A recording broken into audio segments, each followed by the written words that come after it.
Listen, I know some of y'all have already gone to school high, but for those of you who haven't, don't do it, bro. I only went to school baked one time in my life, and after that experience, I never did it again. So, this story takes place on your average Wednesday. I was still in grade 10 at this point, but I have to note, I was not a super experienced smoker. However, with that being said, I did have some homies in grade 11 that, let's just say, they knew what they were doing. But still, my day started off like your average high schooler. Alarm goes off, hit snooze for 15 minutes, get up, stare at the wall for approximately 10 minutes, shower, eat, and head to school. This particular day, I remember being a little bit anxious because I knew I had to present my speech that I had just written the night before. But English is at the end of the day. I'm chilling for now. Plus, my first class is PE. So you know how it goes. I smoked some kids in dodgeball. I went to my next class, got smoked in math. The bell rings and I dip for lunch. See y'all boys.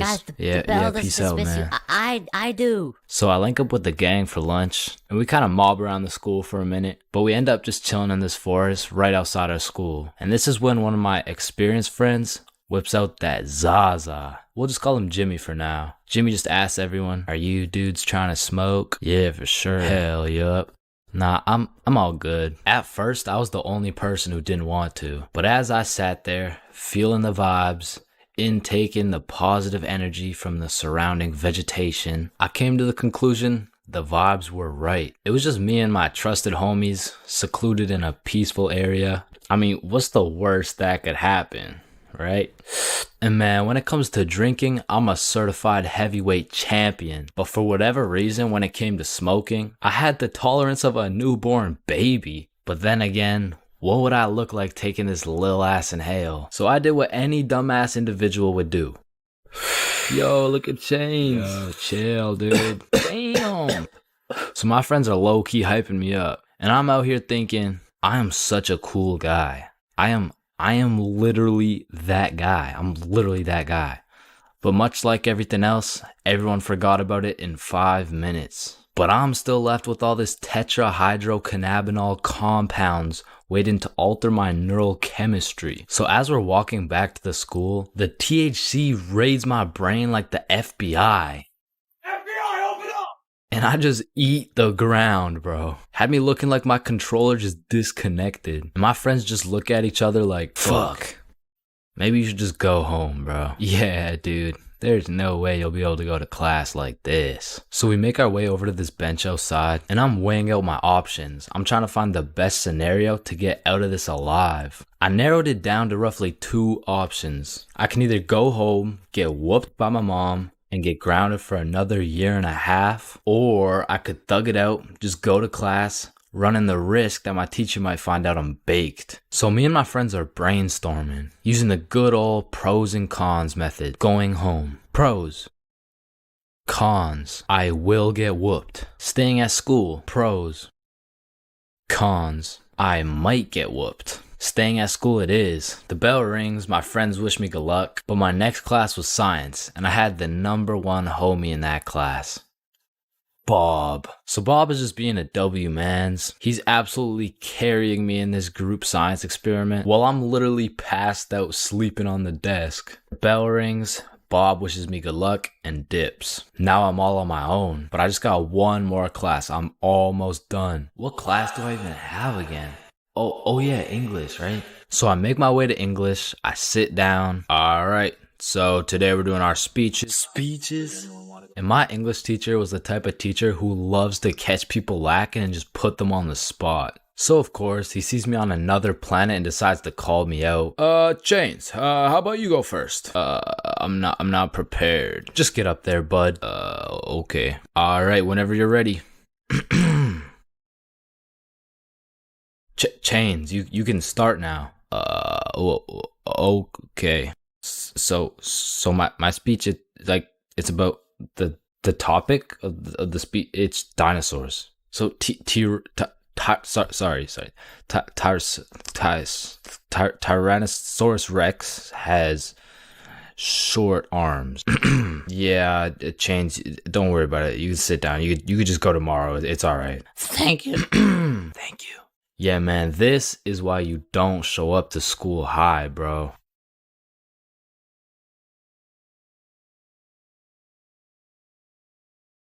Damn, you look high as hell. A little bit too high. But bro, are you good? Damn, I've been there, bro. But don't worry, I know just what you need. Wait, what's that over there? Shit, are you still high? Damn, that usually works. You really gotta be high as shit, huh? Alright, listen. Just chill out, bruh. I know you probably think you're ODing on Mary Jane, but trust me, you can't. In fact, scientists say you would need to smoke at least 20,000 joints in 15 minutes to OD. And trust me, once you hit the 16,000 joint mark, your lungs will be looking like dehydrated SpongeBob. Oh shit, speaking of dehydrated SpongeBob, you're looking like dehydrated SpongeBob. So here, drink some water. You gotta quench that cottonmouth, and water's always a safe bet to flush out some of that unneeded THC. But you know what tastes better than water? Some goddamn motherfucking lemonade. So find the nearest lemonade stand and absolutely ravage that shit. Leave no lemons to spare because science says lemons contain limonene, which is a compound that can counteract the THC by calming your brain. Another solid way to calm down from a crazy high is sniffing some peppercorn. Whoa, wrong line, bro. You're trying to get less high. You're supposed to sniff this one. Okay. Now how you feeling? Damn, still too high? God damn, how much did you smoke? Shit. Oh, I know just what you need. A DAP pen. No, listen. This is no regular DAP pen. This is a CBD pen. Now when you take a hit of this bad boy, the CBD compounds in your brain will sit in the chair the THC would have sat in, meaning the THC can no longer infiltrate your brain and convince you there's somebody in your walls. Plus, the CBD can help you chill out a little bit. So here, take a hit. Oh fuck, wrong one. My fault. Here's the CBD one. Okay. Now before I keep telling you everything you should be doing, it's pretty important to hit you with a few common mistakes motherfuckers make when they get too high. Do not attempt any of the following. Call an ambulance. Call your mom. Smoke more. Eat oranges. Watch horror movies. Cook with oil. Start a fire. Going into a public setting where speaking is necessary. Spend your life savings on food. Operate heavy machinery. Convince yourself you're the only real human person on the planet and everyone else is really just an AI programmed to pretend like humans, and everyone you've ever known wasn't even really a human, including your mom, your brother, your homie, or driving.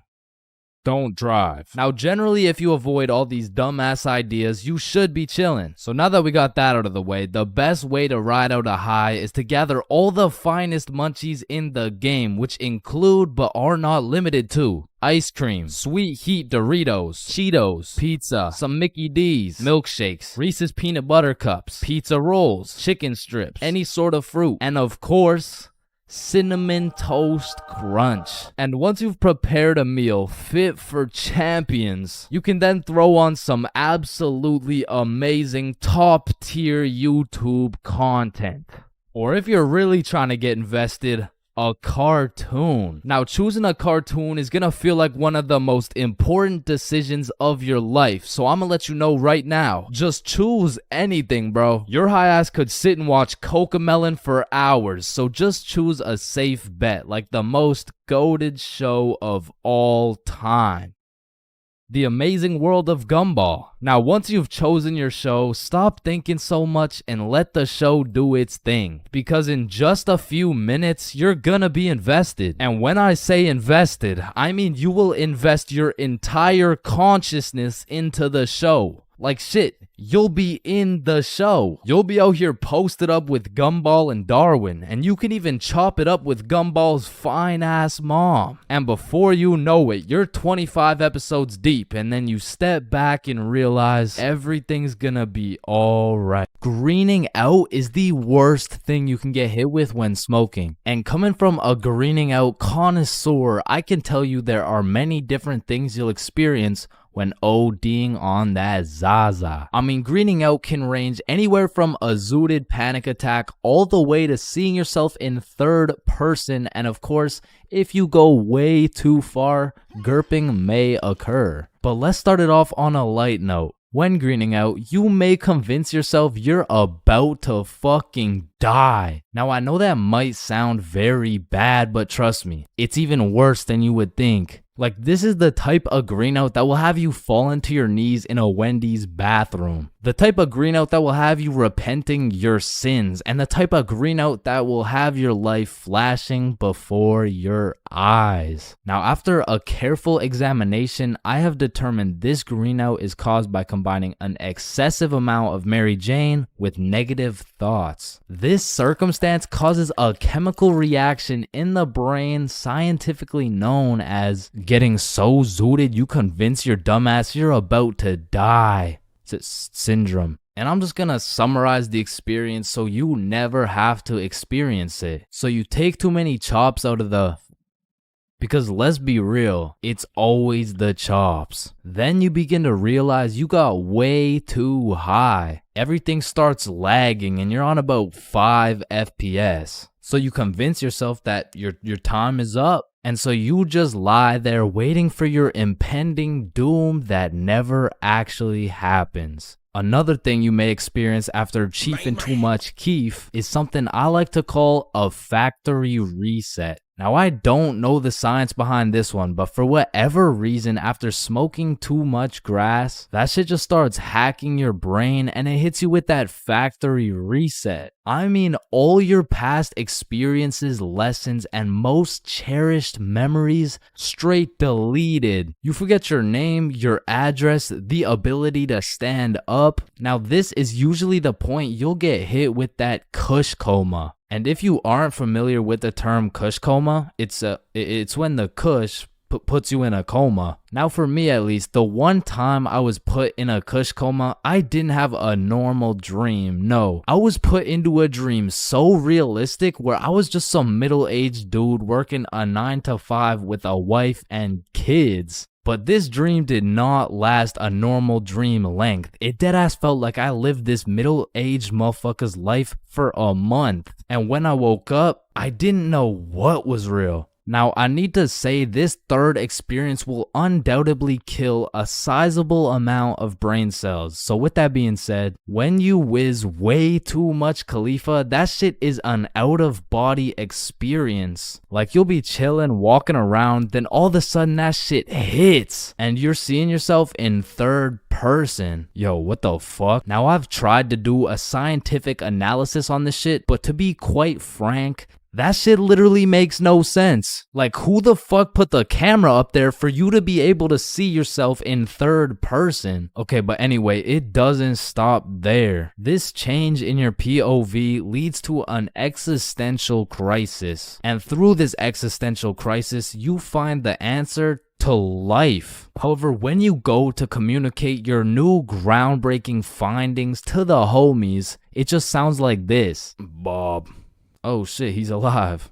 Bob, the stars, the trees, us, our family, we are life. Billy, I think change is greening. And let me tell you, greening out and lying face down on the floor go hand in hand. Like, you've never truly experienced greening out if you weren't looking like Neymar in the World Cup on some hardwood floor. Speaking of lying on the floor, this next level of greening out will have you becoming one with the floor. And I like to call it the hyperbolic time chamber. Now, if you go Super Saiyan on that gas, it will hit you harder than Chris Breezy, sending your high ass into the hyperbolic time chamber. 1 hour in the hyperbolic time chamber is equivalent to 1 minute in the outside world. This shit will have you feeling like you've been laying on the ground for 7 days straight. And your thoughts just get stuck in this endless loop like, damn, I need some cereal right now. Wait, I've been lying on this floor for forever, bruh. I'm gonna fucking die in this infinite loop. Wait, loop? Loop like Cheerios. Damn, I need some cereal right now. It's essentially like a fever dream in real life, but even longer. Okay, but for this last level of greening out, I need to say, please do not get this zooted. Because if you do, you will probably notice a sizable drop in your IQ, and you may even get brain damage. Fuck. So with that being said, if you do more chops than Bruce Lee, you will experience a pain I would not wish on my worst enemy. A pain worse than stubbing your toe, worse than hitting your funny bone, and even worse than finding out your girl has your homie's Wi-Fi password. And this is the pain I call ODing on the devil's lettuce. Now, ODing on the devil's lettuce is pretty much all of the above combined into one horrible, agonizing pain. Not only do you think you're gonna die, but you forget your name, eat shit on hardwood floor, see in third person, and on top of all of that, time is in slow motion. And with all this going on, you're pretty much on 1 HP and your body is fighting to survive. And this is the point where you start throwing up and you are stuck in this infinite loop of death for what seems like an eternity. So don't green out, it's bad. Awkward conversations. We all know them and we all hate them. Hey, how are you? Oh, I'm good. How are you? I'm great. How are you? You already asked me that. Damn, you right. You right. So, how's your day going? My pet frog just died. Damn, that's tough. I found myself taking the most inconvenient routes to avoid an awkward conversation. Like, I can't really explain the feeling of an awkward conversation, but it's just mildly uncomfortable. Like, I would compare the discomfort levels of an awkward conversation to wearing wet socks. Like, it's not the end of the world, but let's keep it real, no one wants to wear wet socks. And honestly, I would take a slightly inconvenient path if it meant I would not have to wear wet socks. Also, I feel like there's some other situations that are in the awkward conversation family that I also hate. For example, the handshake fist bump dilemma. Yeah, it was nice seeing you. Yeah. Oh, fist bump. Oh, no, sorry. No, I don't. Yeah. God damn it. After you experience one of these bad boys, you'll be thinking about it cringing for the next hour. And if you're anything like me, you might even lose some sleep over it. Man, why the fuck they're not going for the handshake, bruh? Obviously it was a handshake. And what about the good old you said goodbye to the person you're talking to, but you guys both walk the same way situation? I mean, this situation is the perfect way to ruin a smooth conversation. Yeah, man, it was really nice to see you. Yeah, for sure. See you later, bro. Alright, peace out. Alright, bye. Yeah, bye. Shit, we're still walking the same way? I'll just turn this way so it's not awkward. Man, what the fuck? And even if I say goodbye to someone and we're still in the same general location, I will avoid them at all costs. Like once me and my brother were chilling at Walmart and we saw one of our neighbors, so we talked for a little bit, said our farewells and went separate ways. But when it came time for me and my brother to check out, we saw the same neighbors checking out. And we were up in the Walmart looking like we were playing Assassin's Creed in real life. It's clear. And of course, I can't forget about awkward silence. Yeah, that's funny.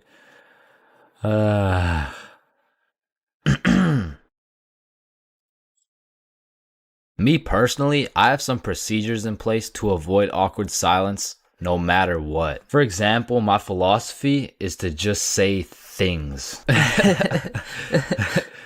Yeah, that's funny. So do you play Minecraft? What kind of question is that? In the end, they may think I'm a dumbass, but at least there's no awkward silence, you know what I'm saying?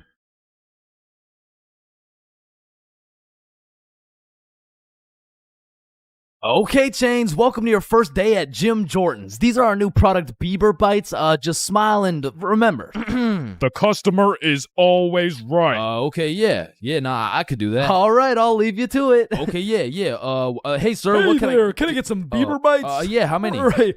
How about this? Hey, let me get a pack of Justin Bieber's balls. Funny, yeah. How many do you want? Hey, let me get a pack of Bieber's sack. Okay, yeah, how many, bro? Hey, let me get a taste of Justin Bieber's wiener. Back in my day, I used to work at a fast food place called Jim Jordan's. Now, for legal reasons, this is not Tim Hortons, okay? It has J's and shit. Like, they don't even look that similar, bruh. But honestly, working at Jim Jordan's, I felt like Johnny Sins, the way I'd put on my uniform and go to work just to get the soul sucked out of me, bruh. And instead of dealing with a bunch of fat asses, I'm dealing with a bunch of fat asses talking about... Alright, so I ordered an extra large BLT with ranch, extra bacon, no veggies, and I only got 5 strips of bacon. I want a new one. Okay, yeah. Where's the sandwich? I ate it. Of course you did, bruh. Like, you do not need more food. I don't think your arteries could compensate for any more bacon. No. My doctor said I'm in shape. I mean, yeah, bruh. You're in the shape of a circle. I mean, I don't even know how you made it through the door. Oh, shit, damn. Now, believe it or not, I was a Jim Jordan's Hall of Fame employee. Shit, I was the best in that whole goddamn establishment, bruh. And no, it's not because I was the sexiest, hardest working, strongest, most intelligent dude they'd ever seen. It's because everyone else was ass, bruh. On the drive-thru, we had the Indian homie Dill Preet, and the only English he knew was the Jim Jordan's menu, bruh. Welcome to Jim Jordan's. What can I get for you? Hey, just give me a moment. I give you donut. No, I need time to think. You need chai, tea, drink. No, can you wait or not? Okay. 1 tater tot. No! Wait! You want 8? No! Okay, stop it. You know what? Okay. Chocolate donut. Then over making the food, we had this sweet 83-year-old lady Linda who was 20 years too old to be doing this shit. Okay, Chains. Here's the cheese bagel. Thank you, Linda.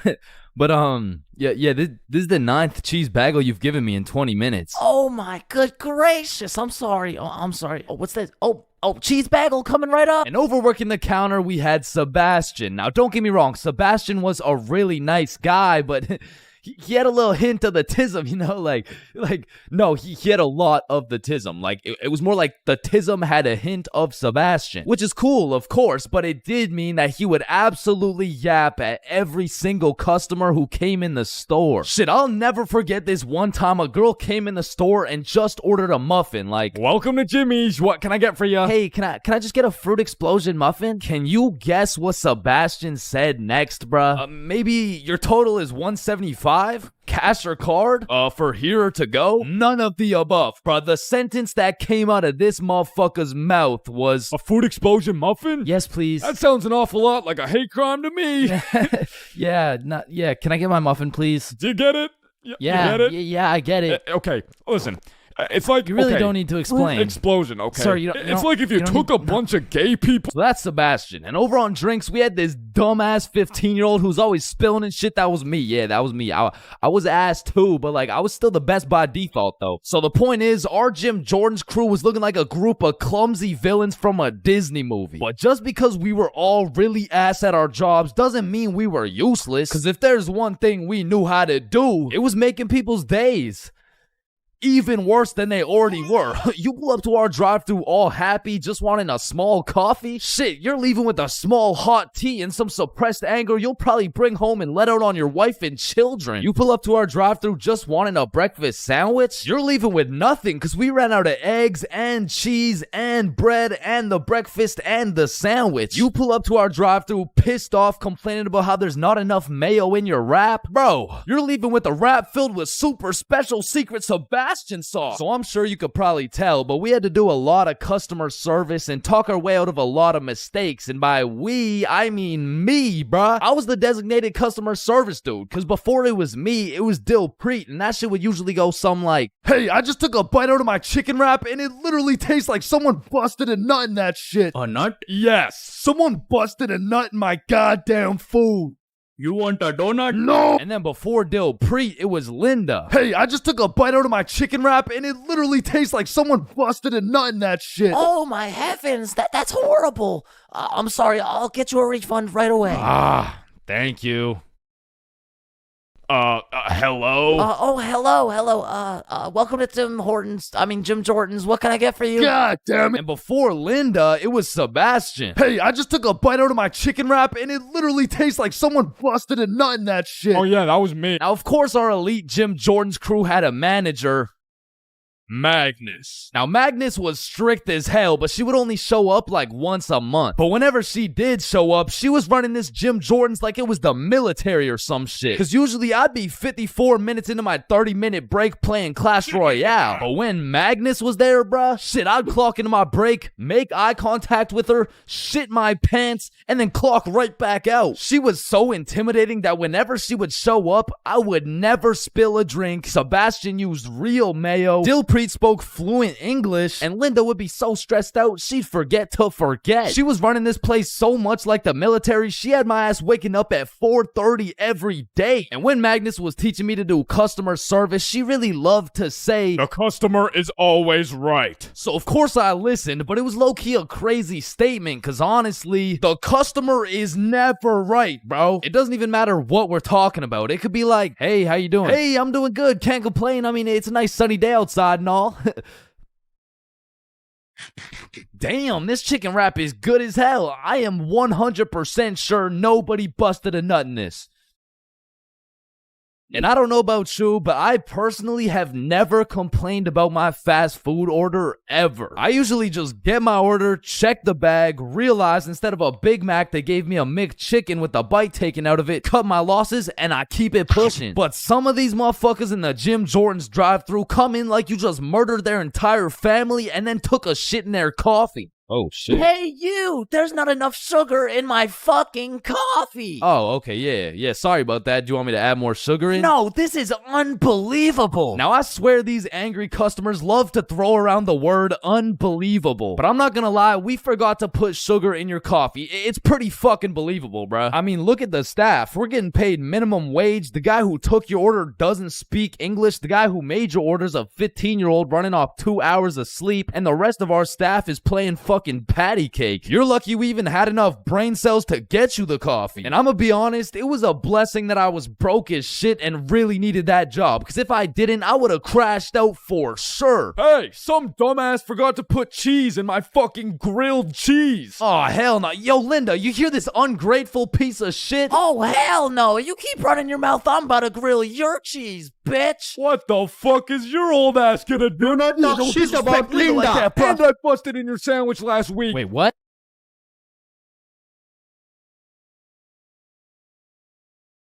Damn, light bulbs were such a good idea that they became the symbol for good ideas.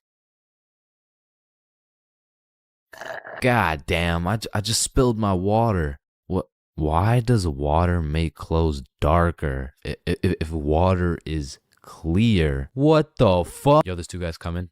On me. Oh, I clapped his ass. Yo, Billy. Yeah, what's up? You see that lamp right there? Yeah. What about it? That lamp in the video game uses real life electricity. Whoa. You know what I just realized? When a morgue worker dies, he still goes into work the next day. Bro, how could he go to work? He's dead. Oh, shit. Oh, whoops. Just drop the soap. Wait, when you drop the soap, does the soap get dirty or does the floor get clean? Wait, guys. Since I'm alone, I'm the only person in the world to ever see this peanut. Nah, I saw it too. Who the fuck are you? Yo, when did you get so much money? Man, it's the money my grandma inherited me before she died. Yo, that's low-key like when your homie dies in Fortnite and you pick up his loot. Come on, bro, my grandma's dead. Not cool. You right, my bad. Man, imagine the guy that discovered milk. And think about him convincing someone else to drink it. You did what to the cow? No, trust me, it's good, just drink it. Wait, you drink it too? Yeah, it's really good, look. Aw, hell nah. Damn, bro, mosquitoes are some brave creatures, considering those jits got 1 HP. Facts. Yo, Chains, you need your parachute to skydive. No, you don't. You just need a parachute to skydive twice. No, Chains. Well, what the fuck? Why did you just break my mirror? Well, actually, mirrors don't break. They simply multiply. Oh. Damn, bro. We're all just some walking nut for real. Facts. Damn, for real. It's crazy. It's true, though. Oh, shit. I'm on fire. If you really think about it, you're not on fire. Fire is on you. Call the fire truck. Wait a minute. A fire truck is actually a water truck. Oh, god damn, just call the truck. Jesus. Bro, I was on fire. Why didn't you just call the fire truck? First of all, you weren't on fire. The fire was on you. Second of all, it's a water truck. Bro, I got the munchies. We should cook some cookies or something. Nah, you don't cook cookies. You bake them. What? Then why are they called cookies? Shit, I don't know. Cookies are just cookies. No, that's like saying you cook bacon instead of baking it. Well, actually, you do. What the fuck? Bro, what keeps the hot dog in like hot dog shape? It's like meat inside some animal intestine casing or some shit. Okay, so it's hot dog meat inside animal casing, right? Yeah. So, hypothetically speaking, once you eat the hot dog, it's still hot dog meat inside animal casing, but you are the animal casing. So, with that being said, when you eat the hot dog, you become the hot dog. Just let me eat my fucking hot dog, bro. And that is why Genghis Khan has the most descendants in human history. I actually know someone with more descendants than Genghis Khan. Well, that's impossible. Who could possibly have more descendants than Genghis Khan? Genghis Khan's dad. Damn, you know Google Maps, right? Yeah, of course. Bro, someone at Google really just said, yup. Let's just have someone drive down every road on fucking Earth. And then they did it.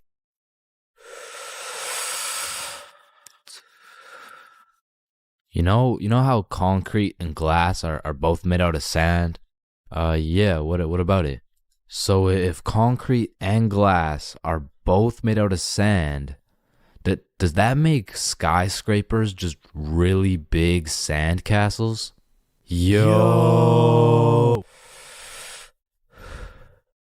How tall is the tallest person in the world? I don't know. Let me check.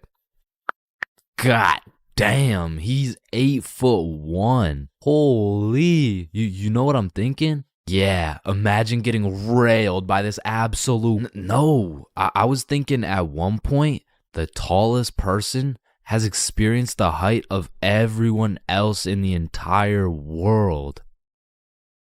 Holy shit. Paper has 6 sides. Shh. Like we're really just some talking nut for real. Facts. No cap. Damn. Just some breathing semen for real. That's crazy. For real. Facts. So true. Damn. True. For real. Hey, little man. Well, what do you want to be when you're older? I want to be a doctor and cure aging and all the diseases. Well, if one day we cure all the aging and all the diseases, then we will all die painful and horrible deaths. I still don't understand why it's a chair. It just doesn't make any sense. Yo, you know what I just realized? What? The size of your hands is the font size you use in sign language. Oh shit. That motherfucker Shaq must be talking in all caps. Sir, I am very sorry to inform you that you are bleeding internally. Wait, I'm bleeding internally? Yes, we will need an immediate operation and we will have to... Oh, no, it's all good. Internally, that's where the blood's supposed to be. No, sir, where are you going? This is an urgent matter. Get back here.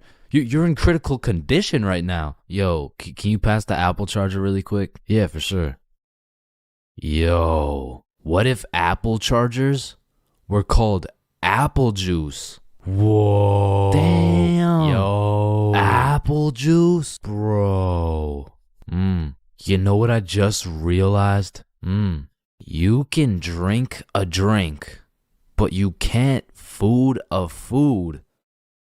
Nah, that one was ass. Yeah, you right. Like, I mean, we're literally just semen that can talk. So true. Facts. That's so crazy. For real. Yo, when you put your socks on inside out, the entire universe is wearing your socks, except you. Fuck. Yo, look, it's a unicorn. Damn, it's got a really unique horn. Unique horn? Unicorn. Unique horn. Unicorn. Unicorn. Unique horn. Unique horn. Unique horn.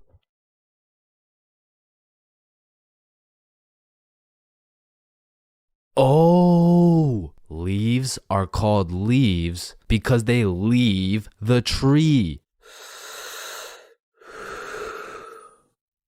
Holy shit, I got an idea. Can you pass me the wrench? Rope. Glue. Piece of pizza, please. Tape. A little more tape. Damn. Big ass magnet. Alright, all done. Whoa! This bad boy uses 0 gas. It's completely eco-friendly. Hop in.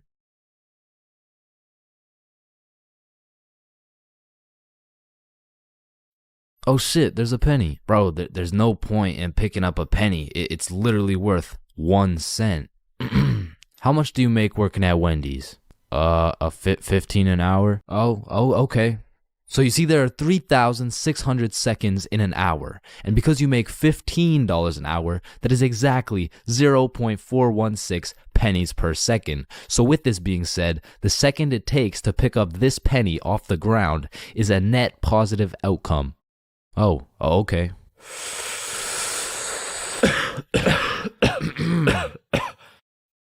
Wait a minute. Are stickmen always naked? Holy shit, we are stickmen. What the fuck? Yo.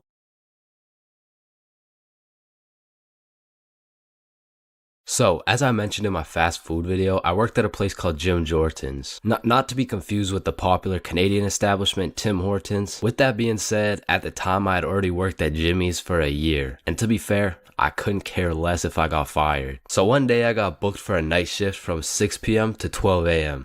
But that wasn't gonna stop me and the boys from smoking up beforehand. So we're all chilling at Bob's crib and we all take a hit. We all ate some snacks. Listen, you know the drill. But then Bob asked, "Are you guys trying to watch some TV?" Nah, I'm really just trying to fuck up these Doritos. Yeah, I could watch something. So Bob throws on the first thing that comes up. And I'm thinking, these nerds are trying to watch Dora. But literally 5 minutes later. Do you see Swiper the Yeah, fox? yeah, he's in the bush. Yeah, you see him? Where? What, in the bush. I don't see him. He's right there. Where? Right behind you. Right behind Yes. Swiper, no, swipe. Oh, hell no. All of a sudden, I was invested. This show had me in a trance. We were banging out episode after episode. And when I go to check my phone, it's already 5:59. So I'm like, oh shit. I got work in 1 minute. So I run to my car. I wouldn't drive. Not because I'm baked as shit. I was just broke, bruh. I didn't have a car. I was working at Jim Jordan's. So I haul my ass over to the bus stop. Then I wait there as fast as I can. I get on the bus. Then I get off the bus. Then eventually I make it to Jim Jordan's. Needless to say, I was late as hell. And of course my manager had something to say about it. But shit, I was higher than gas prices right now, man. You can't be coming in late like this. Yeah. Jonathan had to stay an extra 30 minutes to cover you. It is very for unprofessional to sure. show up late. Are you even listening? Yeah, What did I say then? For sure. Yeah. She definitely knew I was high as hell. But she couldn't fire me. Cause honestly, Nobody else wanted to work there. So I throw on the gym drip, hop on the drive-through window, and I'm the type of dude whose brain just disintegrates when I'm high. So I was just chilling, you know, doing my thing. But all of a sudden, some guy comes through the drive-through and tries to kill my vibe. Sir, hello? Do you have my food? Yeah, what do you want? Well, I just ordered some food back there, and bro, what do you think this is? McDonald's? Yeah, I'm gonna keep it a stack. Most of my brain cells were still at Bob's crib watching Dora, and I guess one of my coworkers noticed that. Yeah, you should just make the drinks. I'll be on drive-through. Okay. Even though I didn't have to talk to people anymore, my brain still refused to start braining. Yo, Chains, chill. Wait, what? Looking back, I am really sorry for whoever ordered something that night, because I wasn't even reading the orders. I was out here freestyling with the coffee. A little bit of this. Oh, yep, a little bit of that. Whole lot of this. Is this the black coffee? What is this, the black coffee? Yeah. Yep. Yep. Then I went on my break. Alright, Chains, what do you want? Well, what do you guys have? Bro, you work here. Can I get, everything? Oh, everything bagel? Nah. Just everything.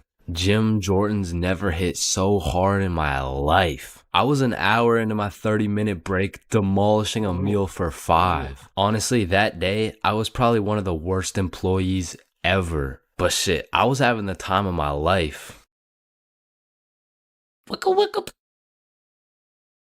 Until some Debbie Downer tried to kill my positive vibes. Hey, who made this coffee? That'd be me.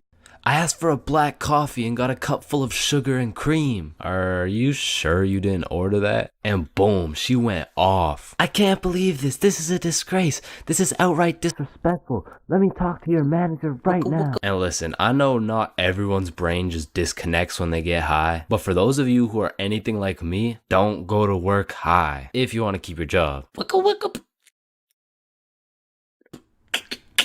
Listen, most of us have been high before, and most of us have also been drunk before, but it truly takes one determined, perseverant, curious, and brave dumbass to be high and drunk at the same time, which perfectly described your boy way back in grade 7. See, this story is crazy because I had never been high or drunk before this incident. And all at once, I turned from just a young, innocent boy into the low IQ human I am today. So, it was grade 7 and my school had just got out for spring break. The boys and I had already planned out a little get together for one of our friends' birthdays. So after school, me and the boys link up. We go and clean up our friend Billy's house, cause you can't throw a birthday function in a dirty house. And it was dirty, bro. So by the time we were done cleaning, it was already about 7:30. So that meant everyone started to show up. So the boys and I started doing your average middle school activities. By that, I mean we're wrestling, we're breaking stuff. And the girls were just posted on the couch. Cause, what are we supposed to do? Talk to them? Hell nah. But eventually we got tired of throwing each other around. So we're all sweaty and shit and we sit down on the couch, leaving at least 1.5 meters between us and the girls, of course. And we just sat there. But then out of nowhere, Billy's like, I got a brownie. And I'm over here thinking, the fuck? The hoes don't care about your brownie, bruh. But then Billy started to elaborate. Guys, this is no ordinary brownie. I stole it from my uncle's do not eat cabinet. And he says they're magical. Oh, he probably means they're magically tasty. I need a bite of that. Does anyone want a piece? Yeah, I'll try one. Yeah, sure, I want some. I am kind of hungry. Please. So everyone has their piece and they're kind of building up the suspense. Like, are you guys ready? Are you sure we should do this? And I'm still clueless. I'm over here thinking, it's a brownie. What's the big deal? The fuck? This brownie isn't magical. This shit tastes like ass. Oh, Chains, how do you feel? I feel like I just ate some dog shit, bruh. I'm gonna keep it a stack. Your uncle needs a new baker for real. No, Chains, it's not about the taste. They're grass-infused brownies. They're supposed to get you high. Man, what?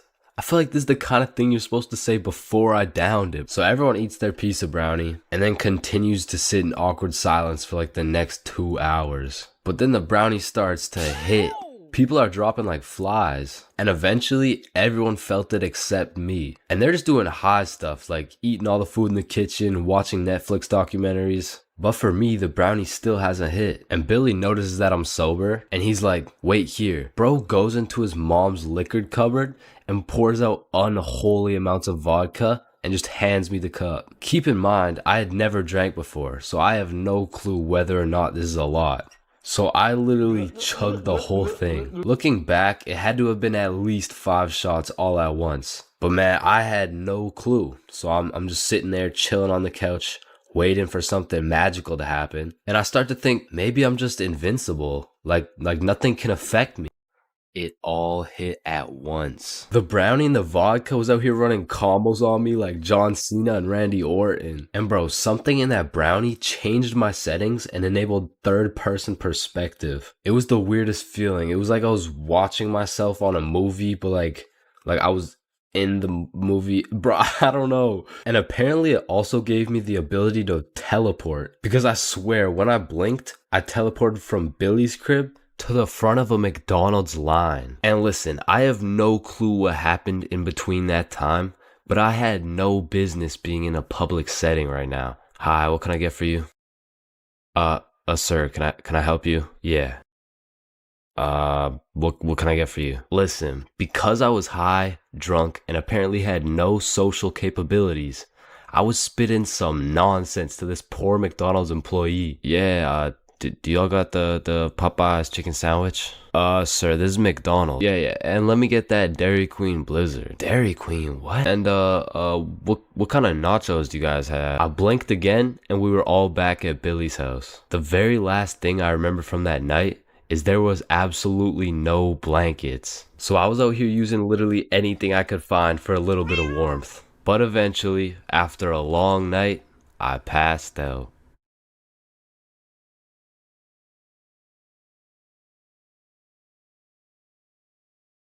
Honestly, bro, I'm not scared of much. I'd go skydiving, I'd swim with the sharks, run with the lions, fight a gorilla, beat some ass, and not even get my ass eaten. No, I would not. What the fuck? Wait, no. I mean, I'd even get my ass beaten, bro. But if there's one thing that leaves me scared shitless, it's a But one day when I was 15 years old, my friends and I went to the gas station to get nothing more than a pack of Reese's. All right, your total will be $2.50. Hey, boy, step back. I got this. Put it on my car, bro. Yeah, oh, okay. Just let me. Oh, all right. I don't think your machine's working, bro. Hey, kid. I hate to break the news to you. You know what I'm saying? But I think your broke ass needs to get a job. No! So I got my first job at Jim Jordan's and I was grinding, bro. I made every coffee fresh, every customer happy, every toilet squeaky clean. I was putting the potato wedges in a goddamn bag until I'd stacked up my first few bands and I'd never seen this much money in my life. I thought I was rich, bro. So I quit my job. And then the government took some bands. I bought a few Fortnite skins, one ugly-ass t-shirt, and before I knew it, I ended up exactly where I started. Damn, dude, you fucking suck. Your broke ass still needs to get a job, bro. Man. Firstly, my name is Chains, and I would love to work here at this summer camp. All right, Chains, do you know how to read? Yes, sir. Do you speak English? I do. Can you count to 10? Indeed. Can you ride a bike? Of course. Do you like little kids? Yeah, no, wait, no, yeah, well, yeah, no. Well, no. Final answer, no. All right, you're fired. Wait, no. I love little kids. All right, you're hired. Now take this helmet and teach those kids how to ride some goddamn bikes. Okay, yeah. Thank you. Really quick, how much do I get paid? I mean, as little as legally possible. Now get to work, buddy. Hi. My boss threw my ass straight into the deep end, bruh. No training, no nothing. Now, what's crazy is every other worker went to a training camp and was taught exactly what to do and exactly what to say. But one of those dudes quit last minute and they needed somebody, anybody to fill in, and that's the only reason they hired your boy. Anyways, I grab a bike, go outside, and there I see my group of 5 little 5-year-olds waiting for me. And I can see the hopes and dreams of learning to ride a bike glistening in each and every one of their little eyes. And I didn't want to let these little motherfuckers down, so I wasted no time and got straight to work. Listen, it's simple. You get on your bike and you just start pedaling like, look at me go. Right, guys? Shit. Listen, teaching one kid to ride a bike is legwork. You grab the seat, you push them, they pedal, they fall, and you pick them up and start gaslighting their ass. Like, wow, buddy, you did an amazing job. I've never seen somebody sweep the floor with their face before, man. Next time you can use your hands, though. Thank you. But the real problem is having 5 different kids with 5 different personalities and skill levels. Because the first kid was named Miles, but he couldn't ride a bike for 5 feet. Then we had a kid named Noah who didn't know a single thing about how to brake. Parker, who couldn't park for shit. We even had a kid named Noel, but his little ass couldn't stop taking L's. In James.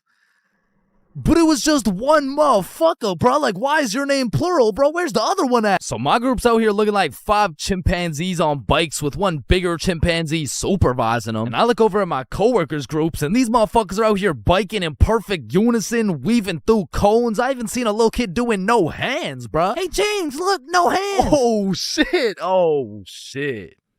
Oh, shit. Hey, James, look, no teeth. So after painting the pavement like Picasso, we get under the shade for some lunch break. And talking with these kids was such an interesting experience, bro, because since I was their biking instructor, they just assumed I knew everything, bro. Hey, James, why's the sky blue? Shit, I mean, it just... And who even decided that it'd be a Monday today? Oh, that was definitely Abraham Lincoln. Why does my sandwich taste like pennies? That's the taste of blood, my boy. What's the biggest number? Infinity. How old are you? 300. What time is it? 12:37. And why do my parents wrestle without any clothes on? Yeah, mine too. Okay, time to so get back to riding bikes, bro. But this time when we got back out to riding bikes, I set up a cone drill. All right, group, lock in. Here we got an easy cone drill. You know what I'm saying? I'll show you how it's done. So you just want to go through the cones just like this. You know what I'm saying? I like to call this drill. Oh, fuck. Wait, what's it called? I don't know. I think it's called fuck. Are you sure? Fuck. Yeah, nah, it's definitely called fuck. Well, that's a weird name. Okay, who's gonna fuck next? Yeah, bro. I'm not gonna lie, I deadass fell. Like, there was no type of biking test in order to get the job. All they asked is if I could ride a bike, and I can. But I did not know we'd be doing NFL drills on these fucking bikes. But needless to say, when the parents came to pick their kids up from the first day of bike camp, they were not impressed. Hey, there's my little man. What did we learn today? Oh, you know, we just took the training wheels off. We got started on a few cone drills. He showed us how to fuck. Okay, man. No, I'm sorry. I'm so sorry. This is a catastrophic miscommunication. And Chains told me I had the best grip. Hey, yo, I'm the handlebars, brother. You gotta Chains specify. says I have so much potential for a kid my age. Okay, yeah, that sounds bad. That sounds really bad. And Why does all Chains this shit said sound he so likes me bad? better without any teeth. I'm just trying to cheer him up, He taught us man. to always use protection before riding. Okay, that's enough. He just None of them came back, bro. So I got a new group, and the best part about this new group of kids is that they were already level 4, meaning we'd all just bike to the park, eat lunch, and then bike back. Damn, bro, that sounds easy as fuck. Surely this couldn't go any worse than your first group, right? Yeah, it does. Yeah, no, it gets worse. It gets so much worse. So for this little journey to the park, I'll pair up with my coworker Natalie. So Natalie's in the front and we got 10 kids in the middle. We'll call them Liam, Ava, Milo, Zoe, Tucker, Cornelius, Jackson, Bradley, Quandale Dingle Jr. the third, and Riley, which is the only name you'll need to remember. So I count up the kids so we don't leave any behind, and as expected, I count 10. So we take off on our journey to the park, and all these kids were really good at riding. You know, out of the whole group, we only had one little fall. But I just scraped my knee, you know what I'm saying? Like, I didn't even cry or anything, bro. It wasn't even that bad. And before I knew it, we made it to the park. We all put our bikes down. Natalie and I ate our lunch while the 10 kids ran around and played. Liam and Tucker were playing tag. Zoe and Ava were picking flowers. Meatloaf and Quandale were eating cockroaches. Riley and Cornelius were in the bushes picking berries. And Jackson and Bradley were wrestling. And after a peaceful 45 minutes passed by, Natalie and I round everyone up to get back in line like we started. I count them up so we don't forget anyone. 1, 2, 3, 4, 5, 6, 7, 8, 9, 10. And we head back to camp. And after a very successful trip, the parents pick their children up one by one until Riley's very sweet mom shows up with a pack of 20 gym bits to thank me for my great work taking care of her child. Hey there, I just wanted to say I appreciate you so much for taking care of Riley today. Yo, what? Thank you so much. You really didn't have to. No, it's my pleasure, truly. Oh, okay, well, thank you so much. So, where's my little guy? Oh, he's right here. My heart dropped straight to my stomach, bro. And as I'm looking around for Riley, I'm trying to recall the ride home, and I genuinely just don't remember seeing Riley at all. And that's when I remember I last saw Riley playing in the bushes. And this is where my heart goes back from my stomach and drops down to my testicles, bruh. To this day, my heart has never dropped so hard. This woman trusted me with her son, and I don't know where the fuck he is. So, where is he? Man, that right there is a great question.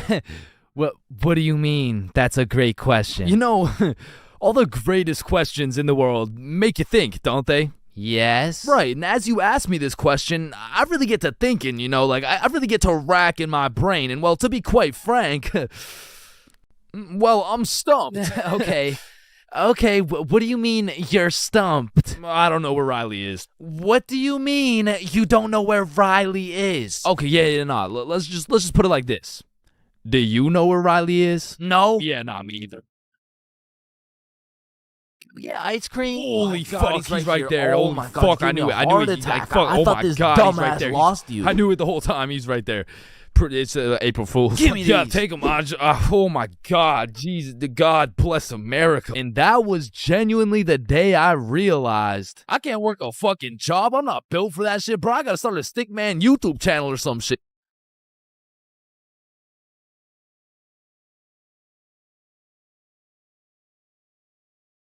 Yo, Chains, I'll pay you $5 if you pull that fire alarm right there. Oh, Yo, run. Chains, do you know why I've called you into my office today? No. You see, that little stunt you pulled has led you to a 1-week suspension. God damn it. What does suspension mean? It means for the next week you are prohibited from coming to school. Fuck. What does prohibited mean? Chains, you can't come to school for the next week. Hold up, so you're telling me because I pulled the fire alarm, I don't have to go to school for a week? Yes, it's a suspension. You are... Man, I got a love-hate relationship when it comes to getting suspended from school. Like, on one hand, shit, you just don't have to go to school. But on the other hand... Suspended? Oh, I'm about to suspend that ass. Ah, fuck. Ow. Shit. Alright, I don't recommend getting suspended. That shit is not worth it. But how do I know? This story dates way back to grade 7. It was a cold winter day at Stickman Middle School. In fact, it was freezing cold, and this gave Billy a great idea. Yo, the pond behind the school is frozen. Let's go fuck around on it. Oh, I'm down. Okay, bet. So after school, we got a group of 5 homies, and we headed over to the frozen pond. Now, to paint the picture, behind Stickman Middle School was Stickman Elementary School, and behind Stickman Elementary School was this frozen pond, meaning we had to walk through Stickman Elementary School to get to this pond. But nonetheless, we walk up to the pond and instantly I see this big red sign that says, "Hazard, do not step on ice." Guys, the sign says do not step on ice. Man, Fuck the sign. Watch this. Oh shit, look, it's sturdy as fuck. Yo, fuck. And even though Billy's dumbass fell in, the ice was actually pretty sturdy. So you know, we're gliding around, eating shit, hitting the meanest ballerina spins you've ever seen, and eating shit. And we were having some good old harmless fun. In fact, our grade 7 selves were having the time of our lives on this frozen water. That is until... Oh, what do you guys think you're doing? We were just walking on the ice. Did you guys not see the sign? What sign? I could have swore I put a sign right here. Nope, no sign at all. There was no sign. I have no clue what you're talking about. Okay, but you guys have to get off the ice. Well, why? Nobody's getting hurt.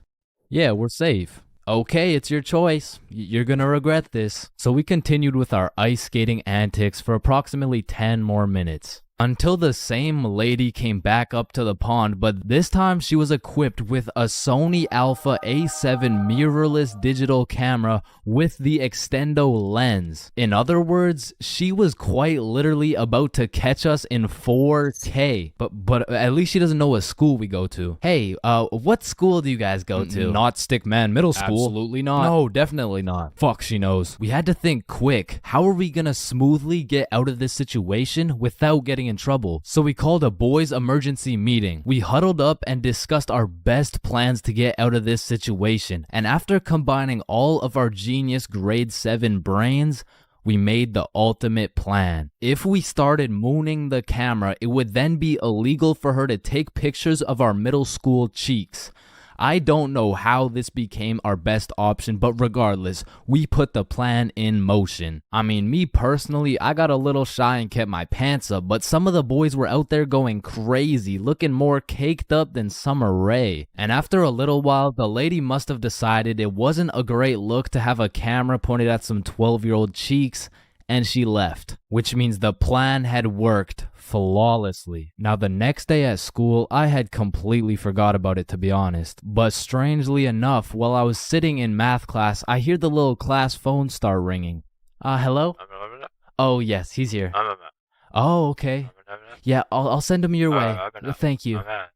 Chains, Mr. Principal wants to talk to you. And at this point, I should have picked up on why I was being called to the office, but I had complete faith in our foolproof plan of mooning this stranger that the thought of being in trouble didn't even cross my mind. That was until I walked into the office to see every single one of the boys sitting in Mr. Principal's office. But mama didn't raise a snitch, so we started capping our asses off. So, what did you guys do after school yesterday? Nothing. I played Fortnite. I was doing a homework. Don't play stupid with me. I got a call from Mrs. Principal over at Stickman Elementary. So tell me, what were you doing on the pond yesterday? I wasn't there. It wasn't us. I don't know what you're talking about. I don't even know what a pond is. I see. Well, I've got evidence. And as he shows us this undeniable evidence, you can see this dude Billy's cheeks in the corner of one of the pictures. So I slowly look over at Billy, and he looks over at me.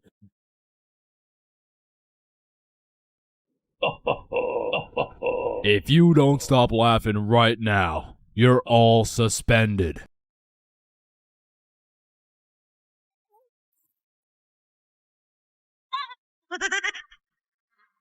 That's it. You're all suspended. And as I explained the situation to my mom, let's just say Mama Chains was not happy.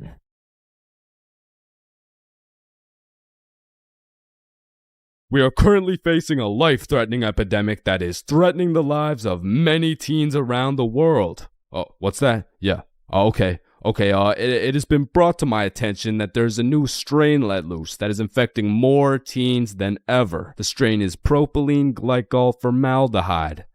Street name, Guava Ice. So stay safe out there, and back to you, Linda. Linda? What? Oh, shit. Man, way back when, somewhere in Timbuktu, a Homo sapien found a plant by the name of tobacco, and for whatever reason, somewhere in this dude's caveman brain, he decided, me, smoke, now. And that he did. And as humans slowly evolved, smoking did too. And soon, motherfuckers went from looking all old and wise, smoking these big old pipes, to soon smoking cigars on some mafia boss shit, which turned into cigarettes. Now, back in the day, if you were stressing, Doc would prescribe you a pack of good old cigarettes. Sore throat? Cigarettes. Oh, you got a cough? Here, smoke a cigarette. But after a while, people's teeth started looking all British and shit, so they decided, Oi, I don't think these are healthy, innit? So we decided we needed to make cigarettes better, and you know what makes everything better? The letter E. Your mail's taking too long to come in? Email. Wait, what's that? You want to play sports, but you're ass at every single sport? Esports. Oh, you got daddy issues? E-girl. So of course, when people realize cigarettes are killing them, e-cigarettes. Man, one thing leads to another and shit. You got yourself a Vaporizer Gen Y GTX box mod with 3 USB charging ports, a speaker, and a 6-inch LED touchscreen that can play Flappy Bird. Like, vaping is just getting a little too advanced, bro. Like, I remember one time I was chilling in the washroom with my homie Billy, and of course a motherfucker walks in with a vape. But this was no regular vape, no. This shit looked like a gadget straight out of fucking Star Wars. Yo, you want a hit? A hit? A hit of your iPhone? iPhone? This is that eSmoke FTX 763 3rd series, my boy. Watch this. Yo, did he just hotbox the whole bathroom in one hit? Yes, the fuck I did. And this shit's 100, Nick. Holy shit, where did you find 100, Nick? I ended up mixing my 50 Nick guava juice with my 50 Nick blueberry ice, and it just kind of added up to 100. Bro, I don't think that's how it works. Shut up, my mom's calling me. Yo, fuck you, mom. And that was the moment I realized there really is levels to this shit. Level 1. Level 1 is the type of dude who isn't addicted, but he'll occasionally take a hit of somebody's device. But level 2, bro's borderline addicted, but he's still in the denial phase. Bro, are you addicted to vaping? Addicted? Nah, I don't even vape like that, bruh. Shit. Do 5 jumping jacks right now. Bro, what? That's easy. 1, 2, 3, 4. Oh shit. Level 3, the fiend. This motherfucker is strapped up with some nicotine at all times, and even when he has a vape in his hand, this dude will ask for yours. And God forbid, if this fiend loses his vape, this motherfucker will be stressing like he just lost his only child. A fiend without a vape is the exact equivalent of one of these purple minions. Dude will be itching for that shit, and Lord knows what that man will do for a fix. Level 4, the fiend who sells vapes. At this point, this dude's whole life revolves around vapes. In fact, I'm pretty sure they don't even breathe oxygen anymore. Like, in order to breathe, they need to inhale some chemicals that I can't even spell. Which honestly, it doesn't even say that much. Like, I can't spell a lot of shit, but what I'm trying to say is their bodies have just fully adapted in order to consume as much nicotine as possible. They breathe that shit, they drink the vape juice, and when they're hungry, shit, they just munch on the vape itself. And the worst part is they can't even run out of vapes. Like shit, they are the plug. This motherfucker's just the CEO of getting high on his own supply. Like, dude is his own #1 customer. Level 5, this motherfucker, bro. Like, why do you need a LED touchscreen on your vape, bro? Like, you already have a phone. Wait. Did you just order that pizza from your vape?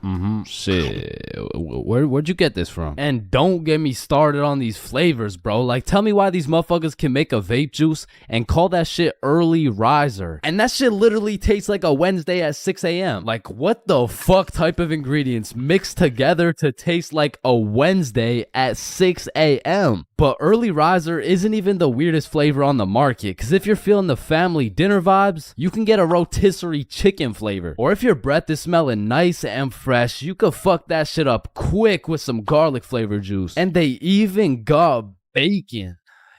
Yeah, I'm not gonna lie, that shit sounds fire as fuck. And lastly, now I don't even know if I can say this on YouTube right now, but shit, you can even get yourself some Worcestershire. Worcestershire.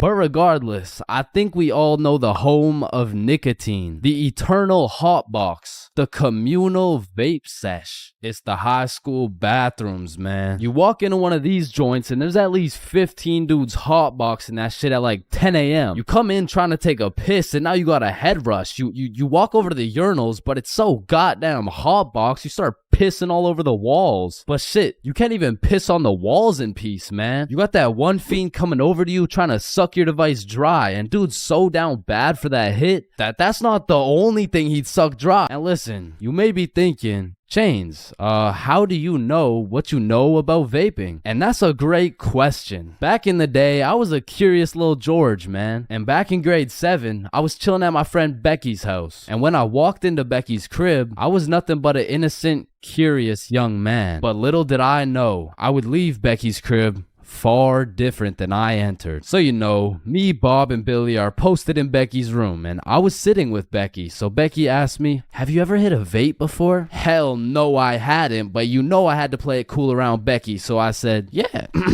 Yeah, I do that shit all the time. And so, of course, she passes me the vape. And honestly, I didn't think this far ahead, but I was in way too deep to come clean now. So I put that shit in my mouth, and I sucked the fuck out of it. Pause. And because this was the first time anything had made contact with my lungs beside oxygen, my lungs started malfunctioning. And I was coughing up a storm, and my cool guy cover was blown, but I had to see it through. Oh my God, are you okay? This shit ain't nothing for a guy like me. Guys, I think Chains is dying. And as I went on with my life, I would hit a device here and there, and eventually I even learned some tricks and shit. But one day, me and my homie had to run to catch a bus. And so we started running, but the homie doesn't even make it 100 meters, and he starts rolling on the floor, coughing up blood. And I was like, yeah, no, no, fuck that. And you know,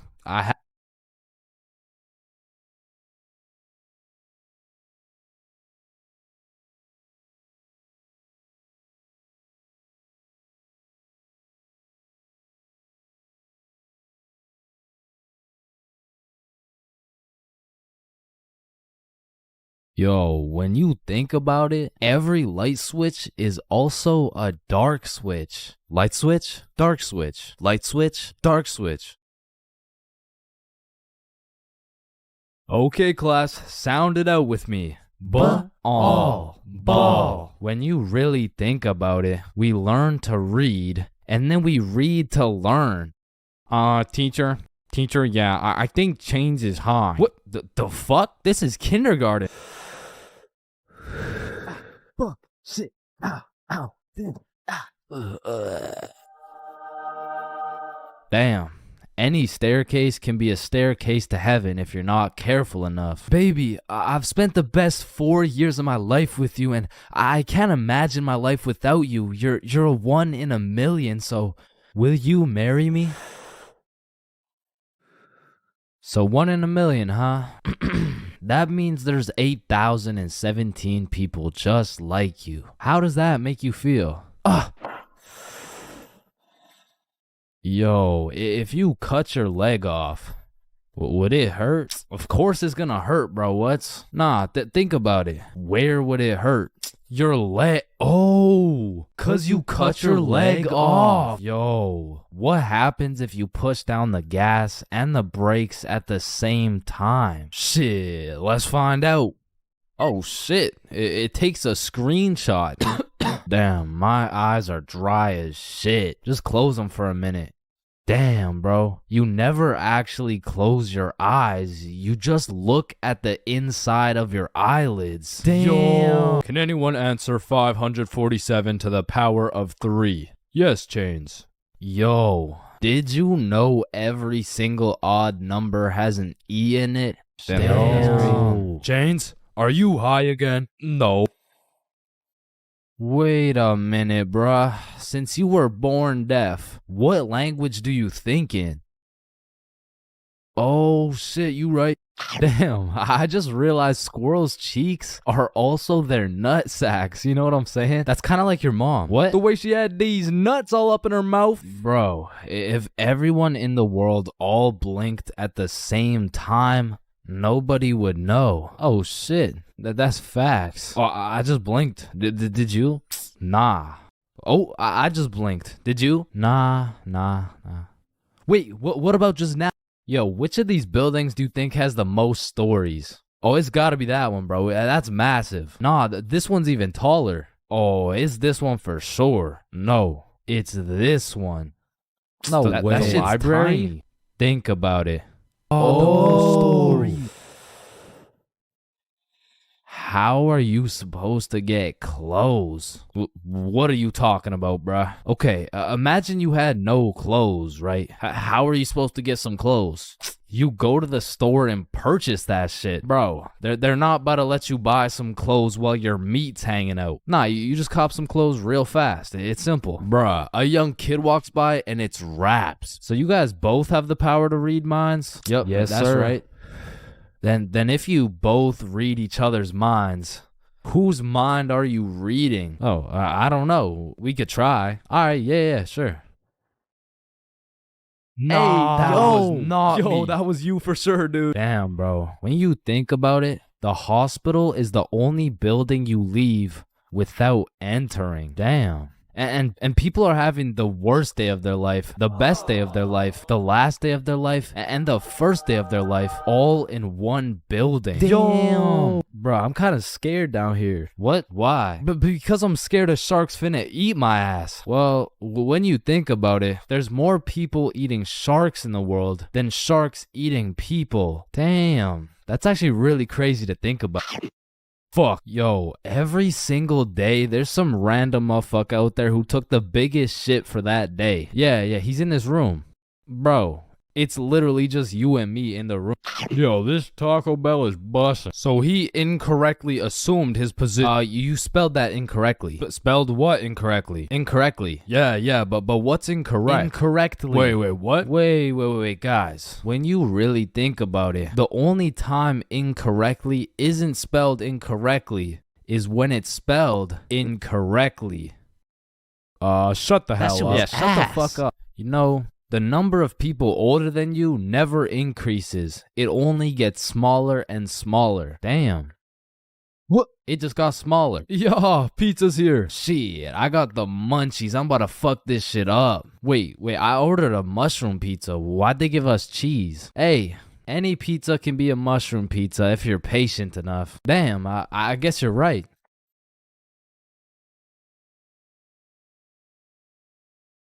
At last. Damn, you know what I just realized? What? A pregnant woman swimming is pretty much a submarine. Are you just always this high, bruh? Yo, did you boys know your last name comes from what your ancestor used to do back in the day? Oh shit, mine's Baker. Yo, mine's Carpenter. Oh, mine's Smith for blacksmith. Well, what's yours, Johnny? It's Donald. Well, wait a minute. Your last name isn't Donald. It's Dickinson. Guys, chill. I can explain. Get the fuck out of bed, bitch. Go. Your alarm is really your theme song because it plays at the start of every episode. Well, why the fuck are you in my house? Yo, is Chains still mad over that chair? Yeah, well, what does this dude have against chairs? Why is it a chair? Yo, why is there sidewalks in the movie Cars if there's no humans? This dude won't shut up. Like, just watch the fucking movie, bruh. Damn, think about this. When a child is an asshole, the child gets a whooping. But when the parents are an asshole, the child gets another whooping. Shit, tell me about it, bruh. Fuck. Bro, you've checked the fridge 15 times already. No good food's finna magically appear. Damn, now that I think about it, we don't keep checking the fridge for new food, but rather we keep checking to see if our standards have dropped low enough to eat the shit that's already in the fridge. So we got Mercury, Venus, and then here's Earth.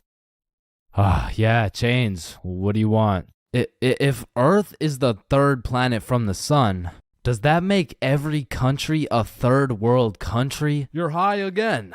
Just get the fuck out of my class. And look at these sheep. Sheep. You know how one of your teeth is called a tooth? Yeah? And one geese is called a goose. Okay? Then why isn't one sheep called a shoop?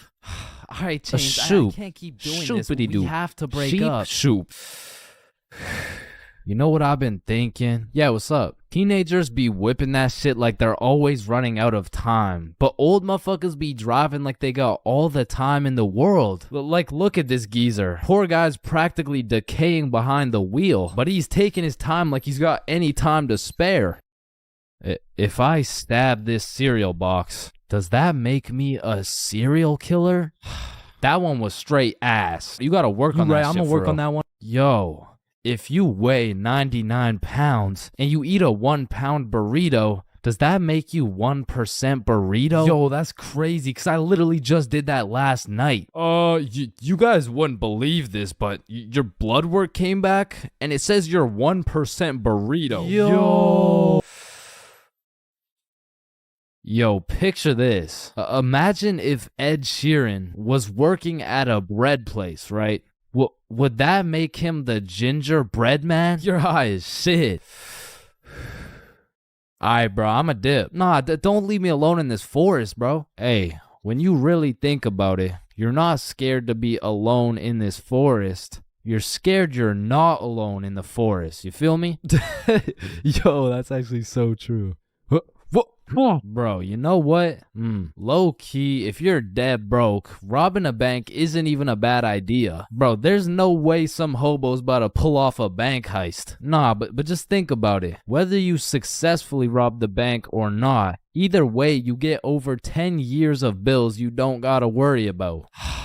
Alright, fuck it. You got the strap? Yup. Yo, throw on your seatbelt really quick. Nah. What? Why not? Well, you see, it increases my risk of dying from cancer. What are you talking about, bro? That shit makes no sense. Just let that sink in.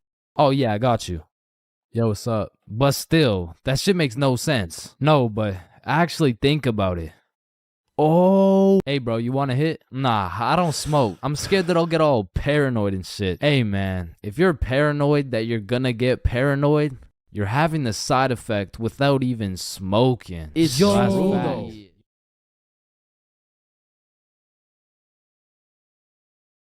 Man, smoking too much, greening out, ODing on the devil's lettuce. Whatever you'd like to call it, many of us have been there at least once in our lifetime. And man, I'll be the first to say it is not fun. But I do actually have a funny story about my first time greening out. I mean, it's funny now, but when it happened, I was shitting myself. So this story dates way back when I was just a young jit. I was still in 8th grade.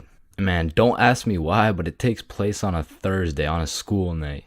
Alright, so it's a Thursday at 7 p.m. My friends and I are just headed to this girl's house. We'll call her Mary. So when me and my friends arrive at Mary's house, I quickly find out her dad is pretty chill. Yo, what's up? And you know, the apple doesn't fall far from the tree. So we'll just say Mary was no stranger smoking some gas now and then. With that being said, I kinda was. I had only smoked a few times, and the times that I had smoked, it wasn't anything crazy. So walking into the Mary household, I could kinda tell we were gonna smoke. So we all just went to her room and talked for about 5 minutes until all my friends started smoking. And it was out of some strangely shaped water bottle I had never seen before. And listen, bro, it was a Thursday on a school night, so I wasn't really planning on smoking, right? But when you're in middle school, peer pressure just hits differently, bro. So there my dumbass was on a Thursday night using this weirdly shaped water bottle for the first time, knowing that I had a curfew of 9 o'clock. And I just instantly started coughing. I was definitely the least experienced out of all my friends, so I remember my homies were kinda helping me out. Especially my homie Bob. Bob brought me some water and told me to let him know if it hits too hard. I told him yeah for sure, but I'm pretty sure I'm chilling because it had already been a few minutes at this point and it was safe to say I didn't feel anything. And after 10 minutes I remember thinking, I bet I'm definitely good by now. I probably just didn't have enough to actually get me high. So shit, maybe I can make it back for my 9 o'clock curfew after all. That shit hit me like Mike Tyson in his prime, bro. I don't know why no one told me this new device would have me slumped like Nate Robinson, but it's already too late at this point. My vision started to get choppy. It's like I was running 30 frames per second in real life. And of course, the dry eyes starts to kick in, and I just get really hot out of nowhere. And I guess at this point, Bob could just see the panic in my face. So Bob was like, come with me, and he brought me to the bathroom. And bro was prepared. He threw down a pillow and a blanket and was just like, you're gonna be alright, bro. And as he leaves me in the dark in the bathroom, I can hear from the other room, he's definitely greening out. He's greening? Nah, not Chains. Nah, my boy. Rest in peace. Rest in peace? Bro, am I about to die right now? But to be honest, my brain was way too fried to even care. The effects were getting worse by the minute, and as I laid there in the dark on Mary's bathroom floor, I felt my soul leave my body. I was just flying around space and, you know, traveling through the galaxy and shit, but I'm brought back to life because I felt my phone buzzing. And when I woke back up, I had no clue where I was. And then when I looked in the mirror, who the fuck is this guy? Well, I was out here putting the pieces together, trying to figure out who I am. Bob hits me with another, come with me. I got a ride so we can get you back home. But you have to act normal, okay? Okay, just get in the car. It was his older sister driving. And when I got in the car, I was stressing. Act cool, bro. Act cool. Hi, how are you? I'm not high.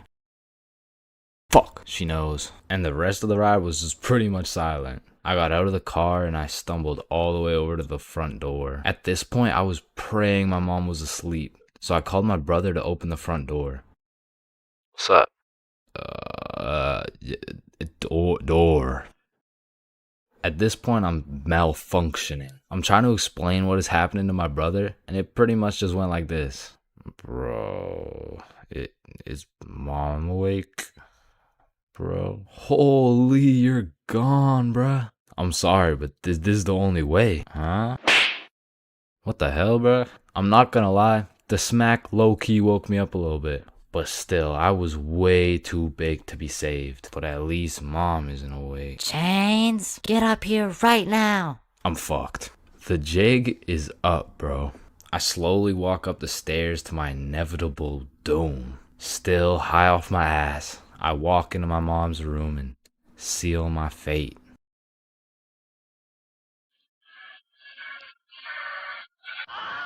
Yeah, bro, I got grounded for 1.5 years. And when I woke up to go to school the next day, I was still baked as hell.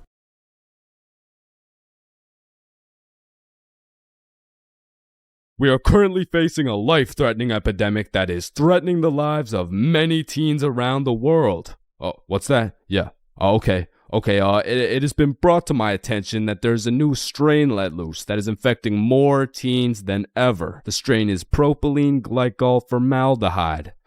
Street name, Guava Ice. So stay safe out there, and back to you, Linda. Linda? What? Oh shit. Man, way back when, somewhere in Timbuktu, a Homo sapien found a plant by the name of tobacco, and for whatever reason, somewhere in this dude's caveman brain, he decided, Me. Smoke. Now. and that he did. And as humans slowly evolved, smoking did too. And soon, motherfuckers went from looking all old and wise, smoking these big old pipes, to soon smoking cigars on some mafia boss shit, which turned into cigarettes. Now, back in the day, if you were stressing, Doc would prescribe you a pack of good old cigarettes. Sore throat? Cigarettes. Oh, you got a cough? Here. Smoke a cigarette. But after a while, people's teeth started looking all British and shit, so they decided, Oi, I don't think these are healthy, innit? So we decided we needed to make cigarettes better, and you know what makes everything better? The letter E. Your mail's taking too long to come in? Email. Wait, what's that? You want to play sports, but your ass at every single sport? Esports. Oh, you got daddy issues? E-girl. So of course, when people realize cigarettes are killing them, e-cigarettes. Man, one thing leads to another and shit. You got yourself a vaporizer Gen Y GTX box mod with 3 USB charging ports, a speaker, and a 6-inch LED touchscreen that can play Flappy Bird. Like, vaping is just getting a little too advanced, bro. Like, I remember one time I was chilling in the washroom with my homie Billy, and of course a motherfucker walks in with a vape. But this was no regular vape, no. This shit looked like a gadget straight out of fucking Star Wars. Yo, you want a hit? A hit? A hit of your iPhone? iPhone?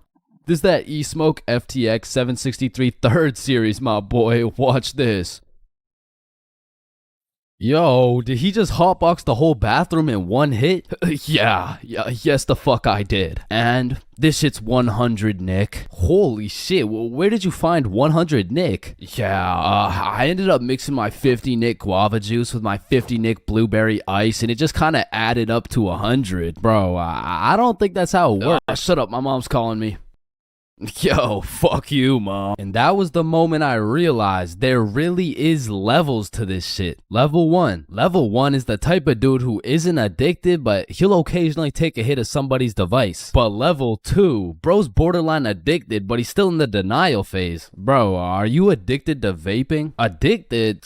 Nah, I don't even vape like that, bruh. Shit. Do 5 jumping jacks right now. Bro, what? That's easy. 1, 2, 3, 4. Oh shit. Level 3. The Fiend. This motherfucker is strapped up with some nicotine at all times, and even when he has a vape in his hand, this dude will ask for yours. And God forbid, if this fiend loses his vape, This motherfucker will be stressing like he just lost his only child. A fiend without a vape is the exact equivalent of one of these purple minions. Dude will be itching for that shit, and Lord knows what that man will do for a fix. Level 4, the fiend who sells vapes. At this point, this dude's whole life revolves around vapes. In fact, I'm pretty sure they don't even breathe oxygen anymore. Like, in order to breathe, they need to inhale some chemicals that I can't even spell. Which honestly, it doesn't even say that much. Like, I can't spell a lot of shit, but what I'm trying to say is their bodies have just fully adapted in order to consume as much nicotine as possible. They breathe that shit, they drink the vape juice, and when they're hungry, shit, they just munch on the vape itself. And the worst part is they can't even run out of vapes. Like, shit, they are the plug. This motherfucker's just the CEO of getting high on his own supply. Like, dude is his own #1 customer. Level 5, this motherfucker, bro. Like, why do you need a LED touchscreen on your vape, bro? Like, you already have a phone. Wait. Did you just order that pizza from your vape? Shit. Where'd you get this from? And don't get me started on these flavors, bro. Like, tell me why these motherfuckers can make a vape juice and call that shit early riser. And that shit literally tastes like a Wednesday at 6 a.m. Like, what the fuck type of ingredients mixed together to taste like a Wednesday at 6 a.m.? But early riser isn't even the weirdest flavor on the market, because if you're feeling the family dinner vibes, you can get a rotisserie chicken flavor. Or if your breath is smelling nice and fresh, you could fuck that shit up quick with some garlic flavor juice. And they even got bacon. Yeah, I'm not gonna lie, that shit sounds fire as fuck. And lastly, now I don't even know if I can say this on YouTube right now, but shit, you can even get yourself some Worcestershire. Worcestershire.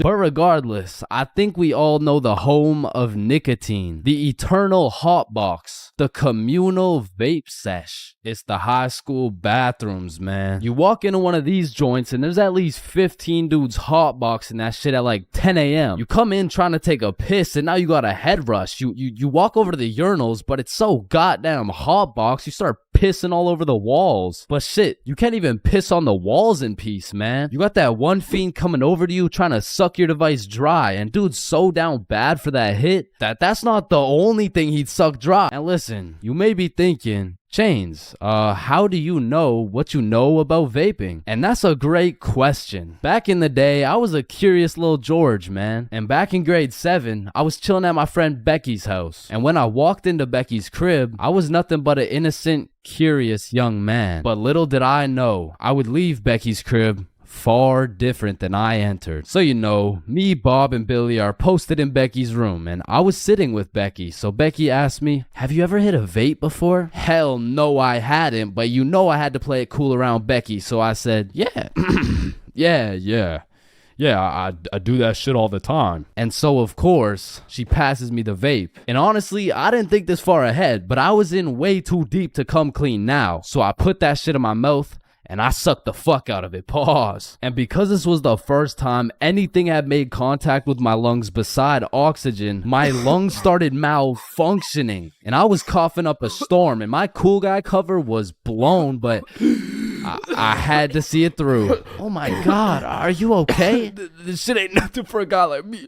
Guys, I think Chains is dying. And as I went on with my life, I would hit a device here and there, and eventually I even learned some tricks and shit. But one day, me and my homie had to run to catch a bus. And so we started running, but the homie doesn't even make it 100 meters, and he starts rolling on the floor, coughing up blood. And I was like, no, fuck that. And you know,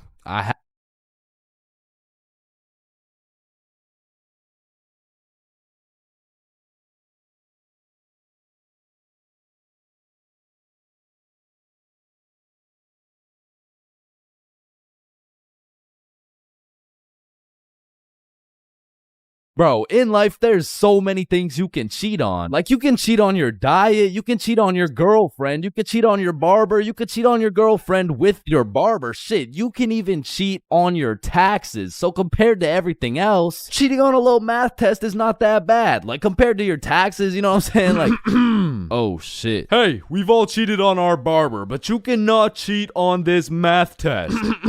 Oh shit. Damn, bro. I know we've all cheated on our girl, but you cheated on me, dog. Oh shit. Babe, I know we cheated on our taxes, but you cheated on me?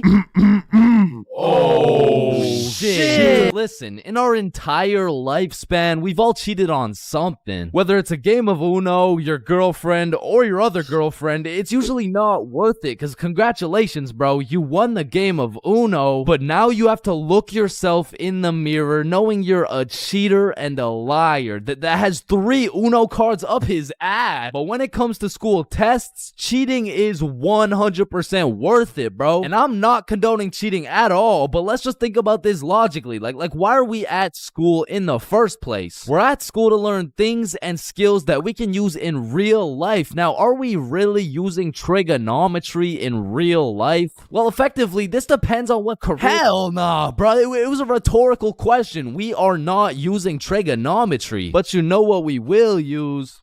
Creative thinking, communication, social awareness, logic, and reasoning, and most definitely our fucking phones. All 5 of which are strongly developed through the act of cheating on a school test. And on top of becoming a better human, better grades, it's the ultimate win-win. Your teacher feels like they did a good job teaching, your parents think they didn't raise a dumbass, and if you're good enough at cheating, you might just fuck around and get into Harvard. But once again, I am not condoning cheating, you know, just throwing that out there, you know.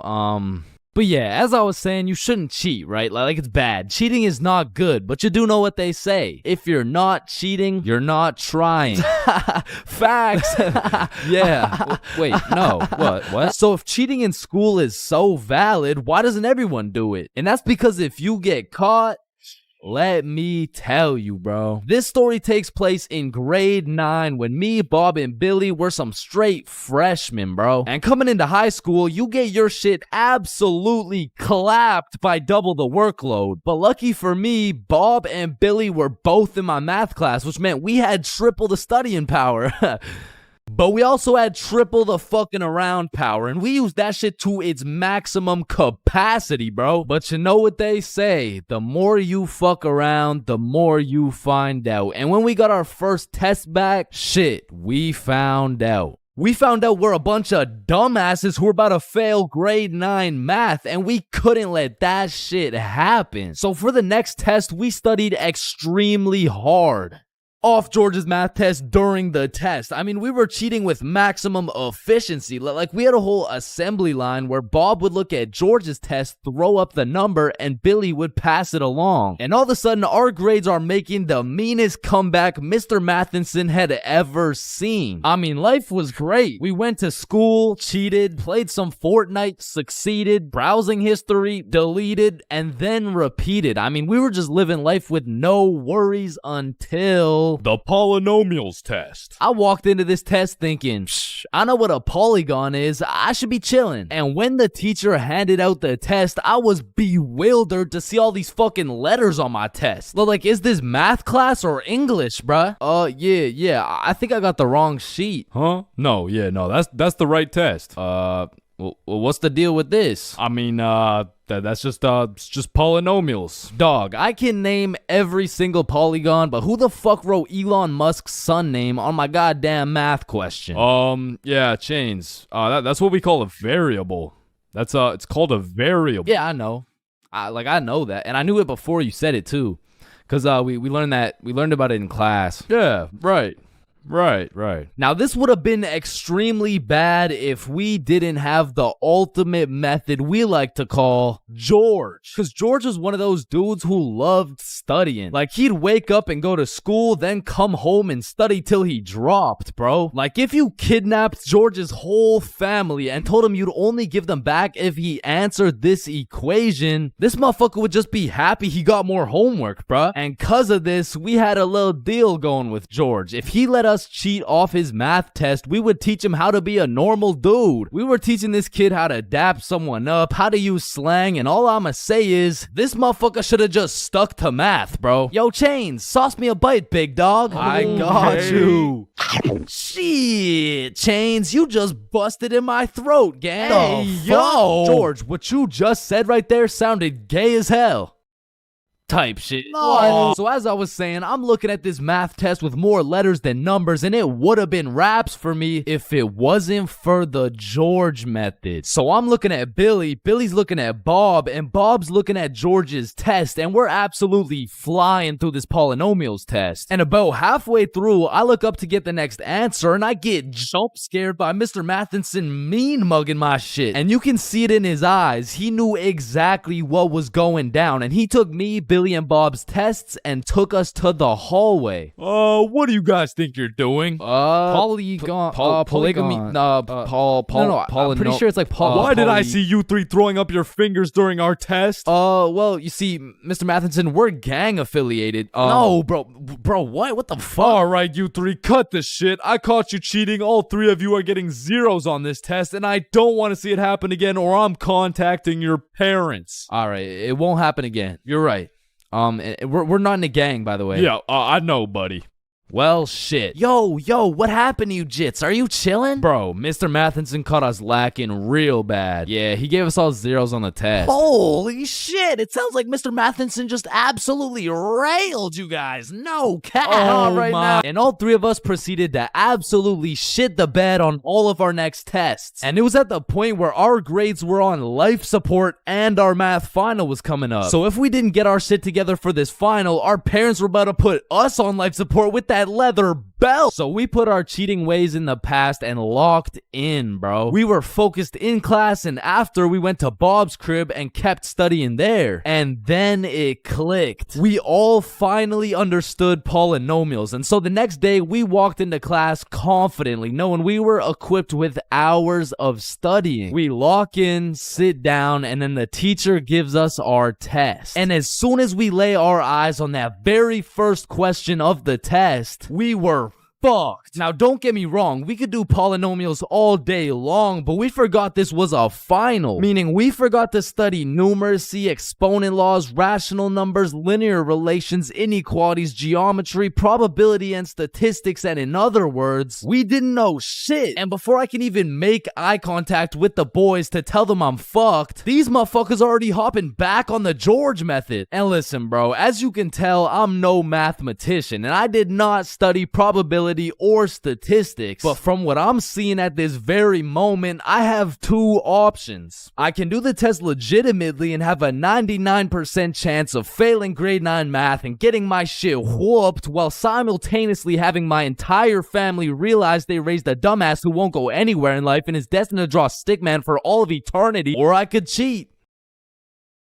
So we're out here hitting the George method, and I'm being extra careful because if we get caught lacking twice, it's complete and utter raps for us, bro. So we're grinding out the method, then the teacher looks up, boom, we're locked in on our own tests. He puts his head down, back to the method. And there was a few times in there I thought we were cooked, but we just kept it pushing. But still, we were low-key running out of time, and I had a whole page to complete. And God bless this random ass dude's soul, because he raises his hand to ask a question, and as soon as the teacher turns his back on us, it's crunch time, bro. It's like double XP right now. Bob was out here throwing up these numbers so goddamn fast, I thought he turned Crip for a second. And then the bell went off, and we were all done, bro. We hand in our test, and then it was time to wait. A few classes go by, and then the teacher hands out our math finals alongside our report cards. And nervous as hell, we all check our report cards, and we all passed, bro. So we all go home happy as hell to show our parents our report cards and the fact that we passed. Chains, you got a 54 in math? Yup, Mom, I sure did. You raised one hell of a smarty pet. Oh, fuck. But at the end of the day, even if we all got our shit whooped, maybe the real treasure is the friends we made along the way. Yo, homies, I'm bricked up right now. Oh, no. Fuck.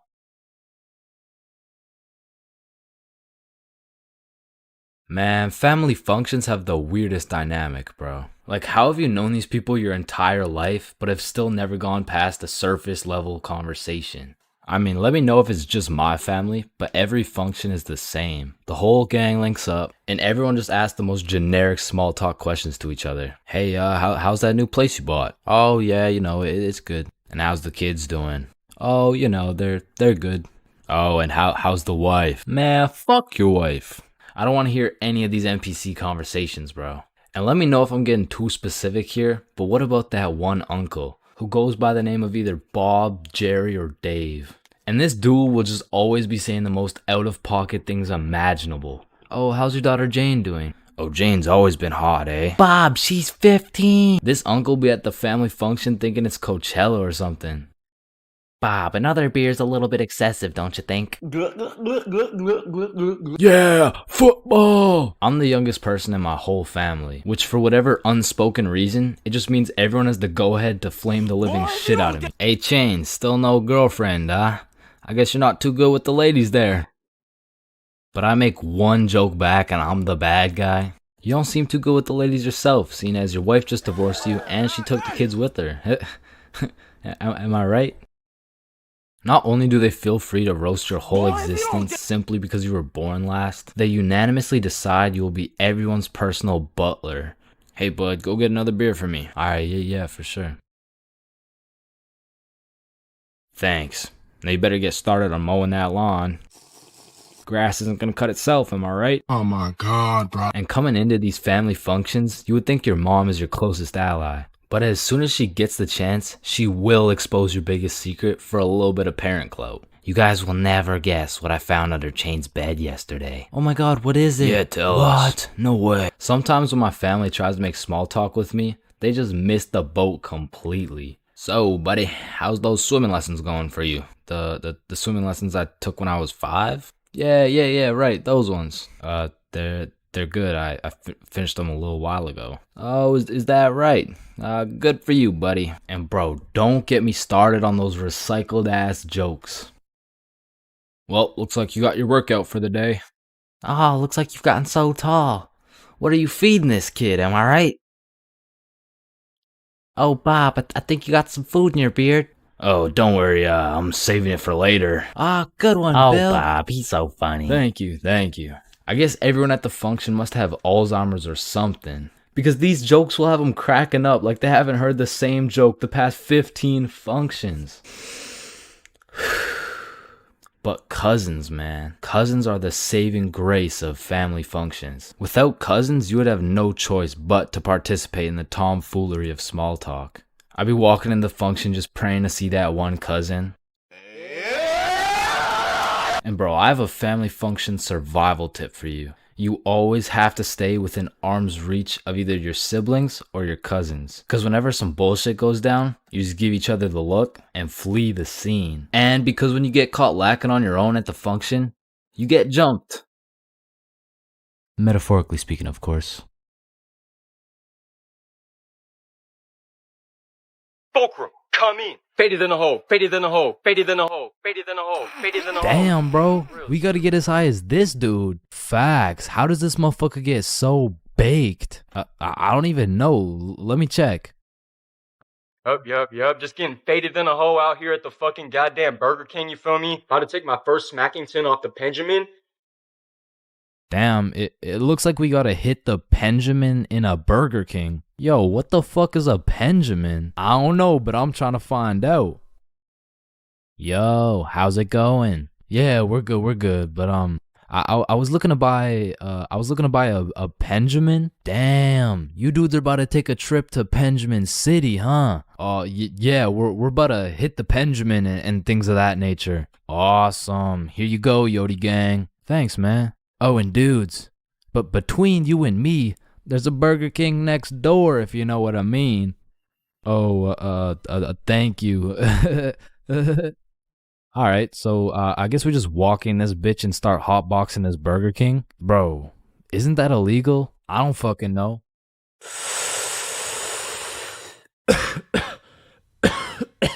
God damn. This shit hits. Let me try.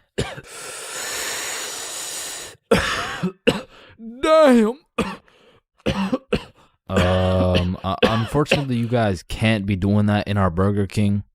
Nah. It's chill. We're just getting faded than a hoe. Wait, you're getting faded than a hoe? Yeah, we're getting faded than a hoe. Shit, I know you were getting faded than a hoe. My bad, Yodi gang. Nah, you're good. You want a little hit? Shit, I might have to take this Benjamin to Blinkerton City, you feel me? Yeah, I feel you.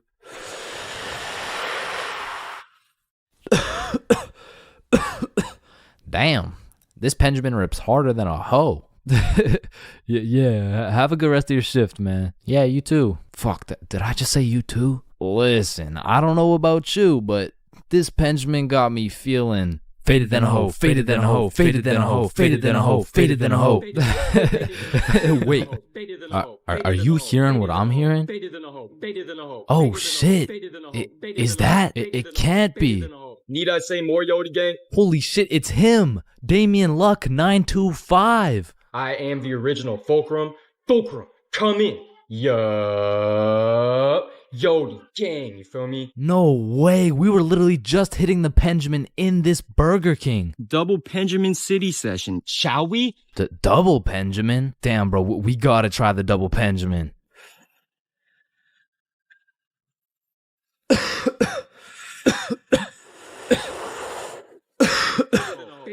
Yo, where are we? I'm faded out here in Yodi land, you feel me?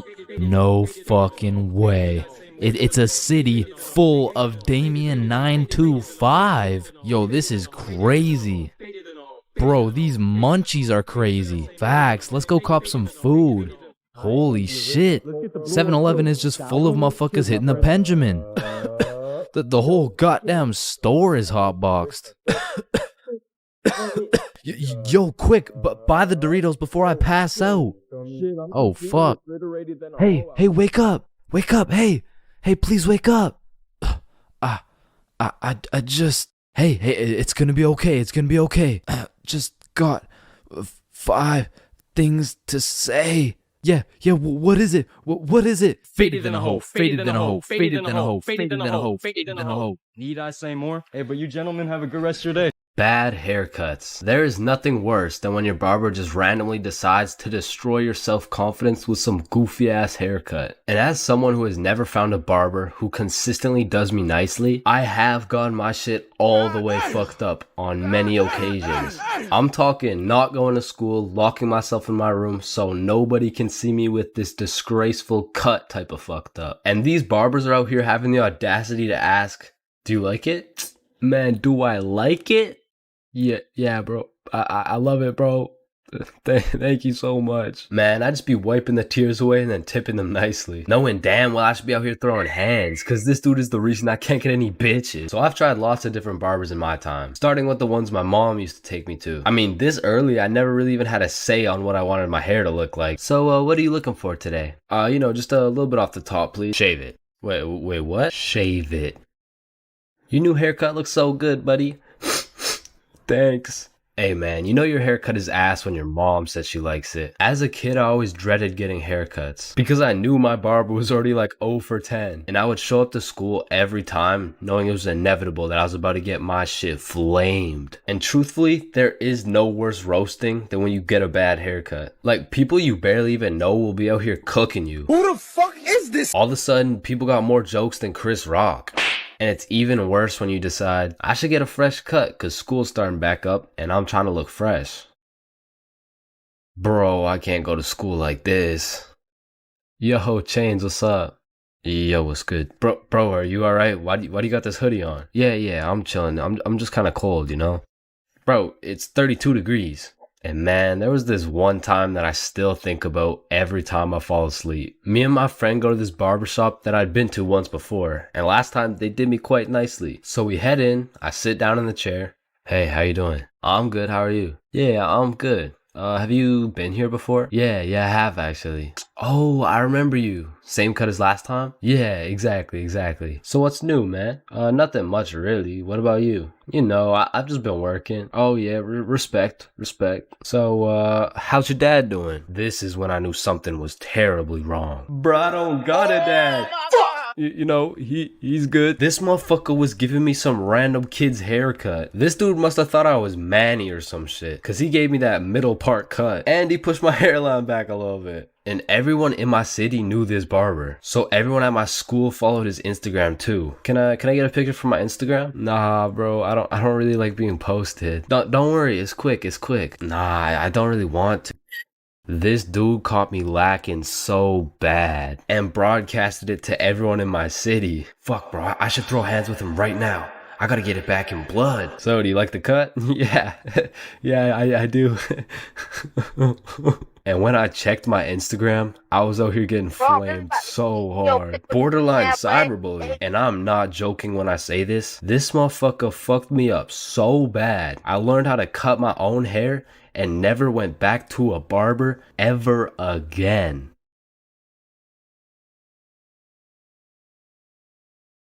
I'm not gonna lie, I think everybody wants to be cool. Like, being cool is just like it's just cool, bro. Like, there's nothing like it. And I know some of y'all are thinking, Chains, with all due respect, bro, how do you know what it's like to be cool? And my answer to that is just look at me, bro. I fucking don't, okay? But I do know someone who is cool. He's a certified cool guy, and his name is Bob. Now, what makes Bob so cool? Is it the sunglasses? Is it the sexy ass face? No. Tell him the answer, Bob. He doesn't talk. The answer is Bob doesn't talk. And a crucial role in being cool is the element of mystery. Now, it's interesting because if we take a look at Jake over here, Jake doesn't talk either. And,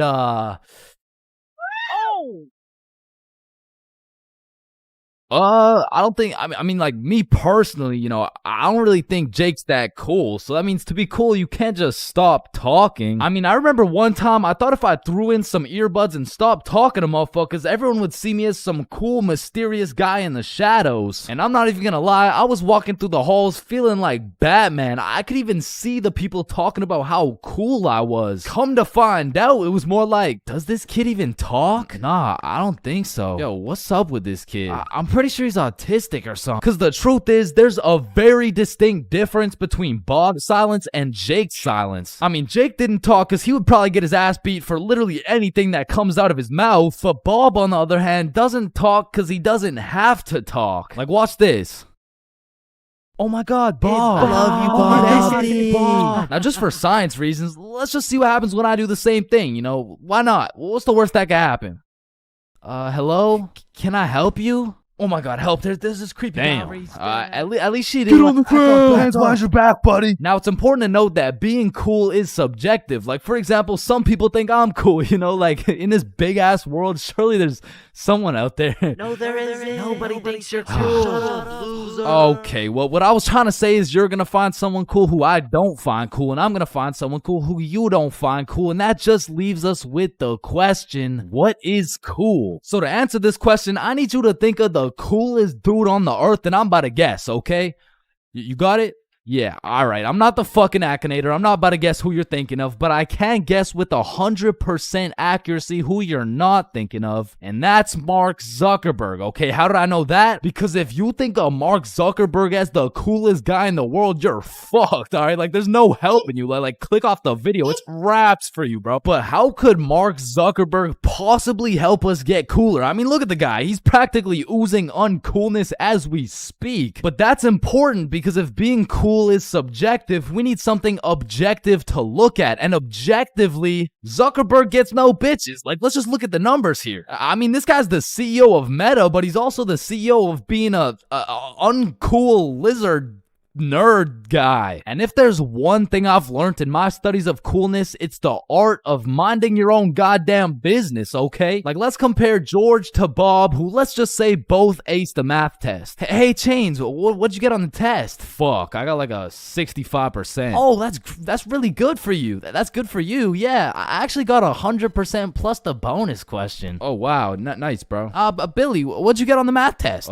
Math test? The dog. I could have swore that shit was chemistry. Nope, it was math, and I got 103%. Bob, what'd you get? God, 110. There was only one bonus question. That's impossible. Oh, kissy face.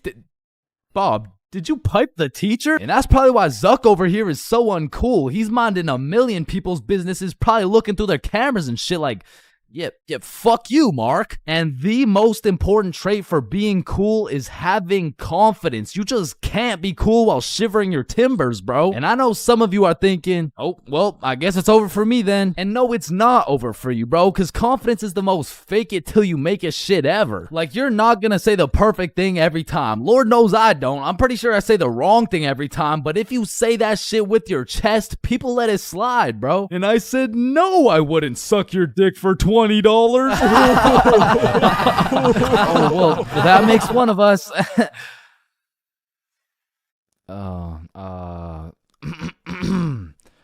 Well, that makes one of us. I love this guy. Now, that's the type of confidence that's gonna take you from a level 1 crook to a level 100 mafia boss. And with that power comes responsibility. Some dudes will become a level 100 mafia boss and start picking on other people because it makes them feel powerful. But a cool guy doesn't yearn for power. He yearns for... fuck. What do you yearn for, bruh?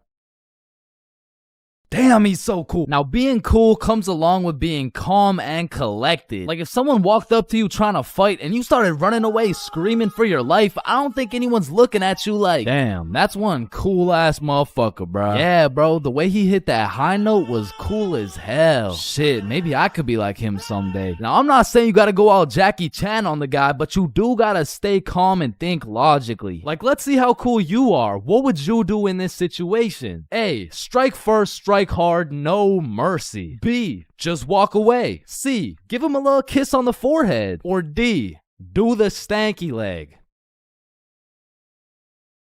And the correct answer is any of the above, bro, because it's not about what you do, it's about how cool you do it. Except maybe the stanky leg one. I don't think anybody can look cool doing the stanky leg. But doing any of the other options, you could look cool as hell. Like, A, strike first, strike hard.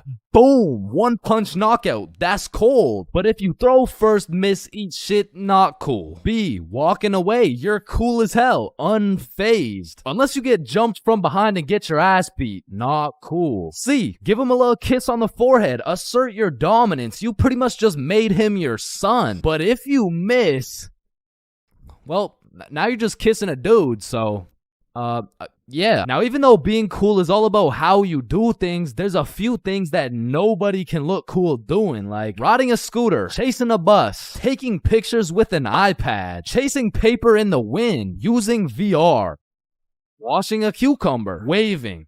You look nerdy as fuck, eating a cupcake, tripping, getting out of a restaurant booth, pickleball, and literally anything to do with Starbucks. Hi, can I get a caramel ribbon crunch frappuccino with 2 extra pumps of vanilla and the You're soy? not cool, bro.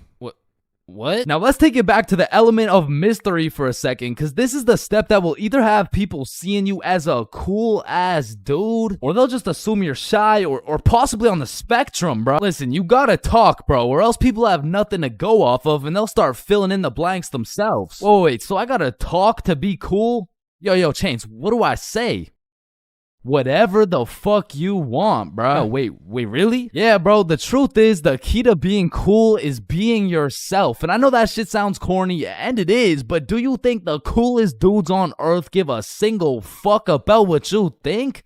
Hell nah. They're way too busy being cool, bruh. You gotta be like a peach, man. Some people hate peaches, some people love peaches, but at the end of the day, the peach is gonna be a peach. So here, take these sunglasses, and if you haven't heard it today, you're a cool ass dude, bro.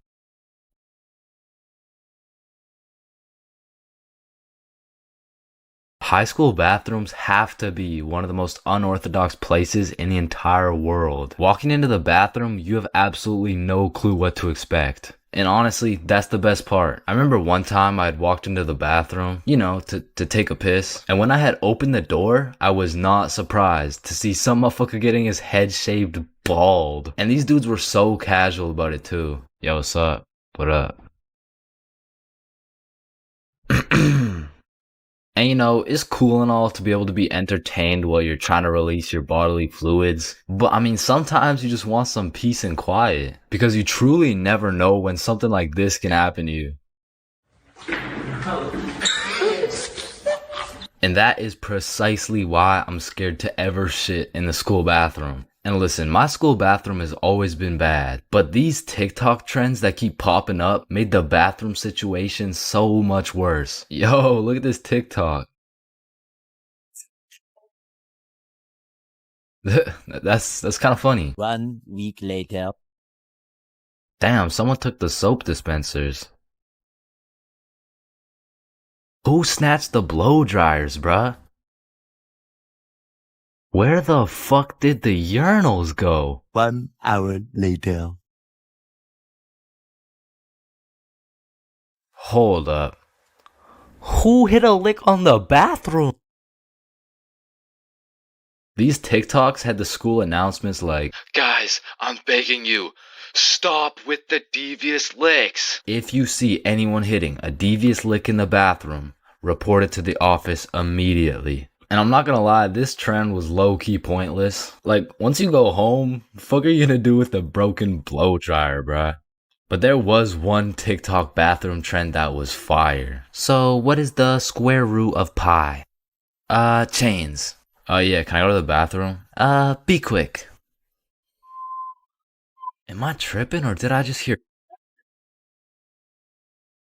Yeah, bro, bathroom functions are a 10 out of 10 TikTok trend. Hey man, if you're still in high school, I recommend trying it. Anyways, I've obviously never been in the girls' washroom before, but I be seeing way too many TikToks filmed in there. Like, is it just a normal thing for girls to go to the washroom while other girls are just in there hitting the renegade? Like, I wouldn't know, but that whole situation seems a little bit awkward to me.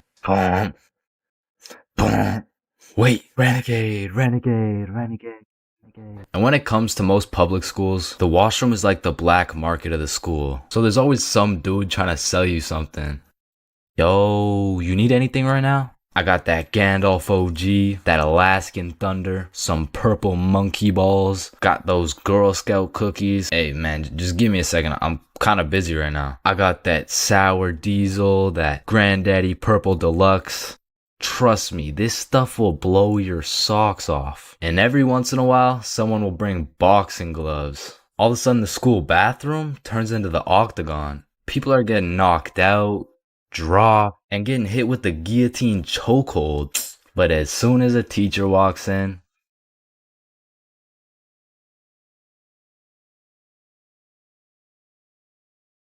So, as I mentioned in my fast food video, I worked at a place called Jim Jordan's. Not to be confused with the popular Canadian establishment Tim Hortons. With that being said, at the time I had already worked at Jimmy's for a year. And to be fair, I couldn't care less if I got fired. So one day I got booked for a night shift from 6 p.m. to 12 a.m. But that wasn't gonna stop me and the boys from smoking up beforehand. So we're all chilling at Bob's crib and we all take a hit. We all ate some snacks. Listen, you know the drill. But then Bob asked, "Are you guys trying to watch some TV?" Nah, I'm really just trying to fuck up these Doritos. Yeah, I could watch something. So Bob throws on the first thing that comes up. And I'm thinking, these nerds are trying to watch Dora. But literally 5 minutes later. Do you see Swiper the Yeah, fox? yeah, he's in the bush. Yeah, you see him. Where? What, in the bush. I don't see him. He's right there. Where? Right behind you. Right behind. Yes. Swiper, no, swipe. Oh, hell no. All of a sudden, I was invested. This show had me in a trance. We were banging out episode after episode. And when I go to check my phone, it's already 5:59. So I'm like, oh shit. I got work in 1 minute. So I run to my car. I wouldn't drive. Not because I'm baked as shit. I was just broke, bruh. I didn't have a car. I was working at Jim Jordan's. So I haul my ass over to the bus stop. Then I wait there as fast as I can. I get on the bus. Then I get off the bus. Then eventually I make it to Jim Jordan's. Needless to say, I was late as hell. And of course my manager had something to say about it. But shit, I was higher than gas prices right now, man. You can't be coming in late like this. Yeah. Jonathan had to stay an extra 30 minutes to cover you. It is very unprofessional to show up late. Are you even listening? Yeah, What did I say then? For sure. Yeah. She definitely knew I was high as hell. But she couldn't fire me. Cause honestly, Nobody else wanted to work there. So I throw on the gym drip, hop on the drive-through window, and I'm the type of dude whose brain just disintegrates when I'm high. So I was just chilling, you know, doing my thing. But all of a sudden, some guy comes through the drive-through and tries to kill my vibe. Sir, hello? Do you have my food? Yeah, what do you want? Well, I just ordered some food back there, and bro, what do you think this is? McDonald's? Yeah, I'm gonna keep it a stack. Most of my brain cells were still at Bob's crib watching Dora, and I guess one of my coworkers noticed that. Yeah, you should just make the drinks. I'll be on drive-through. Okay. Even though I didn't have to talk to people anymore, my brain still refused to start braining. Yo, Chains, chill. Wait, what? Looking back, I am really sorry for whoever ordered something that night, because I wasn't even reading the orders. I was out here freestyling with the coffee. A little bit of this. Oh, yep, a little bit of that. Whole lot of this. Is this the black coffee? What is this, the black coffee? Yeah. Yep. Yep. Then I went on my break. Alright, Chains, what do you want? Well, what do you guys have? Bro, you work here. Can I get, everything? Oh, everything bagel? Nah. Just everything. Jim Jordan's never hit so hard in my life. I was an hour into my 30-minute break demolishing a meal for 5. Honestly, that day, I was probably one of the worst employees ever. But shit, I was having the time of my life. Wicka. Until some Debbie Downer tried to kill my positive vibes. Hey, who made this coffee? That'd be me. I asked for a black coffee and got a cup full of sugar and cream. Are you sure you didn't order that? And boom, she went off. I can't believe this. This is a disgrace. This is outright disrespectful. Let me talk to your manager right now. And listen, I know not everyone's brain just disconnects when they get high, but for those of you who are anything like me, don't go to work high if you want to keep your job. Man, you could be the 47th president of the United States and you'd still get flamed at school. It's just inevitable. It could be your haircut, your clothes, and bro, even when there's nothing to roast, somebody's gonna try and spit out some bullshit anyways. Hey, yo, why does Carl's face look like Spider-Man's left nut? Yo, I can't see it. Why do you know what his nuts look like? And bro, when I was in middle school, all my clothes were hand-me-downs I got from my neighbor, and this motherfucker just didn't want to see me win, bro. Cause I was getting piles of V-neck shirts and jeans that didn't even fit. And not only did my neighbor have no drip, but dude was 10 years older than me, so every fit I made was just a decade too late. And pulling up to school and that shit had me feeling like a rotisserie chicken, the way I was getting cooked at a 360-degree angle, bruh. But my fit wasn't even the only thing that was outdated, cause my phone looked like the first phone ever created. And it acted like it too. I mean, I would have to click the screen 5 times and then send a prayer to the heavens just to turn that shit on. And only real G's know the pain of having to whip out an old ass phone around someone else. Like, I remember this one time a girl came up to me and asked if she could add me on Snapchat, and when I gave her my phone, my shit crashed, bro. I think your phone just ran out of battery. Oh no, don't worry, sometimes you just gotta. Yeah, here you go. Actually, I have a boyfriend, so... Wait, what the fuck? And ever since that day, that phone was my #1 op, bro. So much so that the next time a girl came up and asked for my Snapchat, I started fucking malfunctioning, bro. Hey, can I get your Snapchat? No. Oh. Okay. No. It's just cause I don't have Snapchat. Oh, well, what about your phone number? I actually don't even have a phone. You don't have a phone? Oh, well, I did, but then my dog ate it. You know? Oh my God, is your dog okay? Sorry, I don't even have a dog. I don't have one. Then who ate your phone? Fucking I did. Wait, was that? Nope. Like, I do appreciate all the hand-me-downs, because without them, I would be walking through the school butt-booty naked. But to be honest with you, if it was a choice, I would have rather been butt-booty naked. Because these V-necks were straight girl-repellent. Like, there's birth control, there's condoms, and then there's V-necks, bruh. Well, shit, I mean, you could still pull a lot while wearing a V-neck, but it's just like... It's just gonna be dude. And just when you think I couldn't have been more roastable, my mom would be like, oh, sweetie, you need a haircut. No, please, mom, no. My mom used to take me to this shop that gave out $1 haircuts, bro, and these motherfuckers were straight speed running these cuts. They'd be asking what kind of cut you want while cutting your hair. And by the time you get to show them the cut you want, your shit is already done, bro. And my mom must have not been tipping them either, considering the fact that every time I went back, the cuts kept getting worse and worse. Until one time, I walked out there with my head bleeding, like I asked for a 2 on the sides, and she hit me with a -2. Now, don't get me wrong, when I pulled up to school wearing the most abominable fit known to man with the atrocious haircut and shitter phone combo, I got my shit roasted, flamed, grilled, sauteed, deep fried, and then thrown into the goddamn microwave. Like the type of flaming that has you going home and just taking an extensive look in the mirror, questioning if you should legally change your name to Albert and flee the country. But somehow, this motherfucker Carl got flamed even harder than me just for being Carl. Like, whenever a friend group is created, there's just one dude selected to be the punching bag for the entire group. And you know, I feel bad and shit, but like, it's better Carl than me, bro, so I'm gonna slip a few jabs in if I have to. Yo, what the fuck is Carl eating, bro? Oh, hell nah. Wait, whoa, Chains is eating the exact same thing. Nah, what? Your shit looks like it tastes like cardboard with honey mustard. Wow, how did you know? Like, Carl can't even get a little chuckle out without getting crucified, bruh. Damn, he's fucking that shit up. Looks like he hasn't eaten in weeks, bro. Oh, hell nah, Carl. I know you're not laughing. Yeah, no, I'm not. You're built like SpongeBob Round Pants. You look like a malnourished Santa Claus, bro. Like, god damn, that's a face only a mother can love. What did I do? Now, getting roasted around your boys is tough, but that pales in comparison to the pain and embarrassment of getting roasted in front of your crush, bro. Yo, Chains, what did you get on the science test? I'm not gonna lie, I got like a 76. I'm surprised you're not smarter with that big ass head of yours.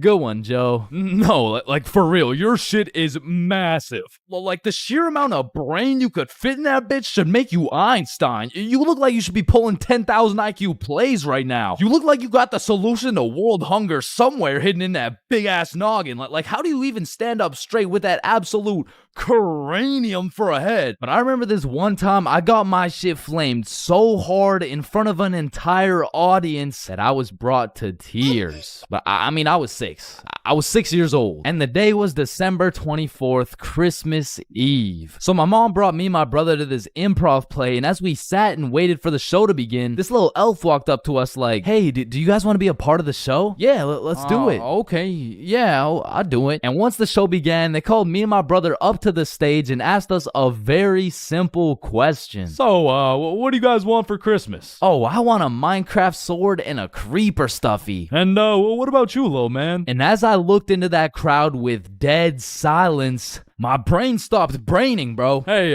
don't worry, it can be anything. Shit. I want, Just, kid, what do you want? I wanna... Man, I wanna... Fuck off the stage, I don't really know what I want. Yo, who brought this fucking dumbass on stage, bro? Get the fuck out of here. Now I'm paraphrasing. I mean, I was 6. I don't remember exactly what he said, but that's what it felt like. And as we walked back to our seats, I was super embarrassed. But as the show started, it was actually pretty funny, and people had probably forgot about it by now. But 10 minutes into the show, a character walks on stage with some goofy ass buck teeth. Yo, this guy looks stupid as hell. Oh, shit. And this dude proceeds to absolutely cook 6-year-old me with no remorse. Hey, what's your name? I don't know. What? Okay, how's your day? Day? Day? What the fuck is a day? I don't know. Well, what do you know? No.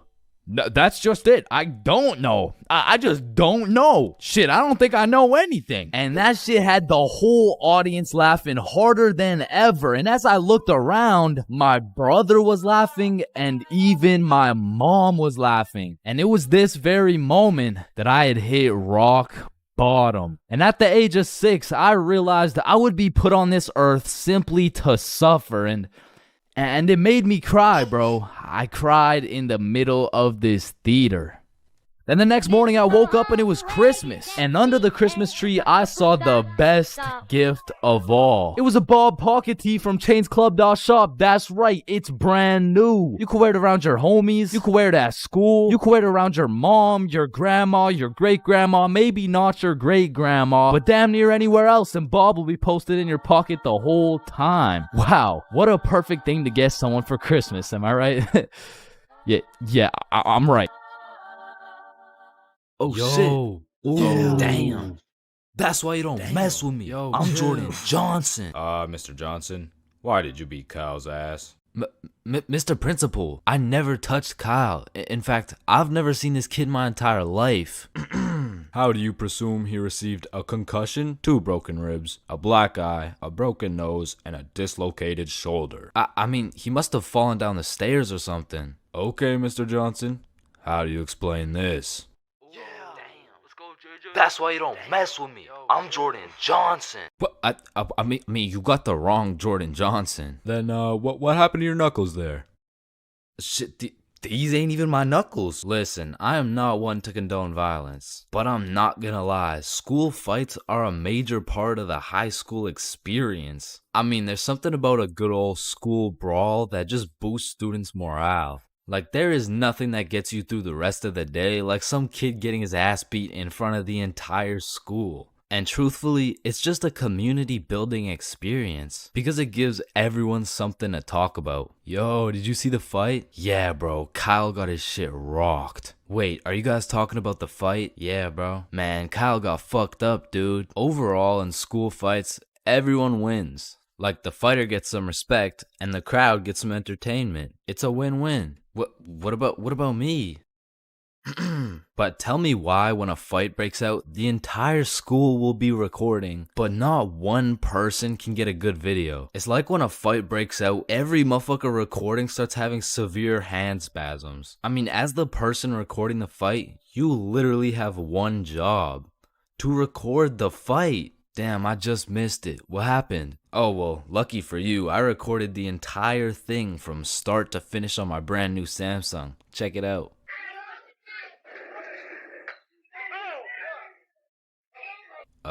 Did anyone else record the fight? Oh shit, yeah, I did on my brand new iPhone 14 that actually records in 4K. Okay, bet. Ooh, Oh. damn.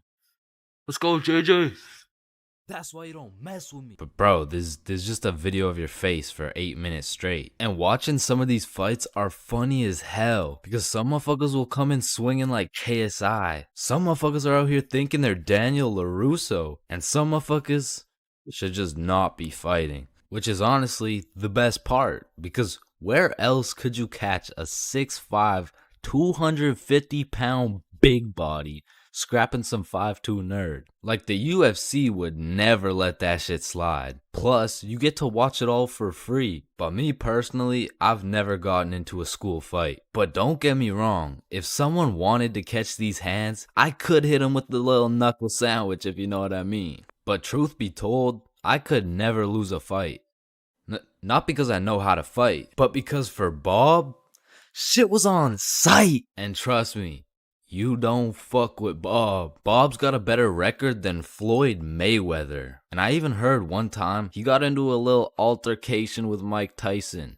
All I'ma say is, he dealt with him. But with that being said, we all know that one kid in school who was born to simply beat people's ass. Like, this dude's life purpose was to run people's fade. And of course, I had someone like this at my school. He was the type of dude who had nothing to lose, so he would instigate a fight wherever he could. We'll just call him Jordan. And honestly, he was holding a solid record. I mean, he was probably 12-0. But one day, Jordan picked on the wrong kid. Hey nerd, take off those stupid glasses. And Bob was a man of little words, so Jordan's buffoonery did not faze him. Hey nerd, I said take off those stupid glasses. Hey, stop ignoring me.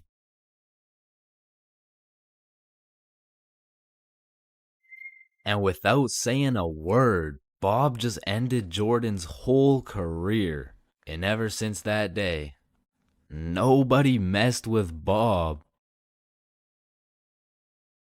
That's why you don't mess with me. Yo, I'm chill. Jordan Johnson. Billy is one of my closest homies, and we've been friends ever since we were little kids. And for as long as I can remember, Billy's been a dumbass, bro. I'm talking he's slightly retarded. You know what I mean? And everyone knows Billy for just two things: always making the absolute worst decision possible, and always having the best stories, bro. Like statistically, this motherfucker should have died 61 different times already, bro. Nah, I got plot armor, bro. Bro, no, you don't. I do. Man, shut the fuck. What the fuck? Now, this story takes place on February 14th, 2025, Valentine's Day. And I'm gonna be so honest, this story is one of the craziest stories I've ever heard in my life, bro. So, wait, can you swear to them that is real? It is. Say you swear. I swear, bro. On everything you love, the Valentine's story happened, bro. On everything I love, the Valentine's story really happened. It was a fine Valentine's Day night. Bob, Billy, and I were all some single dudes, except Billy had a little situation, you know. He was talking to a girl named Elise, and they would hang out from time to time, but it was a new thing, so they weren't really dating, and they were definitely not Valentines. Now, I don't know much about Elise, but just 2 weeks prior, Billy was telling me about how he met some cute girl. They would text, they would hang out, but for whatever reason, their conversations would always be some like, hey, how you doing? Oh, I'm good. I am a little bit stressed because I'm moving and everything. Oh, yeah, moving sucks. How about you come over, I relieve all your stress type shit? Billy, I really like you. I like you too, Elise. But I think you might be a whore. Wait, what? Like, you're most likely a bop. Okay, wait, I mean, you're like, definitely a fuckboy. Okay, chill now. I've never fucked a boy in my life. So keeping that in mind, we were all single, and this Valentine's happened to land on a Friday, and because of this, we going to the club. yeah. Yeah. Mm-hmm. So the plan was simple. We go to the drink store to get something to pregame, go back to my house, and then hit the club, fall in love, and live happily ever after. Now the problem was, Billy was stuck working a 9.5-hour shift until 10 p.m. Now he was the pizza delivery guy for a chain we'll call Big Caesar. So he's doing his thing, delivering those Valentine's pizzas. Well, me and Bob decided that we would go get the drinks now and meet Billy back at the crib once he's off work. So we hop in the car, we get to the drink store, and at this point it's 9:30 p.m. And so Bob calls Billy to ask what he wants. No answer. I call him. No answer. We both text him. Nothing. Now this was strange because Billy usually responds while he's working, but we shrug it off. We go inside the store and get Billy his go-to bottle. Hennessy.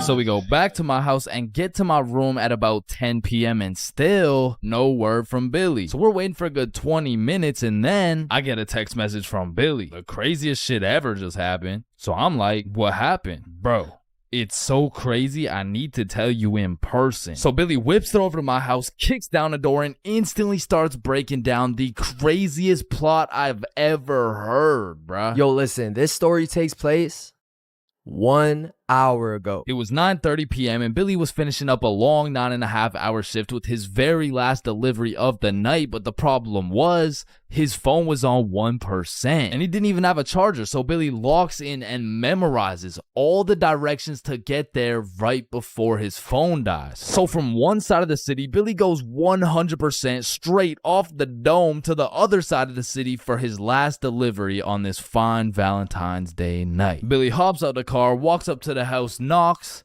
and they open the door. Hey man, happy Valentine's Day. Oh, thank you. Thank you so much, but I didn't order a pizza. Oh shit, are you sure? Gerald, did we order a pizza? Fuck no. Yeah, no, we didn't order a pizza.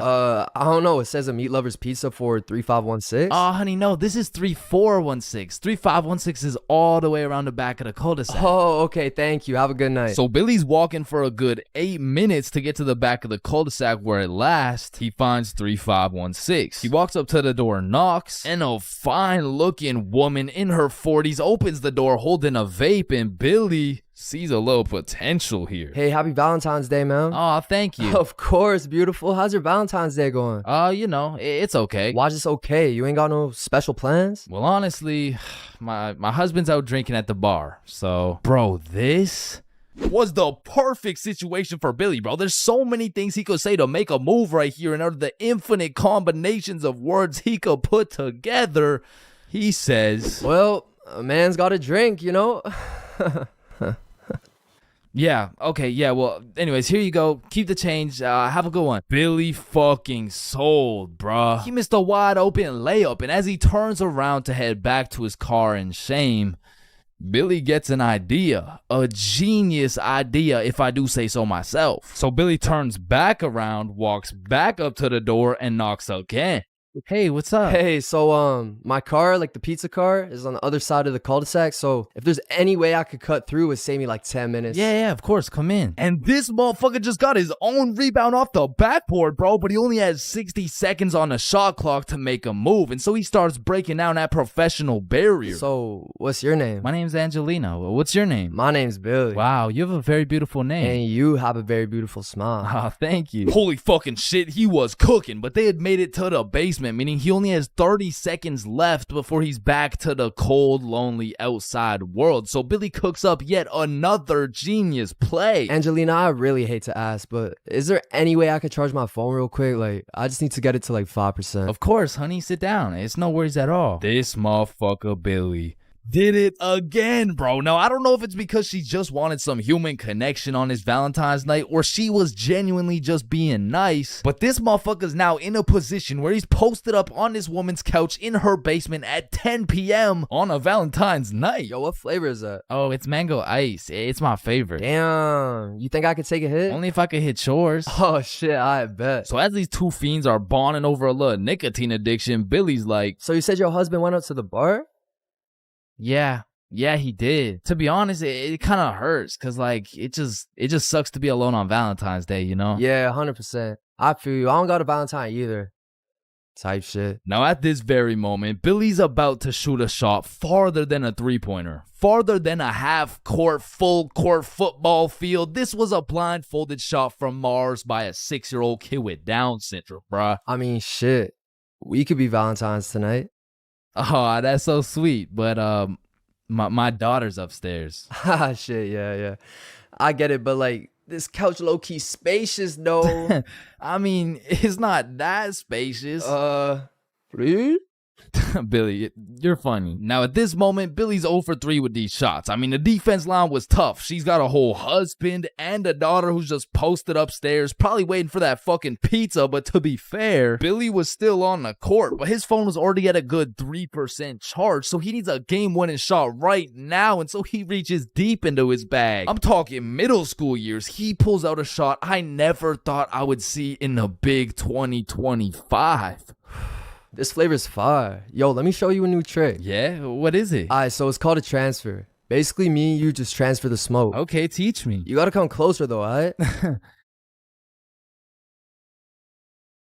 This motherfucker Billy switched the shot, bro, against all odds. Just 15 minutes ago, he was some bum delivering her Big Caesar's pizza. All of a sudden, now she's hot and ready, bruh. And so Billy's making out with some random dude's wife for a good 5 minutes. Then she's like, is your phone charged? Yeah, I appreciate it. You know, let me charge everything. Of course, honey, it's my pleasure. Alright, I'm gonna text you. Okay, drive safe. And Billy leaves this married mother's house after making out with her as the fucking pizza delivery guy. Bro, what the fuck? Billy, are you dead ass? I swear to God. Bro, that story is fucking insane. I mean, shit. I'm not done, bro. Because if there's one thing that Big Caesar's taught Billy, it was how to deliver, bro. So he takes the receipt, boom, takes her number down and texts her. So he drives back to Big Caesar's, goes in, clocks out, hops in a car, drives home, goes inside, showers up, gets out the shower to check his phone.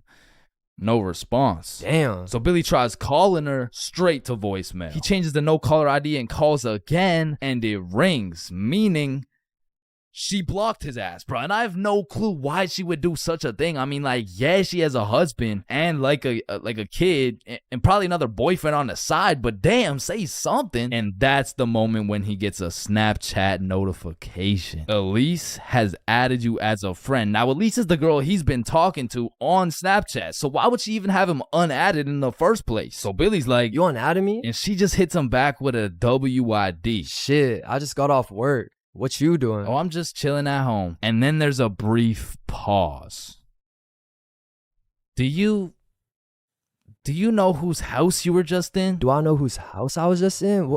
I've been to her house before. She doesn't even live close to... Wait. And Billy starts piecing everything together. How Elise was moving houses, all the boxes laid out in that woman's house, how Elise's family loved eating Big Caesars, and the woman's daughter being upstairs the whole time. Oh, fuck. Billy hooked up with his girl's mom. Now, we have no clue what her mom told her, because it makes the most sense that she said something along the lines of, hey, why did the pizza dude take so long? Elise, I think he was flirting with me. Because let's be honest, what is the other option, bruh? Hey, why did the pizza dude take so long? Yeah, no, I mean, I just cheated on your father with the big Caesar's pizza delivery guy who actually just happens to be your age. So Billy's texting Elise, trying to play it cool, like, Oh, I had no clue that was your house. What are the chances? and she just says, yeah, I get my good looks from my mom. And then she blocked him again, bro. Because after telling her 100 times that he's not a hoe, he's not a bop, he's not a fuck boy, I accidentally hooked up with her mom, bruh. Billy, you know I gotta make a video about this, right? Yeah, I know.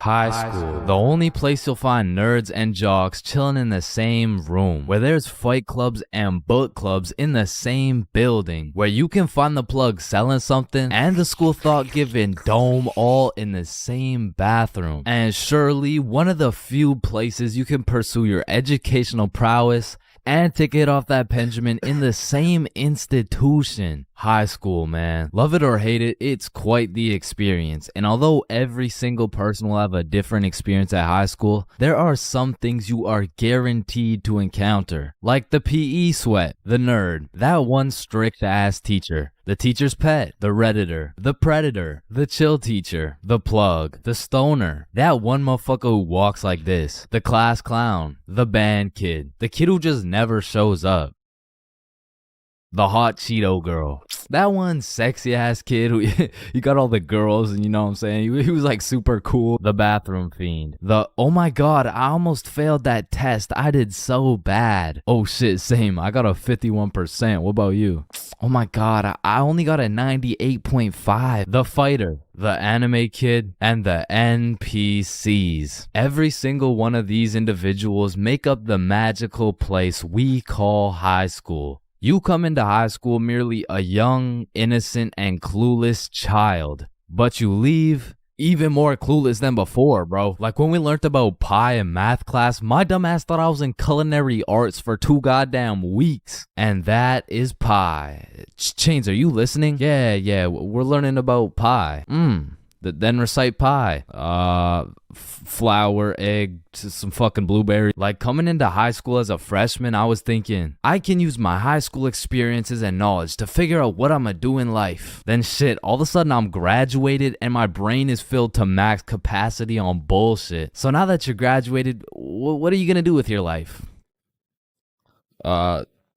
The mitochondria is the powerhouse of the cell. But one of the most majestic parts of high school is the bathrooms, bro. Like it's a proven statistic that only 1 in 30 kids actually go to the bathroom to take a piss. And Lord knows what the other 29 are doing, bro. I mean, it could literally be anything from a secret fight club to a drug ring to a fucking Bible study. Like nothing is out of the picture when it comes to high school bathrooms, bro. But the bathrooms are not the only place where some fuck shit goes down. Cause you know high school students love to see fights, so when there's the slightest hint of beef, there's a motherfucker instigating that shit. Oh shit, my bad, bro. Nah, it's all good, don't worry. Yo, personally, I wouldn't take that shit, bro. What? Nah, it's fine. Like, he practically just called you a bitch. Wait, really? No, it was an accident. Wait, what's that? Oh shit, he just said he's smoking on your grandma's pack right now. Hey, don't be talking about grams like that.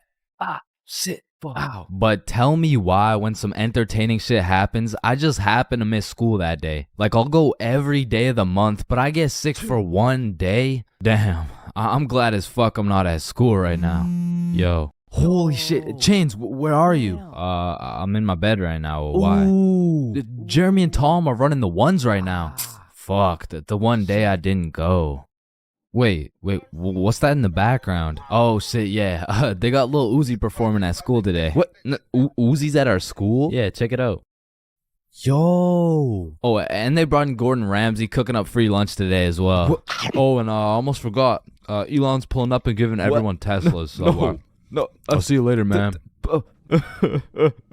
But listen, high school is nothing like these movies painted out to be. Like, all these movies portray the same shit, where Victoria and her goon squad make fun of Ruby, and where Chad and the football team shove Arthur in a locker. Like, I've only seen a motherfucker get shoved into a locker once in my life, and to be honest, I couldn't even see much of it. I mean, it was pretty fucking dark in that locker, bro. But for real, in high school, you don't have to worry about some big body taking your lunch money or some football kid slapping the books out of your hand. The worst thing you'll encounter on your average day at school is your local Redditor. I don't know how they do it, but somehow every joke they make is so unfunny that it just ruins my day, bro. Do you smell that? Yeah, Jeremy, that's what happens when you don't shower in 2 months. No, it smells like sussy baka, like Among Us.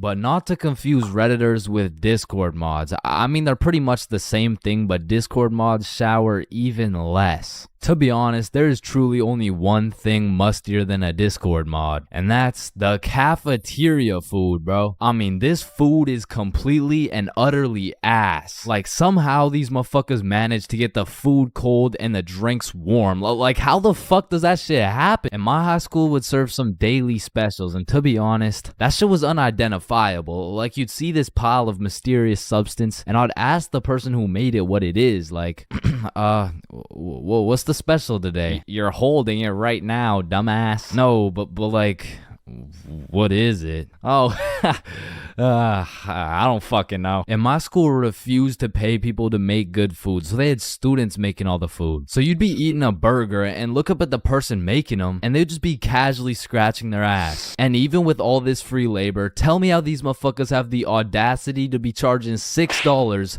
for 3 chicken strips, bro. That's $2 for one small soggy piece of some shit that's probably not even chicken. I mean, that shit is a robbery. And speaking of robbery, the high school change rooms are shockingly similar to Detroit. And we all know, you can't have shit in Detroit. Like, if you leave anything not locked up, it's gone, bro. Your iPhone, gone. $5, finessed. 2-week-old rotten sandwich. Someone's taking that shit. And to be honest, even if you lock that shit up, it's still at high risk. Like, let me paint the picture a little bit. This is PJ. PJ locks all his beloved belongings in his good old PE locker before heading to play some soccer. After scoring a hat trick, PJ comes back to the change room to reacquire his belongings, only to find out someone took PJ's whole goddamn locker. PJ was devastated. Until he remembers, he can check the school's security cameras. Yeah, take a look. Yeah, take that shit, take that. Yeah, we'll. PJ never got his shit back. Now, I don't know about your guys' high schools, but mine was equipped with security cameras everywhere, covering every square inch of the school. But these cameras had the resolution of a fucking toaster. Like, you could have a motherfucker commit a heinous crime. He could proceed to put his face in the camera, state his government name, address, and date of birth, and you would still have no clue who did it, bro. And of course, the teachers. Teachers have the ability to make or break your high school experience. So real quick, let me go over some of the teachers you will encounter in high school. The angry teacher, the chill teacher, the lazy ass teacher, the funny ass teacher, the teacher who doesn't know how to teach shit, Miss Cakinson, the teacher who wants to be the chill teacher, but shit just doesn't work. That teacher that plays videos all class. The gym teacher with several allegations. The weird science teacher. And the teacher who subscribed to ChainsFR. Wow, what a G. And that's high school in a nutshell.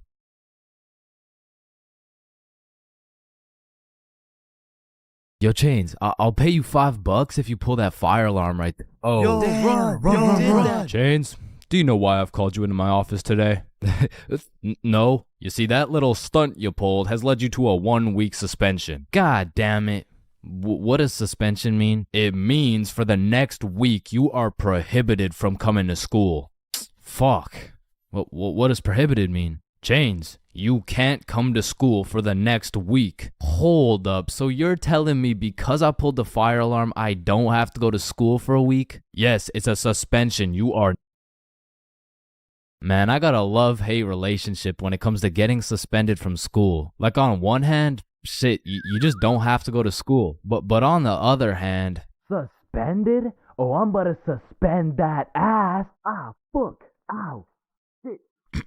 Alright, I don't recommend getting suspended. That shit is not worth it. But how do I know? This story dates way, way, way back to grade 7. It was a cold winter day at Stickman Middle School. In fact, it was freezing cold, and this gave Billy a great idea. Yo, the pond behind the school is frozen. Let's go fuck around on it. Oh, I'm down. Okay, bet. So after school, we got a group of 5 homies, and we headed over to the frozen pond. Now, to paint the picture, behind Stickman Middle School was Stickman Elementary School, and behind Stickman Elementary School was this frozen pond, meaning we had to walk through Stickman Elementary School to get to this pond. But nonetheless, we walk up to the pond and instantly I see this big red sign that says, "Hazard, do not step on ice." Guys, the sign says do not step on ice. Man, fuck the sign. Watch this.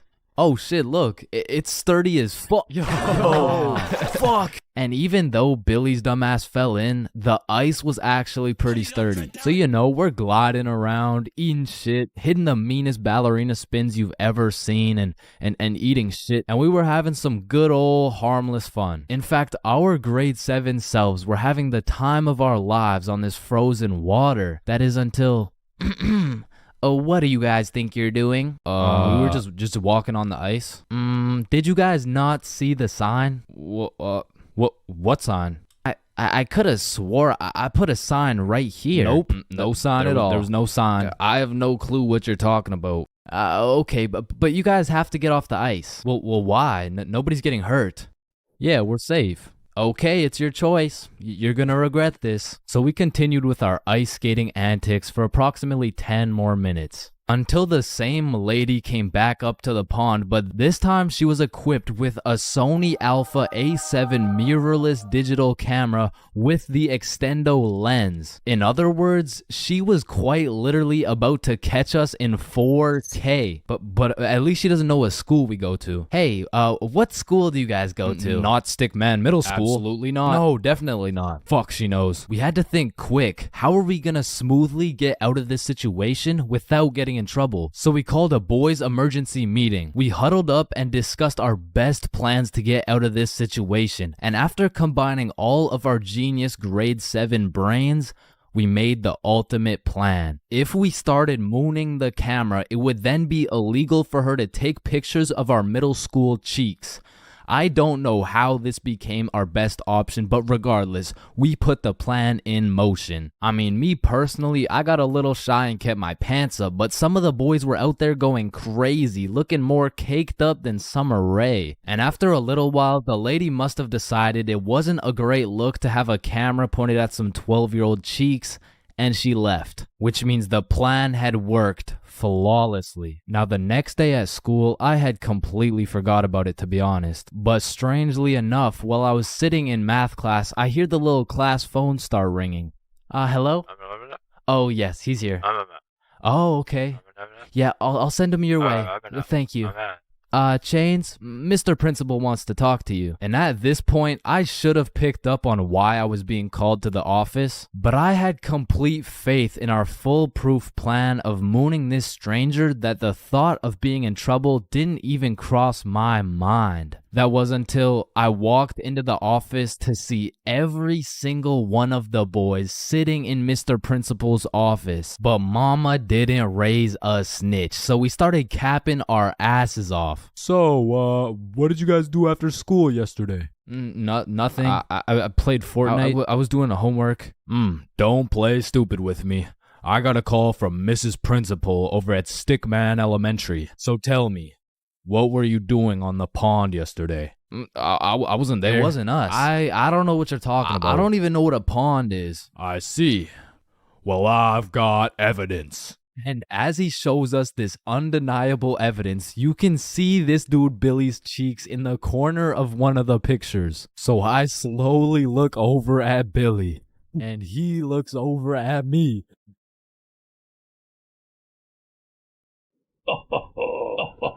If you don't stop laughing right now, you're all suspended.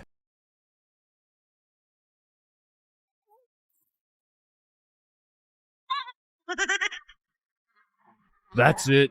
You're all suspended. And as I explained the situation to my mom, let's just say Mama Chains was not happy.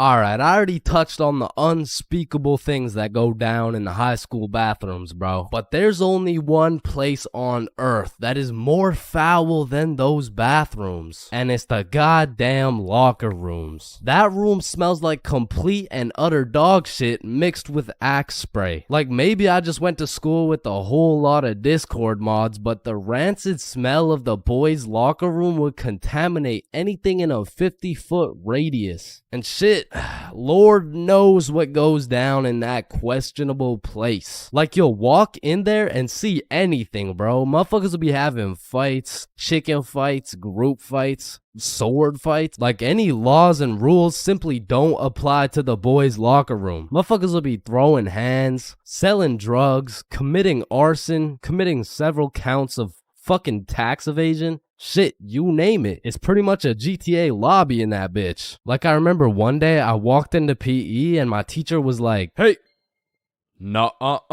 where's your PE strip?" And I was like, shit, it's in the locker room. So I walk into the locker room and there's just two motherfuckers throwing hands and they just stop and look at me like, oh shit. I'm gonna just get my backpack and shit. So yeah. Alright, y'all be safe. And then they just went back to beating the shit out of each other. Now listen, I don't spend too much time in the girls' locker room, but anytime I walk by there, that shit smells like rose petals and rainbows. So I can only imagine there's no group fights, no chicken fights.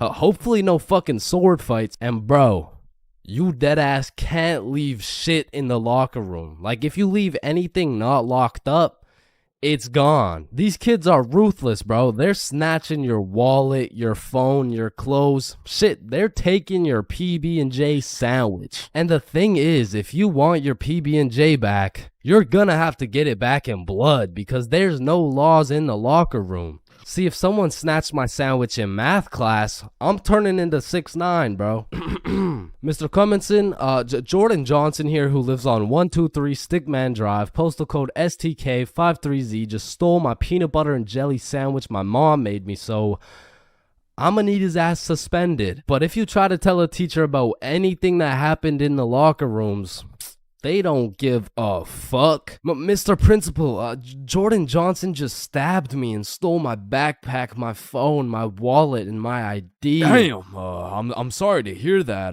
Where did this happen? It was in the locker room after PE. Oh, you said the locker room? You're just gonna have to get it back in blood.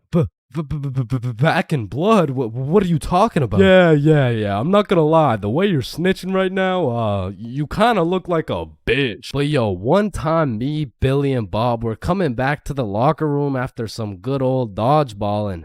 Billy notices a dude rummaging through his backpack. So he's like, yo, what are you doing, bro? But when he turned around, Billy was bamboozled to find out the kid rummaging through his bag, he was special. And there was just this moment of silence. Yo, am I supposed to like beat his ass right now? Or bruh, I'm sure he didn't take anything. Just politely ask for your bag back. All right, yeah. Oh, hey man, can I get my bag back, please? And the kid just hugged Billy, and then he left.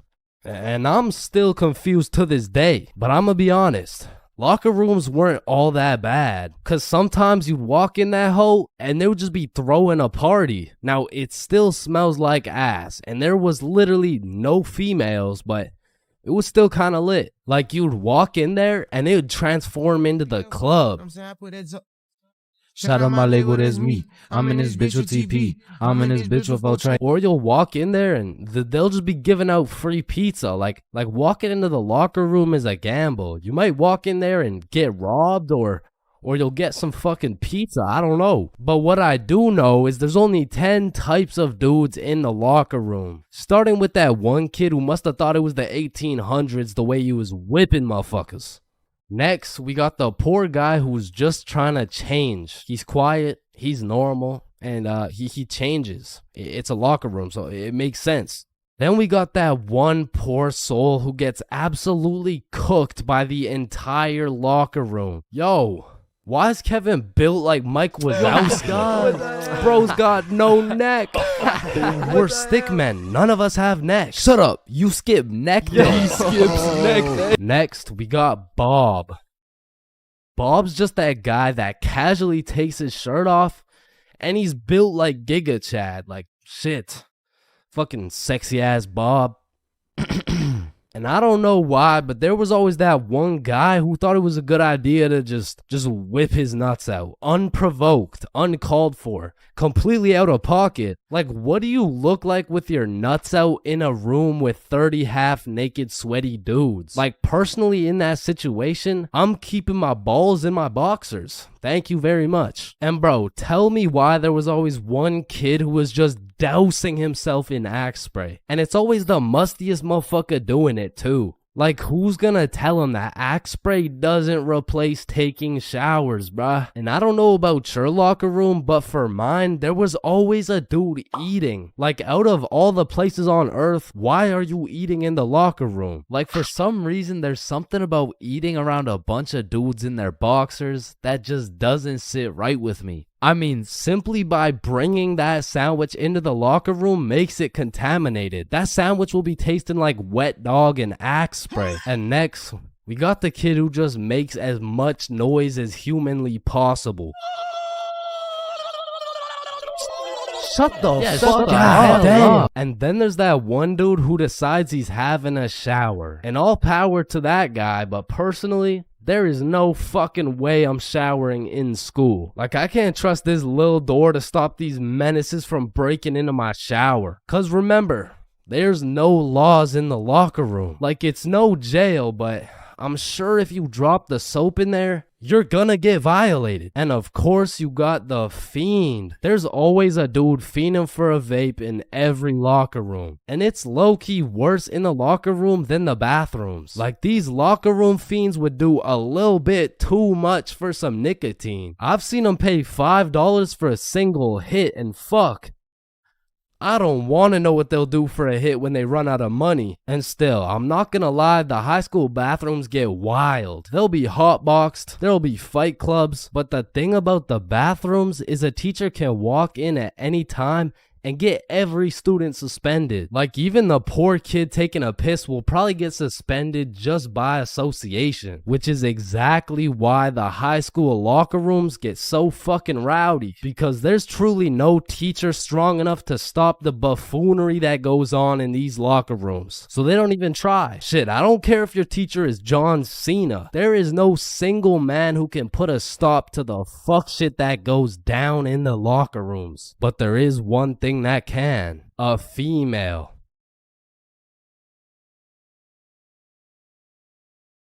Chug, chug, chug, chug, chug, chug. Yo, Bro, God, you're no way. crazy, Just bro. one more. No way. Yeah, Oh, let's shit. go. Are you good? Damn. Blacking out drunk. It's not a fun experience. In fact, it's on the list of the top 3 worst things to experience, ranked just below giving birth. Now, if blacking out drunk is so bad, you may ask yourself, why do so many people do it? And truthfully, there are only a few reasons why one would inflict such a brutal pain on their liver. The first reason is impatience. Some motherfuckers just can't wait the 15 minutes it takes for alcohol to kick in, so they slam back one too many shots. And when that shit hits, that shit hits. Or secondly, peer pressure. I mean, to be fair, you will look cool as fuck for those 3 minutes where you're down in a bunch of vodka, until you're lonely, gurping into the toilet, reconsidering your life decisions. Or because it's yet another Valentine's Day, you will spend locked away in your room, drawing little stickmen on your computer because you get absolutely zero bitches. Wow, so relatable, am I right?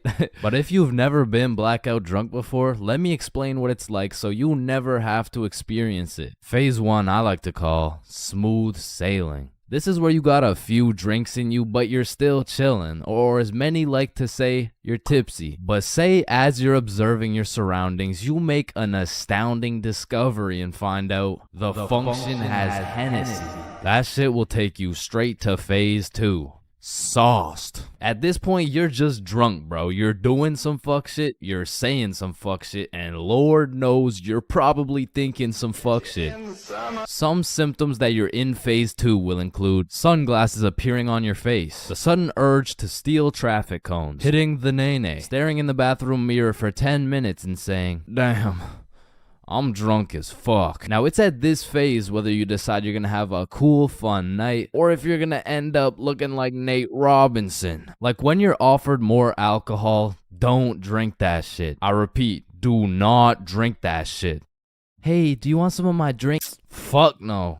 Do you want a sip of my— Aw, shit. You done fucked up. That's the type of shit that will have you in phase 3, which I like to call, shit, I don't feel so good. Ugh. As you can tell by the name, this is where shit starts to go downhill. You go from having a jolly old time to quivering on the floor with your liver fighting for its life. And this is the moment when your memory starts cutting out. You can remember some things here and there, but half of the night simply vanishes. And to be honest, that's gotta be for the better, bro, because I don't know if you wanna remember the pain of being in the downwards dog position while vomiting your guts out. It's not a fond memory. But to get to phase 4, god damn, the function would have to have a lot of fucking Hennessy. In order to get this drunk, you gotta be going through some shit. You gotta be in Spain without the S. You gotta be in Champagne without the sham. You gotta be going through some cock and ball torture without the cock and ball part. Or you gotta make a pretty big miscalculation, bro. Either way, you ingested enough alcohol to kill several farm animals, and this is roughly what you're gonna remember. Nothing, bro. You're not gonna remember jack shit. Pretty much 30 seconds after laying eyes on that juicy bottle of Hennessy, you teleported into your bed with a crazy headache and no recollection of what the fuck just happened, which takes you straight into stage 5, grief. You go on your phone to ask the homies what happened last night, and the very first thing you see in the group chat leaves you frightened, appalled, in disbelief. You thought I was feeling you? No. That nigga munch. Now, I don't know what gremlin takes over your body when you're blackout drunk, but there is no reason I should be throwing my shit back like Ice Spice. Well, on video. Like, it's cool behind closed doors and all, but in public? The fuck? And I understand that consuming enough alcohol to make you forget the night completely has horrible effects on your body and kills an unholy amount of brain cells, but like, that's really not even the worst part, bro. Like, my brain can take one for the team, but my dignity, if I see one more video of me dropping that shit to the floor, I'm done, bro. That's it. You wake up the next morning not remembering a single thing, but as you see more videos, read more text messages, collect more data and evidence from that night, you begin to piece together the puzzle of a night that should not be remembered, leaving you in grief. But that's not all, no. Phase 6 is pain, cause you don't even want to feel the extent of a blackout hangover. That shit will have you feeling like you got hit by a bus. And shit, you might have actually got hit by a bus. You wouldn't know. Shit will have you feeling like one of those musty old chihuahuas. Now, I don't know exactly what it feels like to be one of these things, but all I know is you don't want to be one of those musty old chihuahuas. I mean, it's not fun waking up all shaky with a throbbing headache and the urge to just stop existing. And every single time you black out drunk, you tell yourself, I'm never getting this drunk ever again. Until the moment you realize the function has Hennessy.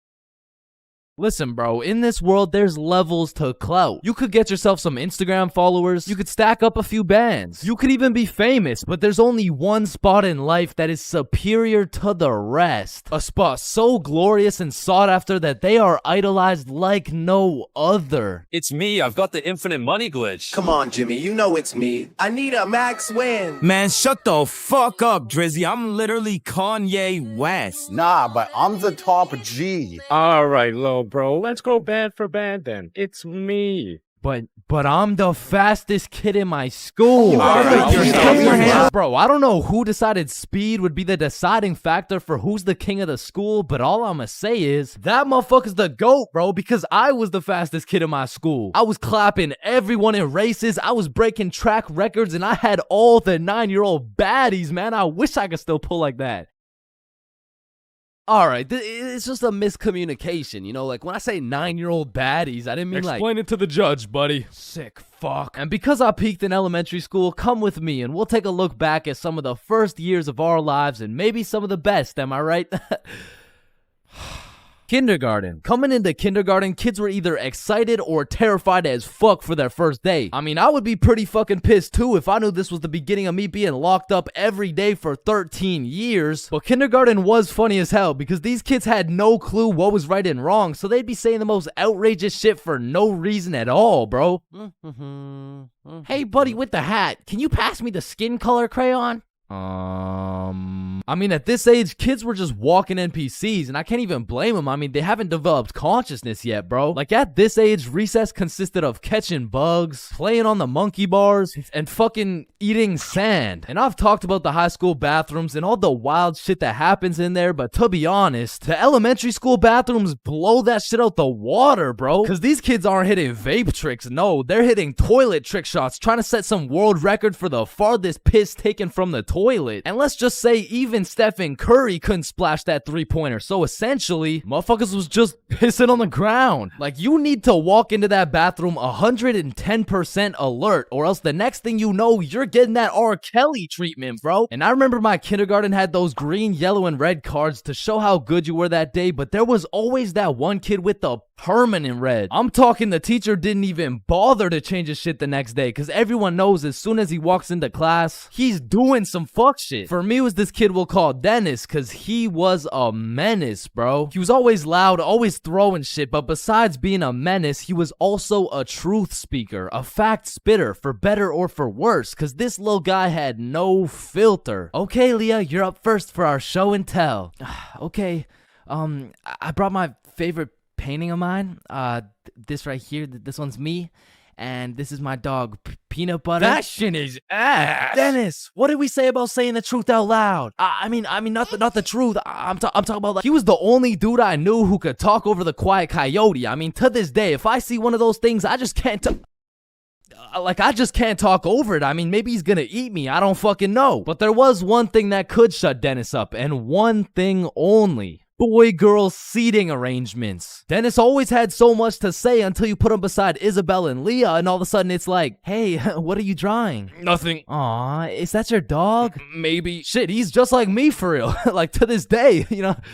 Oh shit. And then we go outside for lunch, and don't get me wrong, eating sand for fun was great and all, but as kids got older, everyone started to play games, some of which consisted of tag, manhunt, soccer, basketball, grounders, red ass, kickball, jump rope, tetherball, and what is possibly the most goated game of all time, Foursquare. This game was legendary, bro, but this shit used to get heated as fuck. I mean, kids were making truces, making whole clans, and that right there was real beef. Like, if you caught the ops lacking at nap time, it was on sight, bro. Psst, what? Oh, no, wait. You're a poopy ass. But man, crushes were everything in elementary school. Like, if you told anyone you had the smallest crush on a girl, word's getting out fast, and the entire class is going to be organizing a wedding for tomorrow. But some kids just didn't use their words, like this one girl in my elementary school who most definitely had a crush on me. I mean, once again, I was the fastest kid in my elementary school, so... As I was saying, this girl had a crush on me, but she didn't like using her words, so essentially, she just she just beat my ass. I mean, what better way to tell someone you like them? And she must have really liked me, bro, because you could see it when I came home. Like, oh my god, Chains, what happened? Oh, well, I think this girl at school likes me. Oh, yeah, that's great.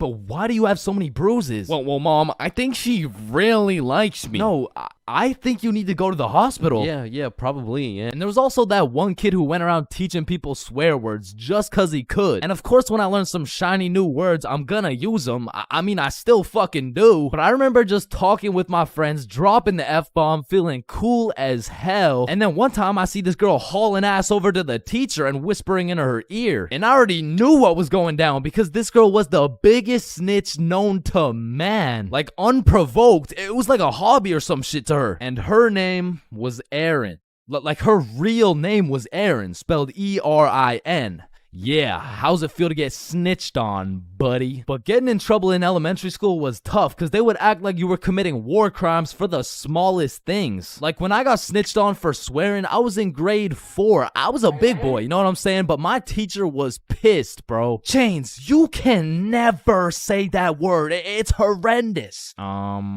What does horrendous mean? It's not good, okay? Aw, shit, my bad. Chains! Oh, sorry, it's just stuck in my fucking brain. Chains, cut it out right now or you get detention. Okay, I'm sorry. I'm sorry, motherfucker. What? And I'm not gonna lie, the most cursed part of elementary school was the talent shows, bro. Cause the teachers expect you to be all quiet and serious and shit, but it was literally a real life try not to laugh. Like, how am I supposed to be serious when Jimmy's up there shitting out Minecraft parodies like it's comedy gold? I mean, at my school, it was less of a talent show and more of a come on stage in front of the entire school and do whatever the fuck you want for 10 minutes type of show. And man, that shit was brutal. It was like watching paint dry. But if the paint was 7 years old and standing on a stage in front of the entire school, nervous as hell, shitting his pants. Cause elementary school had some weird kids, bro. Like those kids who used to put glue on their hands to let it dry so they could peel it off. Or the kid who would just straight up eat the glue. Or the weird kid who would secretly take a bite out of every single foam football. Like, how are you that hungry? The kid who only wore shorts through rain and snow. The kid who was mad at everyone for no reason. The kid who wouldn't stop yapping. The kid who always had to flex how strong their dad is. My dad is so much stronger than yours, he can beat up your dad with his pinky finger. He can bench press 625 pounds. Wait, what even is that? You don't know what a bench press is? No. What the fuck is a dad? The kid who thought he was Albert Einstein. The snitch named Aaron lives at 354 Stickman Way. The fake snitch. Bro, you won't believe what I just did. What'd you do? I just put my juice box in the recycling. Get this? With the straw inside. I'm telling the teacher. Bro, Teacher. Jackson? Yeah, can I go to the bathroom? The teacher's pet named Aaron, E-R-I-N, postal code 3310. And of course, the fastest kid in the school. You know what I'm saying? That was me. I was him. I was the fastest kid in my... There's really only 3 situations that make me want to just stop existing. The first is when your mom would leave you at the Walmart checkout with no way to pay. The second is having to shit in the school washroom. And the third is being sober at a party full of drunk people. I mean, there is nothing worse than a party where everyone is having fun, you know, dancing and shit, but you're just sober in the corner, eating Cool Ranch Doritos, reconsidering your life decisions. Like, maybe I'm just boring or something, but to me, most of the time, it is not fun being at a party while sober. Cause you'll be chilling, minding your business, and there'll be a bunch of drunk motherfuckers coming up to you like, yo, I am so drunk right now. Nice. Yeah, bro. I drank so much. Nice. Because when you're drunk, there is no thought process. You're just blissfully unaware of the fact that you can't dance. But that vodka will have you in the middle of the dance floor like... However, when you're sober, you are actually aware of how stupid some of these drunk people look. Like, you can just take a look around and you'll see a bunch of motherfuckers doing shit they're gonna regret when they're sober. Damn, look at her. Yo, he's gonna regret that for sure. And look at this dude. Wait, Billy. What the fuck are you doing? I'm twerking on the walls like Peter Parker. No, what the fuck? Being at a party while sober has me feeling like that one dude who's always like, yo, where the hoes at?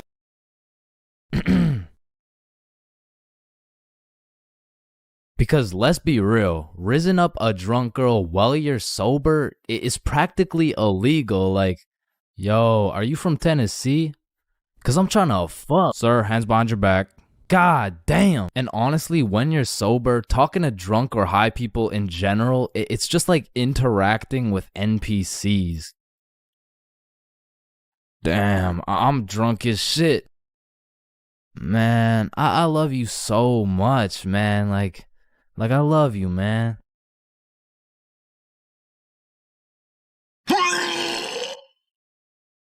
Damn, bruh. I'm zooted as fuck.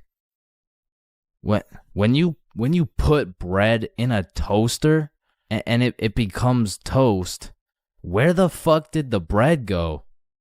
Faded than a hoe, faded than a hoe, faded than a hoe, faded than a hoe. Is this dude emoting? Like, I remember one time I was sober at this function, chilling on the couch, probably playing Clash Royale or something, and there was a visibly drunk dude to the right of me and a obviously drunk girl to the left of me. And without exchanging a single word, they just started making out in front of me, bro. And that situation was weird as fuck, but like, I had to stick it out and get that 3 crown, you know what I'm saying?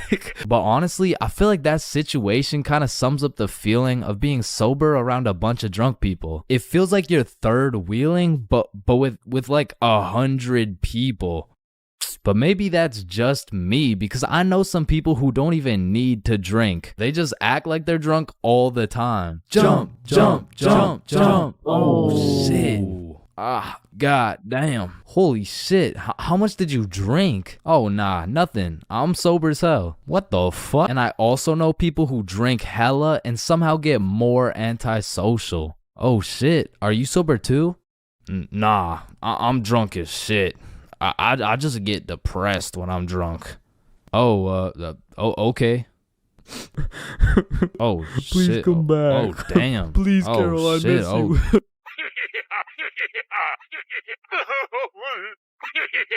Bigfoot, the Loch Ness Monster, leprechauns, unicorns, 2 pretty best friends, and love.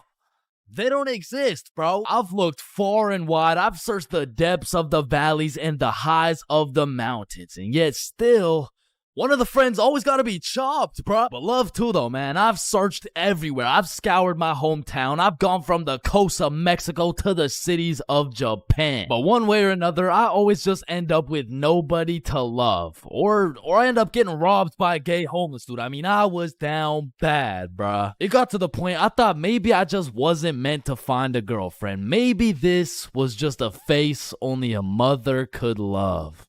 Ew, get that shit off the screen. What? Mom! So I hopped on a flight to Barcelona, and this story takes place a few weeks ago. It's a new continent, new city with new people, and maybe even a new girlfriend. And so as soon as I stepped foot on that Spanish soil, I downloaded Tinder and got the swiping, bro. Fine shit, swipe right. Cute shit, swipe right. Chop shit, swipe right, bro. It's a numbers game. I done swiped so much my thumb had a 6-pack and I ran out of girls to swipe on. But shit, I mean, it's a numbers game. And since I pulled up solo dolo, I went and checked into a hostel. Now, if you don't know what a hostel is, it's pretty much like a little hotel, except you share your room with like 6 other motherfuckers. But to be fair, you save a lot of money. And I low-key don't mind sleeping with some random dudes if it means I get some extra change in my pocket. You know what I'm saying? Is 15 enough? Nah, the hostel's like 30-something. Oh, nah, I don't need a hostel. What? Wait, no, not like that, bro. Anyway, sleeping in that hostel was fucking crazy, bro. Like, first night I got there, I hopped in my little twin bunk bed and closed the curtains, and everyone was like, all right, good night, boys. Good night, gang. Sweet love you, dreams. motherfuckers. Love you too, y'all, man. motherfuckers. Yo, motherfucker on the top right bunk, say it back. Good night. And? I love you. Love you too, bro. Lights out. So the sun came up and my ass didn't get a drop of sleep. But regardless, I got out of bed, got some coffee, explored the city, hit the beach, got some food, all the normal shit you do when you're in a new city. But after a long day of tourist shit, I went back to my room. I went back to our room. I hopped in my little bunk bed and prepared myself to open up Tinder after letting that shit cook for a solid 24 hours. And when I opened that shit up, I got 28 matches. Yeah. Yeah, thank you, bro.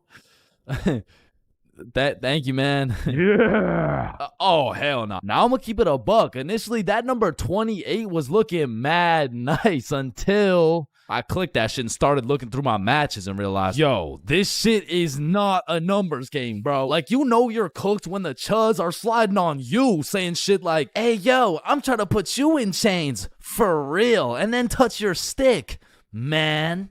Yeah, nah, I'm deleting this shit, bro. And just as I'm about to give up on my dreams of finding my other half, I get a new match. It's Yvonne, straight dime, certified fine shit, bro. I had to slide in with some heat. So I'm like, Yvonne? Nah, more like King Von, because I'm trying to take you to the O of marriage. Now that would be a crazy story. Opening bracket featuring Lil Durk, closing bracket. And before I send her some absolute bullshit like that, she hits me with a, hey. Oh, you know, nah, that works. What's up? How are you? Great, how are you? And we end up having a marvelous conversation. We share a bunch of beliefs, perspectives, and above all, we got the same taste in music. So I'm like, you free tomorrow? Yeah, I'm free tomorrow. What's your favorite food? I'm a drinks type of girl. Say less, I know a place. I don't know shit. I literally just got here, bro. Okay, see you tomorrow. And just like that, I just got myself a date. I'm coming. Nah, you can't come. It's my date, bro. Oh, hell no. So that night, I did a little research and found the coolest bar in Barcelona. But when I went to make a reservation online,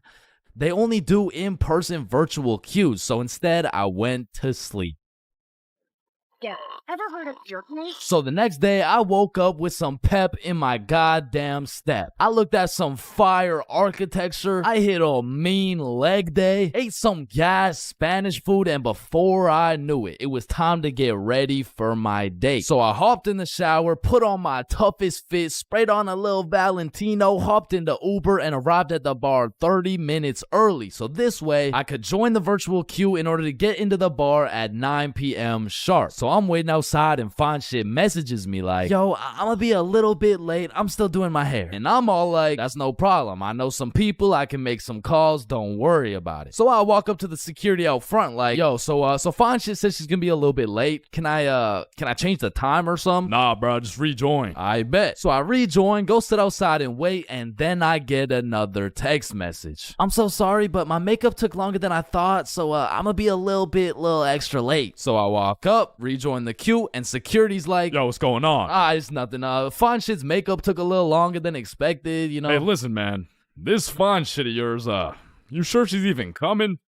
Nah, yeah. Nah, of course, that's Fine Shit. She's coming. So I go back and sit down outside, but looking back, I definitely gave her the benefit of the doubt, but that was her first red flag. So now it's about 9:40 p.m. and I get a text message from Yvonne that reads, I'm here. So I go to link with Yvonne for the moment of truth, whether or not I'm about to go on a date with Fine Shit or 50-year-old neck-bearded catfish shit. And fortunately for me, no catfish. Chains. Yo. Hey. What's up? Now, the virtual queue still had 10 minutes before we could get in, so we go and sit down outside and have a little chat. And it's a great conversation. We got a lot to talk about, and the vibes are there. So you could travel to Barcelona alone. What do you do? Is it daddy's money? Yeah, it's daddy's money. Ah, okay, interesting. But I'm daddy. Yeah, no, I need to drink some alcohol. Yeah, nah, me too. me too. My phone beeps and it's our turn to go inside, but this is no regular bar. So I'm like, yo, just follow me. So we enter this pastrami shop. I open the fridge. We go inside and we go through this tunnel that leads us to the bar. We order our drinks and continue talking. Okay, so if it's not daddy's money, then what do you do? And so obviously, I just told her like, OnlyFans. You're lying. I am dead ass serious. My meat is all over the worldwide net. What? No way. Show me. Shit. Like, nah, shit. Maybe after a few drinks, you know what I'm saying? And right on time, our drinks showed up and my shit was radioactive, bro. Like, here's a picture. There are no filters or effects on that shit. And I'm not gonna lie, it tasted exactly how it looked. But regardless, I'm tanking that shit and I don't know what it is, but that shitty ass drink was giving me superpowers, bruh. That shit had me cooking up the greatest answers to her questions possible, bruh. Okay, so if you had one wish, what would it be? Damn, that's a good question. Shit. Okay, if I had one wish, period cramps. What? I would rid the world of period cramps, man. I hate the fact that they exist. Just even thinking about it, like, ooh, they sure do get me riled up, man. I hate them. Wait. Me too. Nah, that's crazy. We have so much in common. And from that moment on, I could tell she took down her guard and got comfortable because she started saying shit like, this guy from my school is obsessed with me and he won't stop snapping me. Damn, maybe you should stop responding or some shit. She snaps a picture of us and captions that shit. He getting it and you not. Lol. Red flag number 2. What kind of anime villain origin story are you trying to create for this motherfucker, bruh? But I digress. We order the second round of drinks, but as she's sipping that shit, I can hear an accent starting to form in her speech. So I'm like, yo, where's this accent coming from? Oh yeah, nah, when I drink, my French accent starts coming out. And I kid you not, she went from one drink sounding like, yeah, so my favorite food is pasta, to drink 4 dead ass talking like, actually, I changed my mind. My favorite food is croissant. Shawty turned from fine shit to French shit so fast, I didn't even know who I was on a date with at this point. And then she hits me with a, I'll be right back. She grabs my face and hits my ass with a big ass smooch. Now that shit took me aback. I was not expecting it. However, maybe it's just a culture thing. Maybe it's normal for her. So I can't say that it's a real red flag. So she's still in the game. And when she comes back, she's like, yo, Chains, let's go to the beach. Say less. So we're walking down to the beach and she says some shit like, so when's the next date? Oh, it's on Saturday at 6 p.m. Oh no, I'm not free on Saturday. Oh, you mean date with you? Yeah, nah, this is the last one. Now I said it as a joke, but she wanted to get all mad and shit and storm off. Now in this situation, I have 2 options. Option A is chase after her and beg her to stay. And option B is standing there like an absolute peak male specimen to the point the gravitational pull of my testosterone retrieves her back to the very location she left. And I went with option B. And she came back, bruh. You're supposed to chase after me. It's like a French thing. Ah, okay. I'm not French, bruh. So we continue with our walk, and I'm cracking jokes, entertaining her and shit. But honestly, that little stunt shorty pulled back there was red flag number 3 for me, bro. So at this point, I'm not in it for the game of love. I am simply just in it for the love of the game, bruh. So we arrive at Barceloneta Beach. We sit down, and at this point, it's about 1 a.m., but we're still chatting, having a good time. But out of the corner of my eye, I see a man hooded up walking towards us from the darkness. And as bro's approaching, I'm ready for anything. I'm getting ready to take a stand, throw some hands, get in the sand. Shit, I'd even go band for band. But if this dude gets any closer, I'd be damned. And this motherfucker hits us with a drive-by compliment. You have a very beautiful girlfriend. Oh, thank you. Thank you.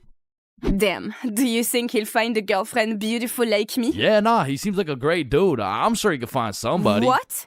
I said, yeah, nah, he seems like a nice fella. This girl slaps the shit out of me and says, you're supposed to say nobody's as beautiful as me. Bro, in this moment, I had never been so unattracted to a girl in my life. Am I tripping? Or did you just slap the shit out of me? And then she tries to kiss me again, talking about, I'm sorry. Nah. What? No, what? And even after getting my shit absolutely Will Smith, I'm still trying to be polite. Like, listen, I don't kiss girls on the first date. You don't kiss girls on the first date. Yeah. So, you're telling me, for a living, your occupation is laying down that pipe on film and then proceeding to post it online and you can't kiss me.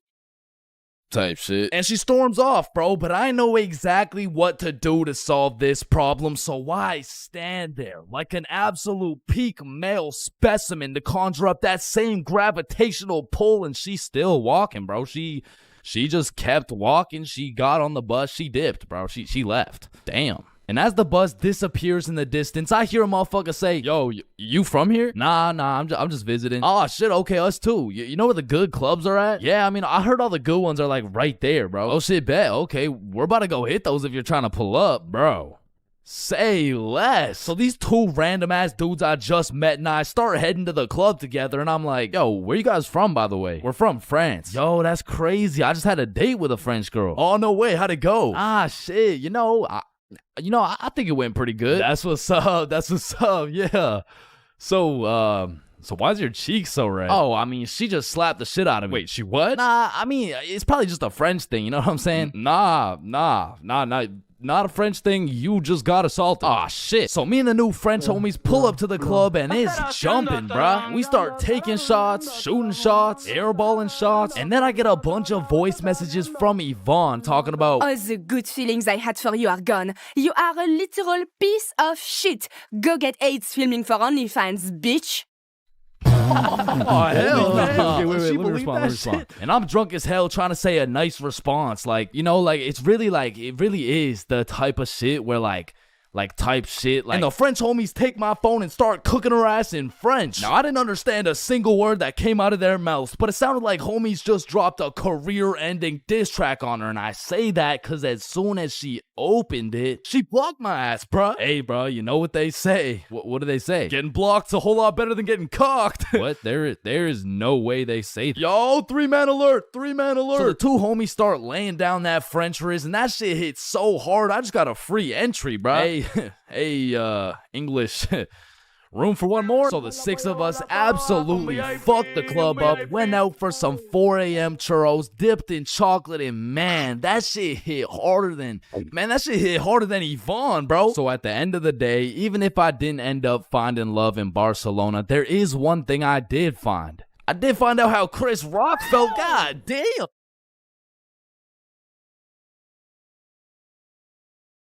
Being absolutely faded in math class is one thing, but pulling up to school while you're hammered, wasted, absolutely plastered is simply a different ball game. Cause there's lots of people who can properly utilize that Mary Jane on a daily basis. For example, tattoo artists. In fact, I feel like majority of tattoo artists would say, it helps me work better, dude. And I would happily trust this man to do his best work knowing he's baked as shit. However, if this dude was wasted, it's a little bit of a different story. Alrighty, dude. All done. Yo, I asked for a rose, bro. And because of this reason, you would truly have to be a dumbass to go to school drunk. Chains, but the title of the video says going to school drunk. I did, bro. I went to school drunk, but listen, it was no ordinary day at school. No. In fact, I didn't even go in the day at all. I went drunk to the school dance. Meaning this story takes place when the boys and I were in grade 11. It was a Thursday night, the night of winter ball. And as the boys and I were getting ready, you know, looking like some distinguished young gentlemen, I had realized, damn, none of us have any girls to take to the dance. Fuck, you're right. That means we're gonna have to ask a girl to dance, bro. What? You mean like talk to them? Yeah, if only we knew someone with a bigger roster than a cheerleading team. Someone with more hoes than a shed. Someone who pulls more tens than EDP. It's Bob. So me and Billy started analyzing Bob. Like how does he pull so many girls, bro? Is it the jawline? I don't know. What about the silky smooth clear skin? Maybe. Or is it those succulent luscious kissable lips? It's the glasses. Yeah. the glasses. Yeah. So we stole Bob's entire flow in the hopes this would put an end to my drought of bitches. So we check ourselves out in the mirror and then we hop into Billy's whip. We throw on some Rihanna to get us hyped, and before we knew it, we had arrived at school. Now to really paint the picture, it was a Thursday at 8 p.m. And on this Thursday at 8 p.m., Billy pops his trunk to pull out 2 bottles of vodka. Now, if you were unaware, it was currently a Thursday at 8 p.m. on a school night, and we were headed into our school. Now, logically, I should have simply denied the alcohol, but I'ma keep it a buck. The whole idea of walking up to a girl and asking her to dance was really giving me the heebie-jeebies. I mean, my palms were sweaty, my knees were weak, and arms were heavy, so I took a big old chug of that liquid courage in order to ease the nerves a little bit. And shit, Billy Billy must have been feeling the same way because Billy was down in that shit like it was water. And right after we consumed enough alcohol to kill a baby elephant, I got a notification on my phone. Oh shit, I got an email. Oh, it's from the school. It says, if you come to the winter ball under the influence of alcohol or any drug, you will face suspension and will lose your right to walk across the stage for graduation. Fuck. Okay, listen, if we can get into the dance before this shit hits, we're chilling. All right, we got this. So we walk into the school looking fresh as hell, but then I notice a fat line of students, and this line led to a security check to get into the dance. Fuck, that's not good. Nah, we're chilling. I still don't even feel anything. What about you? Yeah, same. We're good. And just as we came to the consensus that we were good, the principal starts walking down the line in our direction. Fuck, act cool. We're good. Act cool. Whew. That was close. You three, over here. Shit, fuck, shit. Do you guys know why I called you over here? Nah. Nope. I smelled alcohol the moment I walked past you three. Now, I don't know if it was one of you or all of you, but you know the consequences of showing up under the influence, right? Yeah, we do. And tell me, is it or is it not suspicious that all three of you guys showed up with glasses on? Nah, we just thought it looked suspicious. Take them off. Damn. Yes, sir. And although I downed a sizable amount of vodka, it still hadn't kicked in yet. Now, I didn't want to do this to you guys, but look at my finger. This motherfucker starts waving around his magic finger in Billy's face with a flashlight to somehow see if he's drunk. Now, I don't know what the plan was, but I was fucking scared. Okay. He's not bad. Oh, okay, he's good. Now let's see here. And just as this motherfucker puts his finger in my face, that vodka hits, bro. I'm using all the strength I got to keep my balance while I'm getting blinded by this flashlight. Let me try that again. I got a little feeling you guys drank, but it hasn't fully kicked in yet. I'll check up on you in a little bit. Yeah, that's good. Yeah. So we get to security and they make sure to pat us down. A little bit too good, but before we knew it, we were at the dance. And just like that, I saw my opportunity and I put that liquid courage to use. And you know, I'm very articulate when it comes to words, so I ask, "Hi, how are you?" "Oh, hey, I'm good." So I wanted to ask you, like, you know, we're at the dance and I saw you, so I walked over here. Here we are, you know what I mean? So like, do you want to dance? Yeah, sure. It had worked. My plan had finally worked. And just as I was about to feel the female touch I'd been deprived of for all these years, I see Mr. Principal walking in my direction with his finger ready and his flashlight in hand. So I just haul ass, and I don't stop hauling ass until I'm off school grounds. So the moral of the story is, don't go to school drunk, bro.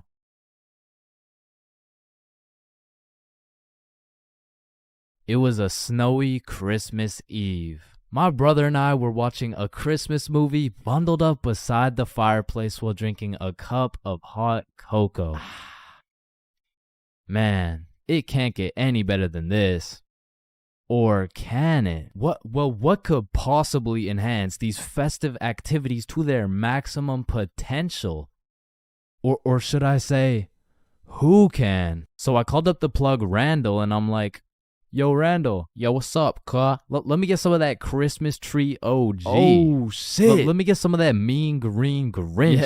Yes, sir. Some of that Rudolph Red Eyes, you know what I'm saying? But the thing is, I can't deliver right now, cuh. Why not? Well, you see, cuh, me and the family are setting up milk and cookies for Santa Claus, cuh. Oh, shit, Randall. I didn't know you were a family man like that. Cuh, you already know it's Christmas Eve and shit, but if you really need some of that mean green Grinch, come by the crib and pick it up. Say less. Randall sent his address and it was only a 15-minute drive. So we walk outside to go hop in the whip and I'm like, what? Where the fuck did the whip go? It should be right here. Oh, fuck. I mean, the entirety of the whip had been covered in snow. I mean, in these conditions, not only would it be impossible to drive, but many would say it wouldn't even be possible to walk to Randall's crib. However, on this specific Christmas Eve, there was nothing that was gonna get between us and that Christmas tree OG. So we throw on our snow attire and take our first step off the porch. And god damn, that shit was deeper than I thought. As we started our journey to Randall's house in waist-high snow, I was filled with determination. The type of determination that just dipped after 5 minutes of wet socks, possible hypothermia, and no end in sight. Bro, should we just head back now? I mean, we still got like 30 more minutes to go to Randall's house. I don't think I could do it, bro. Chains, just picture this. Mariah Carey is playing in the background. Your nose is filled with the sweet scent of freshly baked cookies while we get baked as fuck and drink as much eggnog as we want. Shit, you're right. We can't stop now. So we walked and walked in what seemed to be like endless amounts of snow. But then a brightness slowly revealed itself through the snowfall. A beautifully decorated house with reindeer on the roof and Santa Claus in the chimney. We had made it. We made it to the boy Randall's crib. Randall invites us inside, and out of the Christmas spirit, the homie Randall sessions us up for the free ski. And at last, I got a taste of that Rudolph Red Eyes Kush, and in that moment, it was all worth it. So me, Randall, and my brother smoke up for a while, but then my brother realizes, oh shit, it's already 11 p.m. We gotta make it back for Christmas. Damn, you're right. Wait. Before you just go, cut, take some for the road. Thank you, bro. So we begin our journey back home, except this time something was different. We were zooted as fuck. And if you've ever been in the cold while being more baked than some gingerbread, you would know that shit is ass. And as my brother and I walked through the snowfall continued to get worse and worse. And after 30 minutes of walking back home while being higher than Santa's sleigh, my legs just folded, bro. Oh shit, Chains, are you good? Bro, it's too far. You're gonna have to make it back without me. Bro, shut up. You're fine. You're just high as fuck. Oh, Nichan. Bro, get your bitch ass Let me up. go. You need to make it back before Christmas starts. Yo, just get up, bro. Stop playing around. Oh my fucking god. And then I fucking died. Maybe that mean green Grinch was gonna be what stole my Christmas after all. Man, you're not fucking dead. Until my brother decks my ass harder than the boughs of holly. Bro quite literally slapped me back to reality. And that was all I needed to keep going. But we only had 5 minutes to make it back to the house before Christmas. So we use everything we have left. We see the red and green glowing lights in the distance getting closer and closer, and by a Christmas miracle, at last we could sit down on the couch, bundled up next to the fireplace, watching a holiday movie, drinking some hot cocoa, all while zooted off that Christmas tree OG. Audio preview. Listen, I know some of y'all have already gone to school high, but for those of you who haven't, don't do it, bro. I only went to school baked one time in my life, and after that experience, I never did it again. So, this story takes place on your average Wednesday. I was still in grade 10 at this point, but I have to note, I was not a super experienced smoker. However, with that being said, I did have some homies in grade 11 that, let's just say, they knew what they were doing. But still, my day started off like your average high schooler. Alarm goes off, hit snooze for 15 minutes, get up, stare at the wall for approximately 10 minutes, shower, eat, and head to school. This particular day, I remember being a little bit anxious because I knew I had to present my speech that I had just written the night before. But English is at the end of the day. I'm chilling for now. Plus, my first class is PE. So you know how it goes. I smoked some kids in dodgeball. I went to my next class, got smoked in math. The bell rings and I dip for lunch. See y'all boys. Peace out, man. I do. So I link up with the gang for lunch, and we kind of mob around the school for a minute, but we end up just chilling in this forest right outside our school. And this is when one of my experienced friends whips out that Zaza. We'll just call him Jimmy for now. Jimmy just asks everyone, "Are you dudes trying to smoke?" "Yeah, for sure." "Hell yup." "Nah, I'm all good." At first, I was the only person who didn't want to. But as I sat there, feeling the vibes, intaking the positive energy from the surrounding vegetation, I came to the conclusion the vibes were right. It was just me and my trusted homies, secluded in a peaceful area. I mean, what's the worst that could happen, right?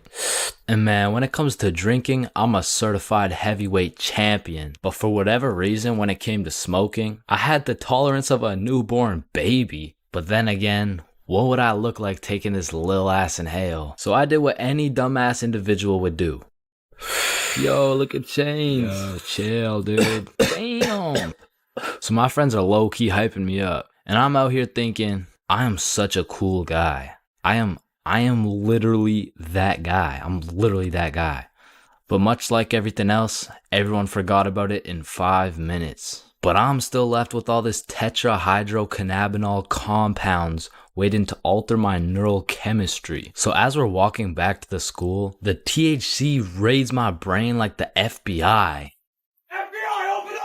And I just eat the ground, bro. Had me looking like my controller just disconnected. And my friends just look at each other like, fuck.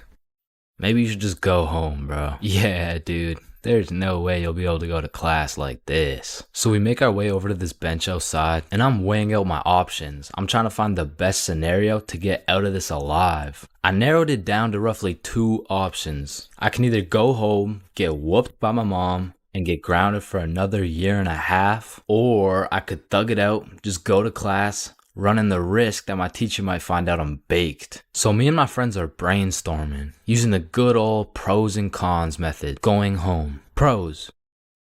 Cons. I will get whooped. Staying at school. Pros. Cons. I might get whooped. Staying at school it is. The bell rings, my friends wish me good luck, but my next class was science, and I had the #1 homie in that class. Bob. So Bob is just being a W, mans. He's absolutely carrying me in this group science experiment while I'm literally passed out sleeping on the desk. The bell rings, Bob wishes me good luck and dips. Now I'm all on my own, but I just got 1 more class. I'm almost done. What class do I even have again? Oh yeah, English, right? So I make my way to English. I sit down. All right. So today we're doing our speeches. And my English teacher was the type of teacher who loves to catch people lacking and just put them on the spot. So of course, he sees me on another planet and decides to call me out. Chains, how about you go first? I'm not prepared. Just get up there, bud. Okay. All right, whenever you're ready. Chains, you can start now. Okay. So my speech is like, it's about the topic of the speech. It's dinosaurs. So Tyrannosaurus Rex has short arms. Yeah, Chains, don't worry about it. You can sit down. You could just go tomorrow. It's all right. Thank you. Thank you. Yeah, man, this is why you don't show up to school high, bro.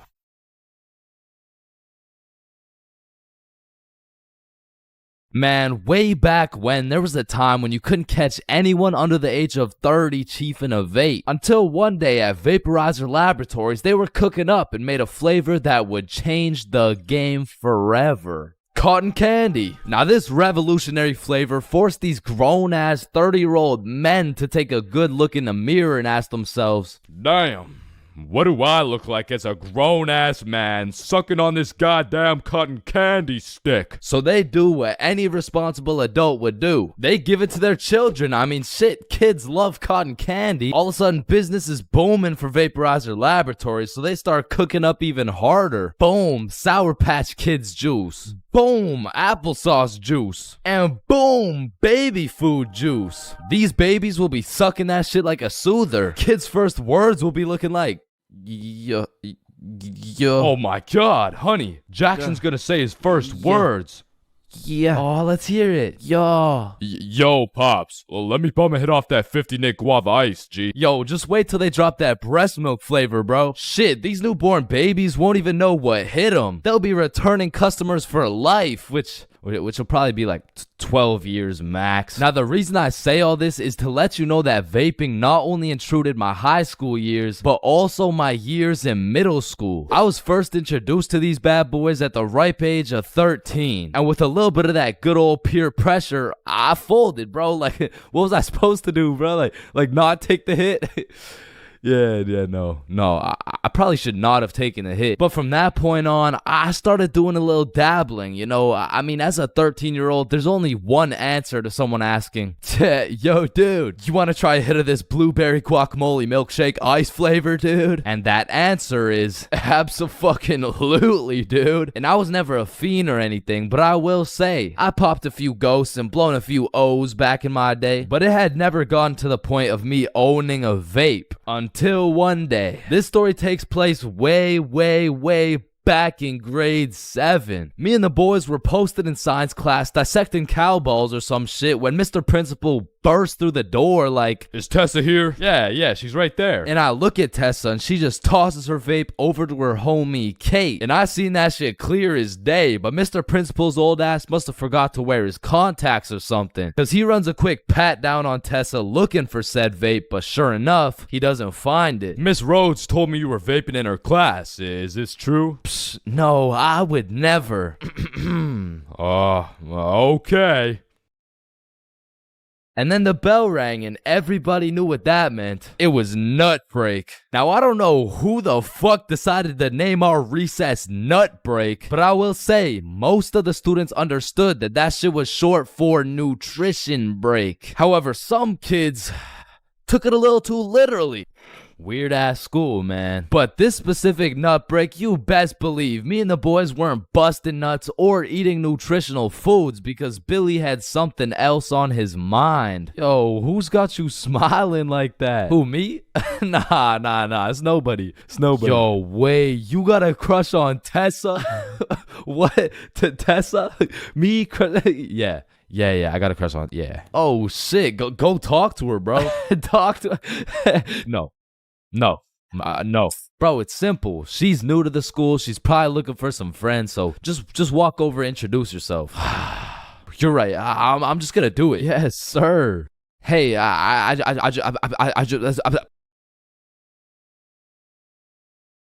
just sell that shit? Yup. You did. Then the bell rings and we all go to PE class. Now in my middle school, your class was your class. You just have the same students and the same underqualified teacher teaching everything. Like, Lord knows Mr. Donaldson shouldn't be teaching PE, but shit, here we are. And so while we're playing dodgeball, I'm trying to coach Billy on how to confess his love for Tessa, but I'm gonna keep it a buck. I was speaking straight out of my ass, bro. I don't know the first thing about confessing love. Listen, bro, I'm the expert when it comes to confessing love. All you gotta do is walk up with confidence, introduce yourself, and then ask her to be your girlfriend, bro.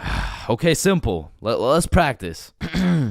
Hey, Vanessa. My name's Billy, and Do you want to be my girlfriend? Damn. And after the proper training, by the time lunch came around, Billy was prepared to do what had to be done. Alright, listen, bro. Whatever happens out there, me and Bob got your back. And remember, the worst she can say is no, bro.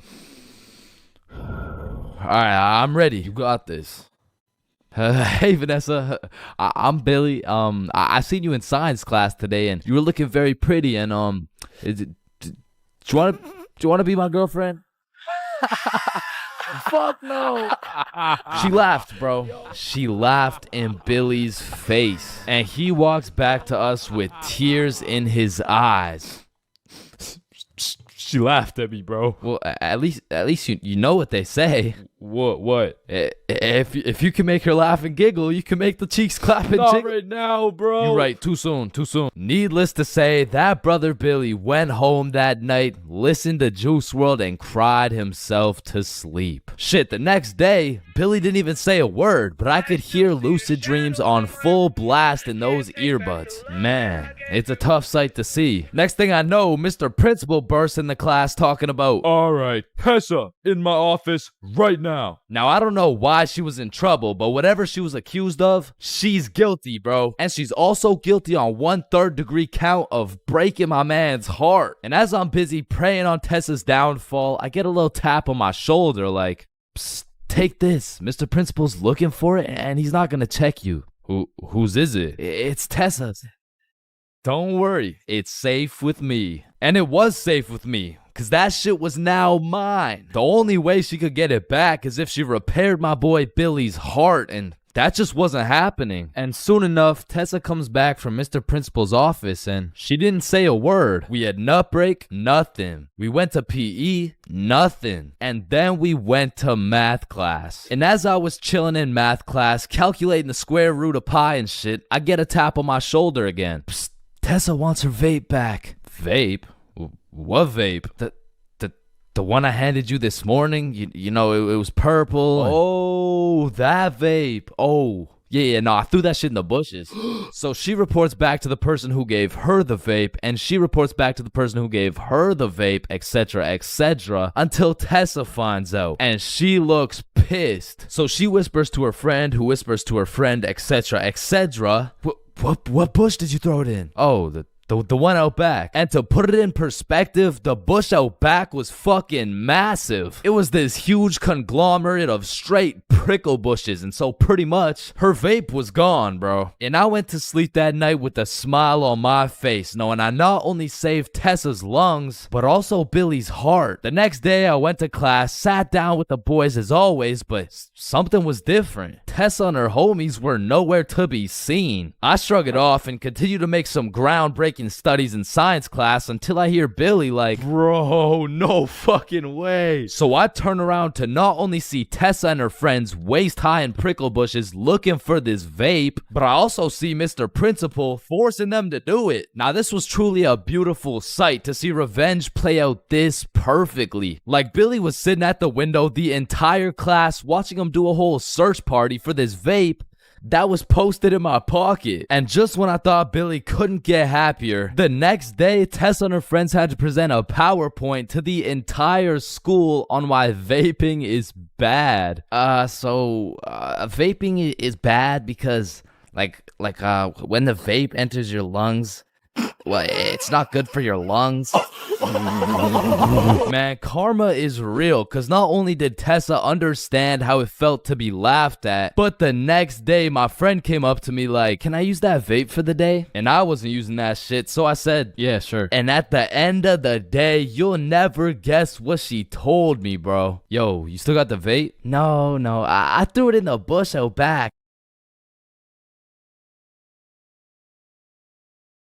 There's a lot of things in life that I don't really understand, but if there's one thing I can truly comprehend, it's being grounded. Because in my time, I've served a total of 547 days and 16 hours in the slammer. And through a year and a half of extensive first-hand research, I've come to the professional conclusion that getting grounded is straight ass, bro. You're locked in your room with no phone, no computer, like what do you want me to do? Think about my actions?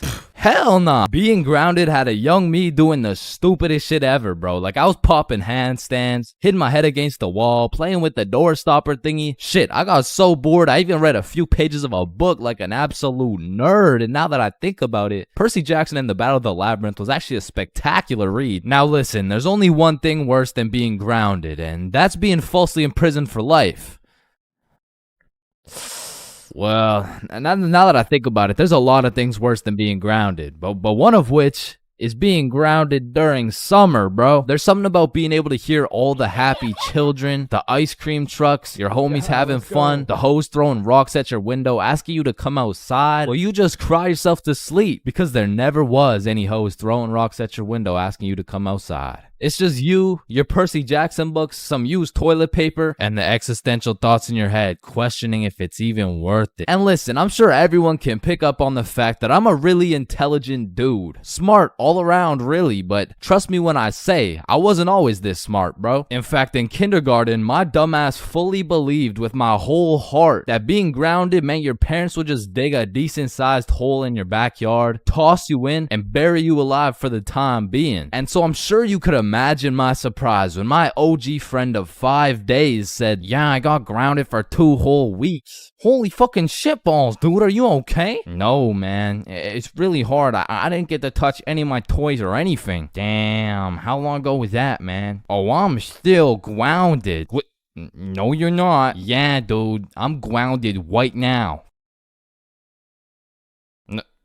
No, the fuck you're not. And I wouldn't truly find out what being grounded was until 7 years later. I was in grade 7. It was a beautiful sunny summer day at approximately 11 a.m. and me and the boys were freely roaming our city. Little did I know, we wouldn't be free for long. And as the boys and I roamed the city looking for a move, one of Bob's girls calls him up and is like, okay, so my friend Becky is in Hawaii for a few days with her family, and she said I could bring you over. And just like that, Bob could have wrapped it up and claimed some cheeks. But the boy Bob was never one to leave the homies behind, so not only did he convince his girl to let us come, but he went above and beyond. He got his girl to bring some of her friends over too, and now we're hyped because we had now located the move, and quite a marvelous move if I do say so myself. Now keep in mind, all of us knew Becky and had been to Becky's house many times before, but Becky was all the way in Hawaii, so she had no clue about the marvelous move about to take place at her own crib. But regardless, me and the homies walk into Becky's crib and they low-key got a little get-together in the works. I see Bob's girl, I see Bob's girl's friends, and then I see a mutual friend of mine named Dennis. And he brought his girl. Now, a little backstory about Dennis. Dennis was 2 years older than me, making him in high school. And to be fair, from grade 7 to high school is a colossal difference. Dennis was taller, had a more developed frame, and Dennis even had some facial hair in progress. The amount of facial hair that put my peach fuzz to shame. And to put it quite simply,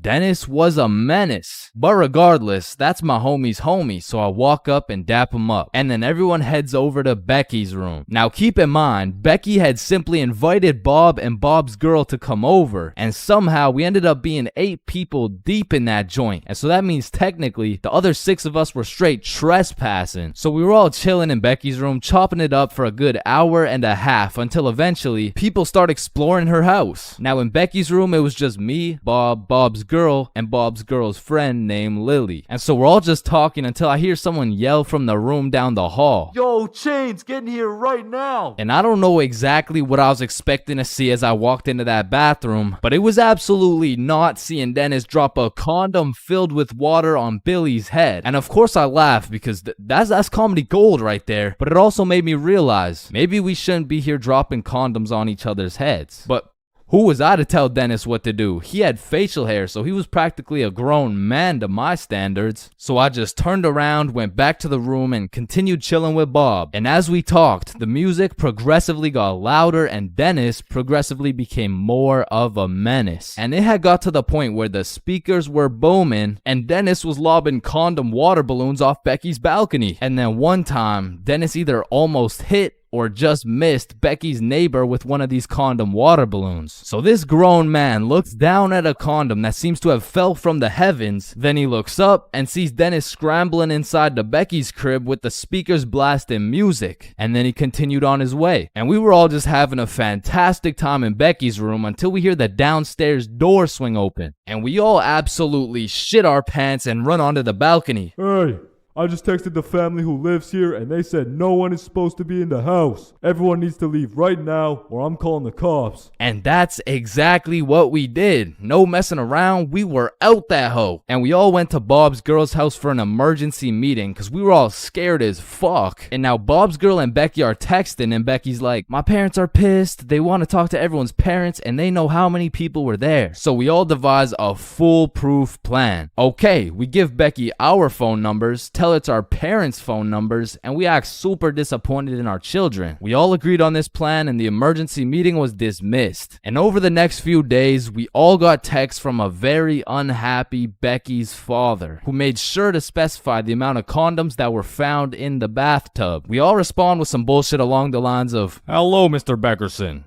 I'm very sorry to hear about the inconsiderate acts of Chains and how he's invaded your home. Rest assured, Chains will feel the wrath of this thick leather belt as it repeatedly beats against his cheeks to discipline him for his heinous actions. Thank you for bringing this to my attention. But come to find out, Lily's dumbass responded with some shit like, "Dear Mr. Beckerson, thank you for letting me know, but Lily did nothing wrong as she didn't know she wasn't allowed there. Plus, she didn't even make a mess or anything, on God. Put some respect on my daughter's name.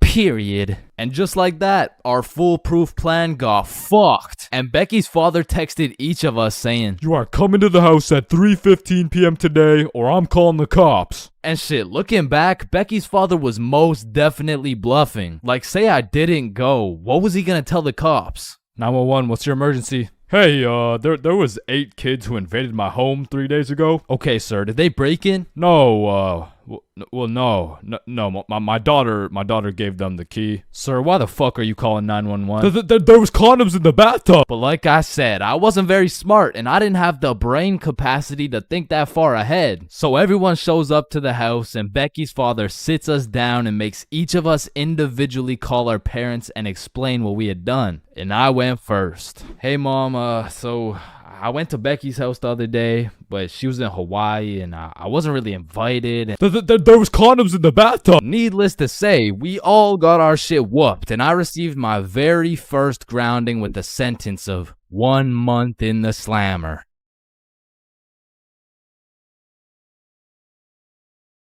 Listen, I know some of y'all have already gone to school high, but for those of you who haven't, don't do it, bro. I only went to school baked one time in my life, and after that experience, I never did it again. So, this story takes place on your average Wednesday. I was still in grade 10 at this point, but I have to note, I was not a super experienced smoker. However, with that being said, I did have some homies in grade 11 that, let's just say, they knew what they were doing. But still, my day started off like your average high schooler. Alarm goes off, hit snooze for 15 minutes, get up, stare at the wall for approximately 10 minutes, shower, eat, and head to school. This particular day, I remember being a little bit anxious because I knew I had to present my speech that I had just written the night before. But English is at the end of the day, I'm chilling for now. Plus, my first class is PE, so you know how it goes. I smoked some kids in dodgeball. I went to my next class, got smoked in math. The bell rings and I dip for lunch. See y'all boys. The Peace out, man. I do. So I link up with the gang for lunch, and we kind of mob around the school for a minute, but we end up just chilling in this forest right outside our school. And this is when one of my experienced friends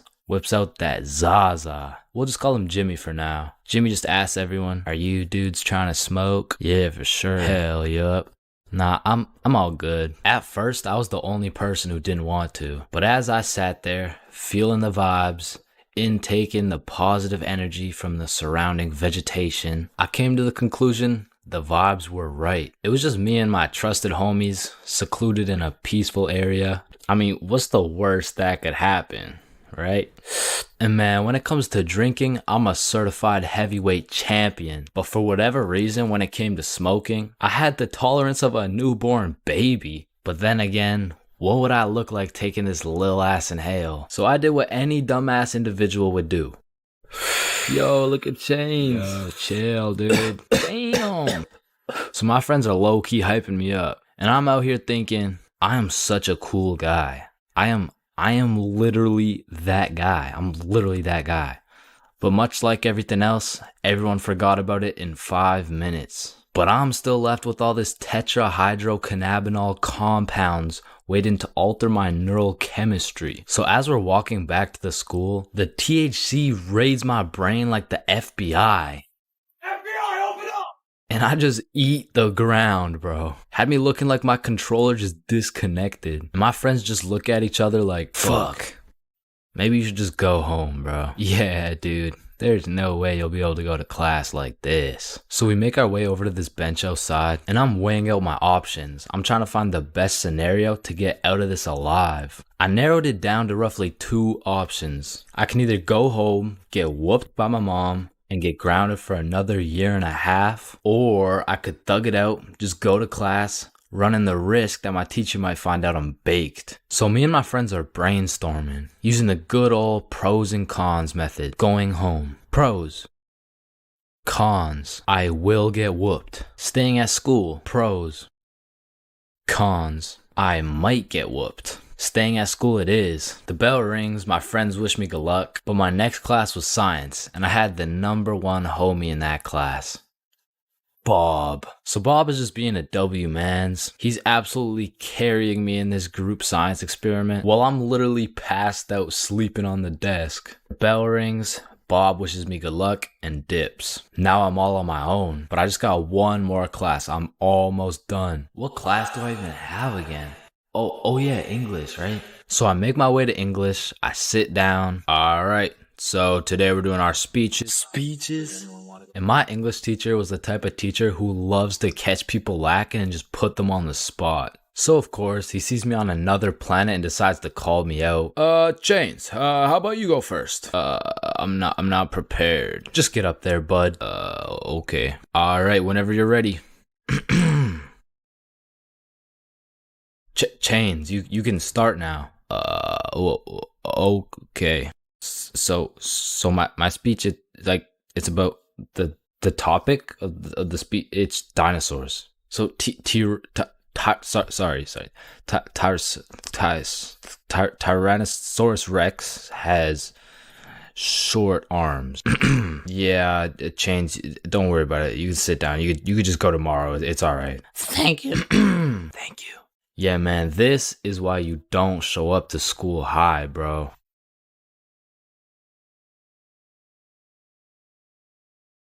If you saw this video, you would know my mom has caught me lacking baked beyond belief before. And after that experience,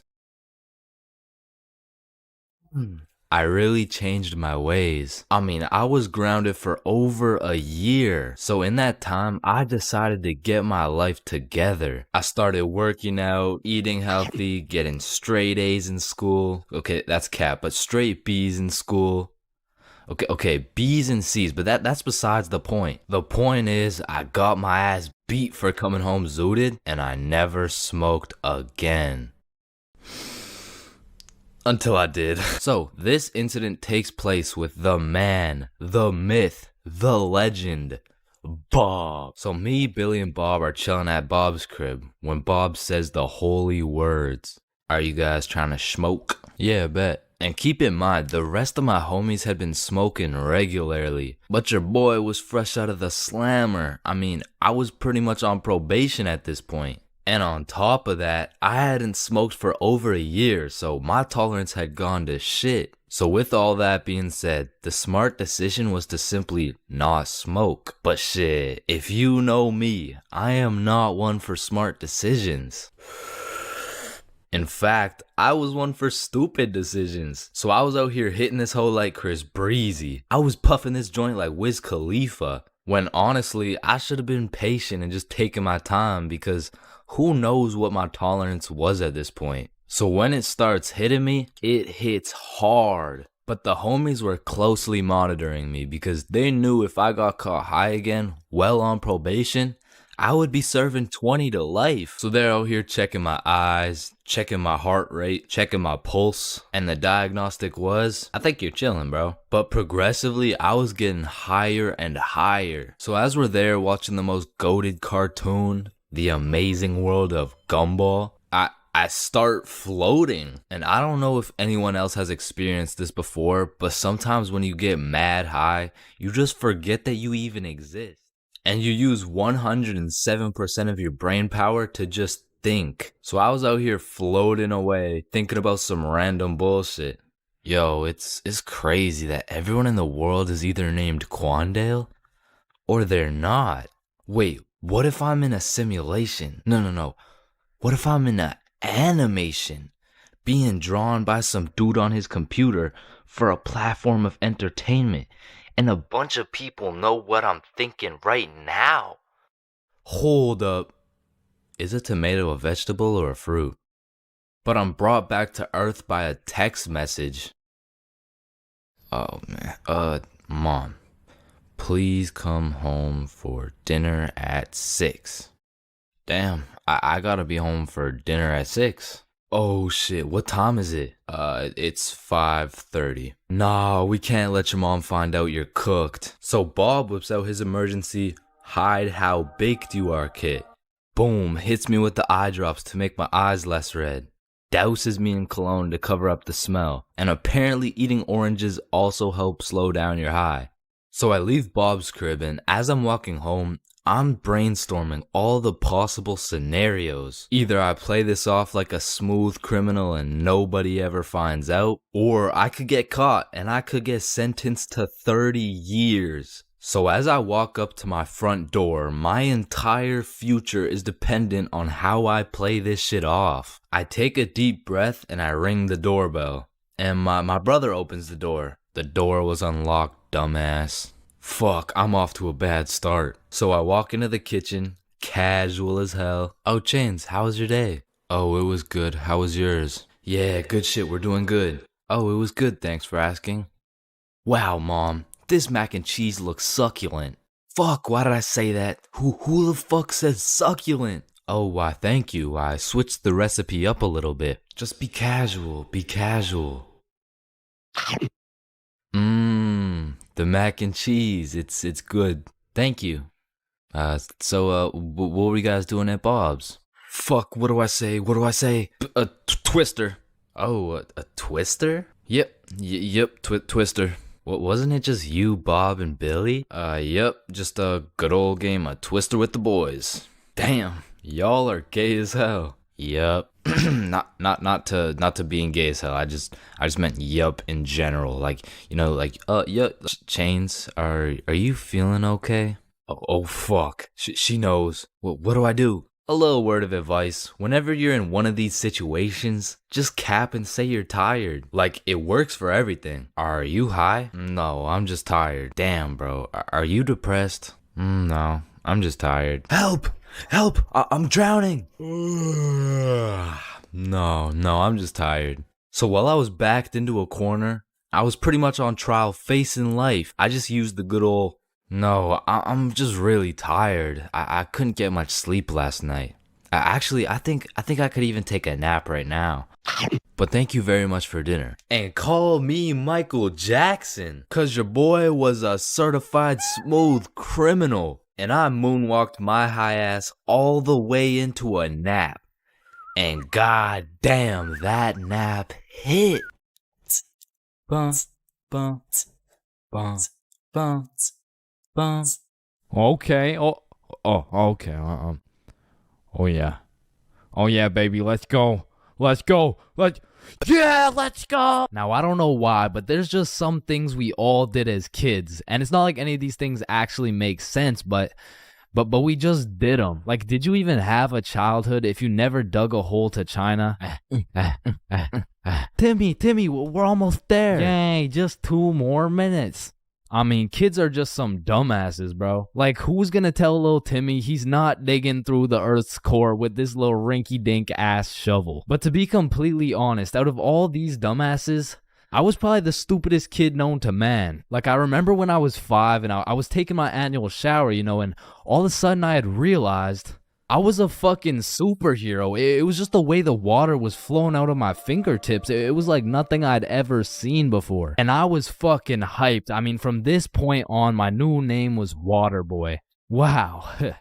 I was pretty fucking stupid, but not everything I did as a kid was completely impractical. For example, I know you used to run up the stairs on all 4s, bro. Like, this was just the most efficient way to get from point A to point B. I used to feel like a fucking cheetah going up those stairs. In fact, going up the stairs in this manner was so efficient, I asked myself, well, why don't people go down the stairs like this? And shit, I figured out why. Or bro, on a hot summer day, I would wait for my mom to whip out the fan, and as soon as she turned that bitch on, me and my brother would turn into the Migos. We were dropping hit after hit, like we were spending so much time talking into this fan, our mom was a little concerned. Raindrop, drip, drop top, smoking no cookie in a hot box, cookie, fucking on your bitch, yeah, cooking up dope in a crock pot. Hey guys, you've been there for 6 hours. I think it's time. Ma, let them cook. Bad and bougie. Cooking up dope with the Uzi. Hey. And speaking of cooking, when Mama Chains would whip up some good old craft dinner, I had no choice but to put a piece of KD on each prong of the fork. Like, that shit just simply tasted better, bro. Or whenever I was walking on a sidewalk, I would strategically plan out each footstep to make sure I was not stepping on a crack. Now, the funny thing about this one is I still do that shit. And I know some of y'all are gonna think I'm weird for that, but riddle me this. Who's gonna be laughing when your mom's in the ER with a broken back, bitch? Now, I feel like at one point or another in your life, you just had to check if the fridge light stayed on when you close it. It's really just a part of growing up. Like, one day you'll go grab some milk for your Honey Nut Cheerios and you'll be like, Hey, wait a minute. Or what about when you were bored in the car and you start doing parkour with your fingers to the window? I used to hit some crazy combos and then I would go to finish it off with a backflip. Or have you ever fucked around in the living room and you broke a vase or some shit? Whoops. You know, you get a timeout or you receive a little whooping. Now, coming out fresh off that whooping, this shit could only go one of two ways. Either you bawl your eyes out and play with this fucking thing for hours, or you would plan to run away, bro. That was it. That was your only options. And I had a few of those moments where I was ready to dip. I would pack an apple and my trusty Minecraft sword for the trials and tribulations to come. And then I would look my sweet mother in the eyes and realize, shit, she's making mac and cheese tonight. I can't leave yet. And you have simply not lived if you never hit a DS under your pillow at night. Like for me, the Mario grind was 24/7. There was no sleeping. But I'm not gonna lie, I had some close calls trying to pull that shit off. Good night, Chains. Sweet dreams. Good night, Ma. Love you. Love you too.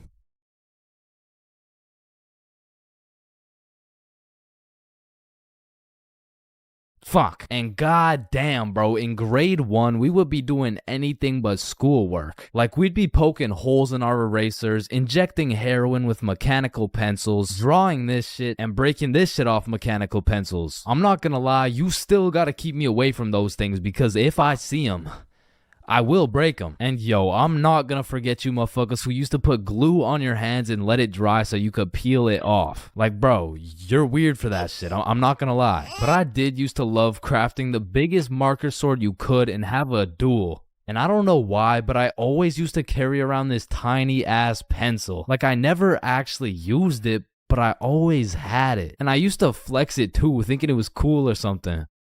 Yo, shorty.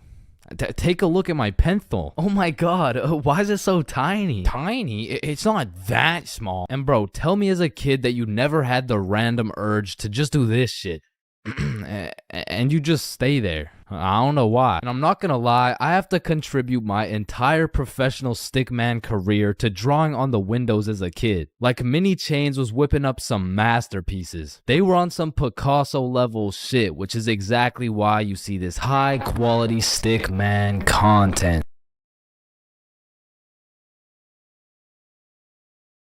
April 20th, 420, the day when everyone puts their differences aside and they just hotbox the Earth's entire atmosphere. Man, what a time to be alive. Now, I don't know if any of y'all have gone to one of those 420 conventions before, but god damn, these motherfuckers be getting higher than Buzz Lightyear, bro. Like, at this point, they aren't even baked. They're fucking deep fried. They just be walking around hotboxing cities at a time. And anyone in a 500-foot radius is gonna start feeling the effects of that Mary Jane. Like, I remember my first time going to one of these things and I was still a minor with an O. However, I had done some pregame before the convention. So let me just put it like this. If I was a potato, I would have been a baked potato. So heading into the convention, I was already a little bit paranoid because as I looked around, all I could see was a bunch of hippie dudes with beards and shit. And at the time, I was just repping that peach fuzz. I was standing out like a sore thumb. So you can only imagine how hard I was shitting my pants when my high ass saw a cop walking in my direction. I instantly started brainstorming how I was gonna outmaneuver this cop so he doesn't send my ass to jail. So boom, busted a right, dropped the shoulder, hit a left, and I ran into this crowd of people. And I don't know about y'all, but for me, whenever something remotely scary happens while I'm zooted, I'm gonna be paranoid for the rest of my high. So in my high ass brain, I'm like a wanted criminal. I got 5 stars right now. So I'm out here constantly scanning the area for 12, right? But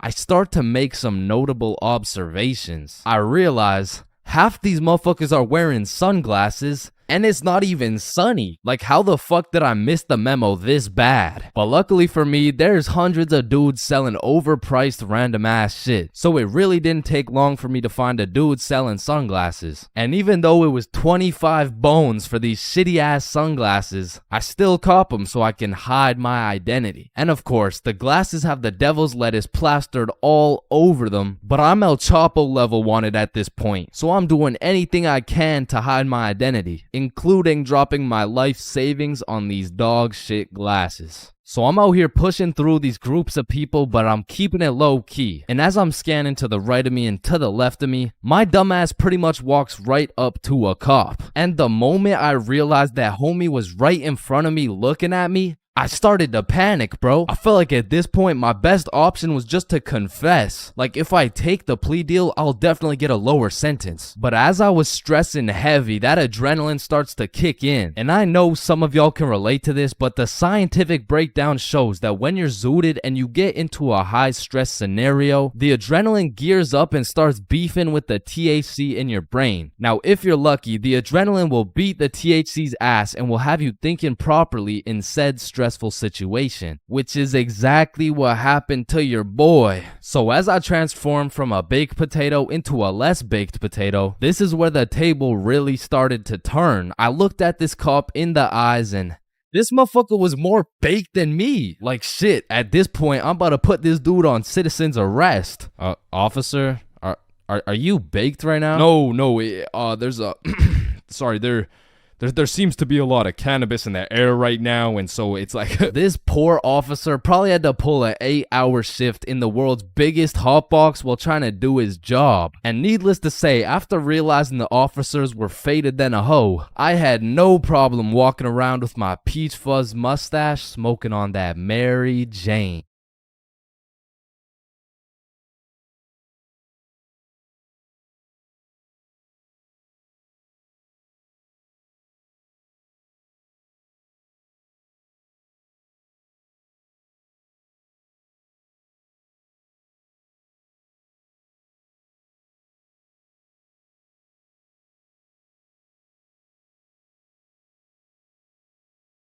Your very first time buying from the plug. It's a special moment. It marks the beginning of a bond so strong and full of trust that it can only compare to that of your barber. Now, your first time copping from the plug can go many different ways, but my first time took place way back when I was 7. Okay, that's cap, but I was 13. Now, as some 13-year-olds, my homies and I were oblivious of how to get our hands on some sweet, juicy, succulent, magic broccoli. But you know what they say, if there's a will, there's a way. So we did what any 7th grader would do. We searched that shit up on Google. Where do I buy weed? And somehow, one of the first things that came up was some motherfucker on Reddit like, just order a pizza? The pizza delivery guy stands a 78% chance of being baked. Just ask him where to find some gas. Simple as that, man. Oh, bet. So we call up Little Caesars like, hello, can I get a medium pepperoni pizza, please? Yeah. Yup. I bet. And about 45 minutes later, the doorbell rings. We open the door to see some 48-year-old man who's probably going through his second divorce. Should we ask him? Yo, he does not know where to find that shit. That'll be $13.69. Here you go. All right, have a good day. But wait, do you happen to know where to find some of that good dope? Good dope? Oh, I see what you're saying. If you wanted some ranch dip, just say that. Nah. What he's trying to say here is, do you know where to find some of that good shit? Oh, you want some good shit, huh? You sure won't find it at Little Caesars. This pizza is ass. Go to Pizza Hut or something. Well, shit. What the fuck just happened? Okay, the guy on Reddit said there's a 78% chance. Maybe we just got unlucky with this one. And our dumbasses decide to order from Little Caesars again. That'll be 13. Okay, new plan. Yo, I think I know a guy. So Bob locates a local plug Snapchat. Billy adds him, and bro adds back. So now we've located the plug, but we had no clue on how to go about hitting this man up. Hello, Frederick Gordon Williams. I have reason to believe you are a plug and will be able to sell us some devil's lettuce, as we are minors, currently 13 years old. Just give us your home address and we will skirt and pull up soon. Sincerely, Billy. Instantly blocked, bro. Looking back, we sent the most federal message possible. We hit this man with his government name and asked him for his home address. But we had no clue that was federal. Like, that's peculiar. I wonder why he blocked us. So we did what any 7th grader would do. We searched that shit up on Google. How to hit up the plug. Be simple and forward. Use slang. Act cool. And after conducting a little more research, we were ready to try again. So I added him on my Snapchat. Yo, Big G. Let me cop some of that gas real quick, Cronum. Oh shit, he responded. How much you need? Shit, what do I say? Search it up. 3 pre-rolls. Let me get 3 pre-rolls, fam. Alright, meet me at Stickman Park at 2:30. So now we'd set a place and a time to cop some grass. However, what Frederick Gordon Williams didn't know was that we were a whopping 13 years old. Keep in mind, we were still in middle school, but this dude was in grade 10. Shit, I'm pretty sure he was 20 years old, but still in grade 10, which was pretty fucking scary for us 7th graders. So we threw on some drip we believed would make us look a little bit older, and we headed off to purchase some of Satan's spinach. We arrived at the park a little bit early, and as we waited, we discussed our plan. If he asks how old we are, we're 16. If he asks our grade, we're grade 10. If he asks our pronouns, we are he/. Bro, chill, he's not gonna interrogate us. It's a simple business transaction. Oh shit, there he is. And as Frederick approached us, I could feel my blood pressure rising. Some would say I was shitting bricks. Yo, you got the money? How much is it? How much you got? Well, I brought a $50 bill. Shit, it's usually 60, but I guess I can do it for 50. Oh, thank you so much, man. Holy shit, this is a fucking steal. Here you go, but remember, this is OG Bubba Killer Death Paralyzing Kush 9000. It got its name for a reason. Don't worry, we do weed all the time. Yeah, we're super teenager and shit. Yeah, sure, whatever, man. Well, have a good day, sir. And at last, 50 bones later, we had acquired some kush. Now, this wasn't our first time smoking, but our tolerance levels were low as fuck. So we pass around our first pre-roll, coughing up a fucking storm. And then we smoke up the next one and the next one until we're indubitably zooted. God damn. Are y'all feeling it? Shit, yeah, I'm feeling it. Well, what about you, Chains? Shit, I think he's feeling it. And as we made our way back to Bob's crib, my frame rates were dropping, my eyes were drying up, and my brain cells were unresponsive. In other words, I was fucking fried. We get back to Bob's crib and all I can think about is food. The munchies had hijacked my brain, but luckily for me, Bob's mom had just went shopping. Unluckily for Bob's mom, she was gonna have to go shopping again. The boys and I threw on The Amazing World of Gumball on TV and we fucking demolished every single crumb from Bob's cabinet. Cause goddamn, Frederick Gordon Williams was right. They don't call it the OG Bubba Killer Death Paralyzing Kush 9000 for no reason.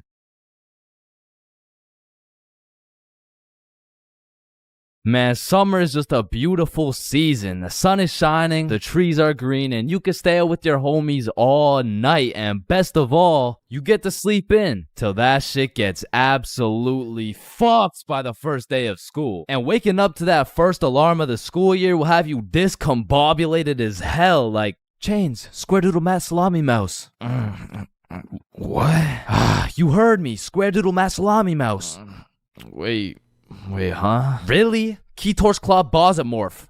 Man, what the fuck are you talking about? What the fuck? And even though getting out of bed early hurts your soul, it's absolutely necessary you spend at least 5 minutes staring at your wall, contemplating your entire life. And if you're a real G, you laid out your toughest fit the night before, so you're low-key hyped to rock that shit to school. So you throw on your new shoes and flick up for the first day of school. And then you walk over to the establishment where you will not only pursue your educational prowess, but you may also dabble in what some call stunting on these hoes. And man, I will say, linking up with your boys on the first day of school just hits different. Like, I be reuniting with the homies like I didn't just see them 12 hours ago. And we're all happy and shit until the school bell reminds me I just got my ass locked up for another 10 months. And I don't know about y'all, but I don't think I've ever made it to my first class of the year on time. Like, it'll be 9:15 and my dumbass will still be trying to figure out how to make it to room 347 by 8:55.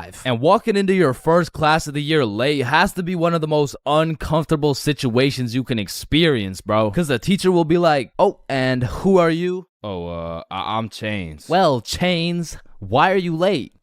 Because the bell rang before I got here. Alright, whatever. We waited for you before we started introductions. Oh, no, you shouldn't have. Well, you're welcome. We just wanted you to feel... No, like, you really shouldn't have. Like, I don't want to do this shit. And tell me why all these teachers have been copy-pasting the same icebreaker games since preschool. Like that one where you have to start with an adjective that starts with the same letter as your name. Like, how do you have a group of legal adults in a circle, awkward as hell, talking about, hi guys, I'm Super Sarah.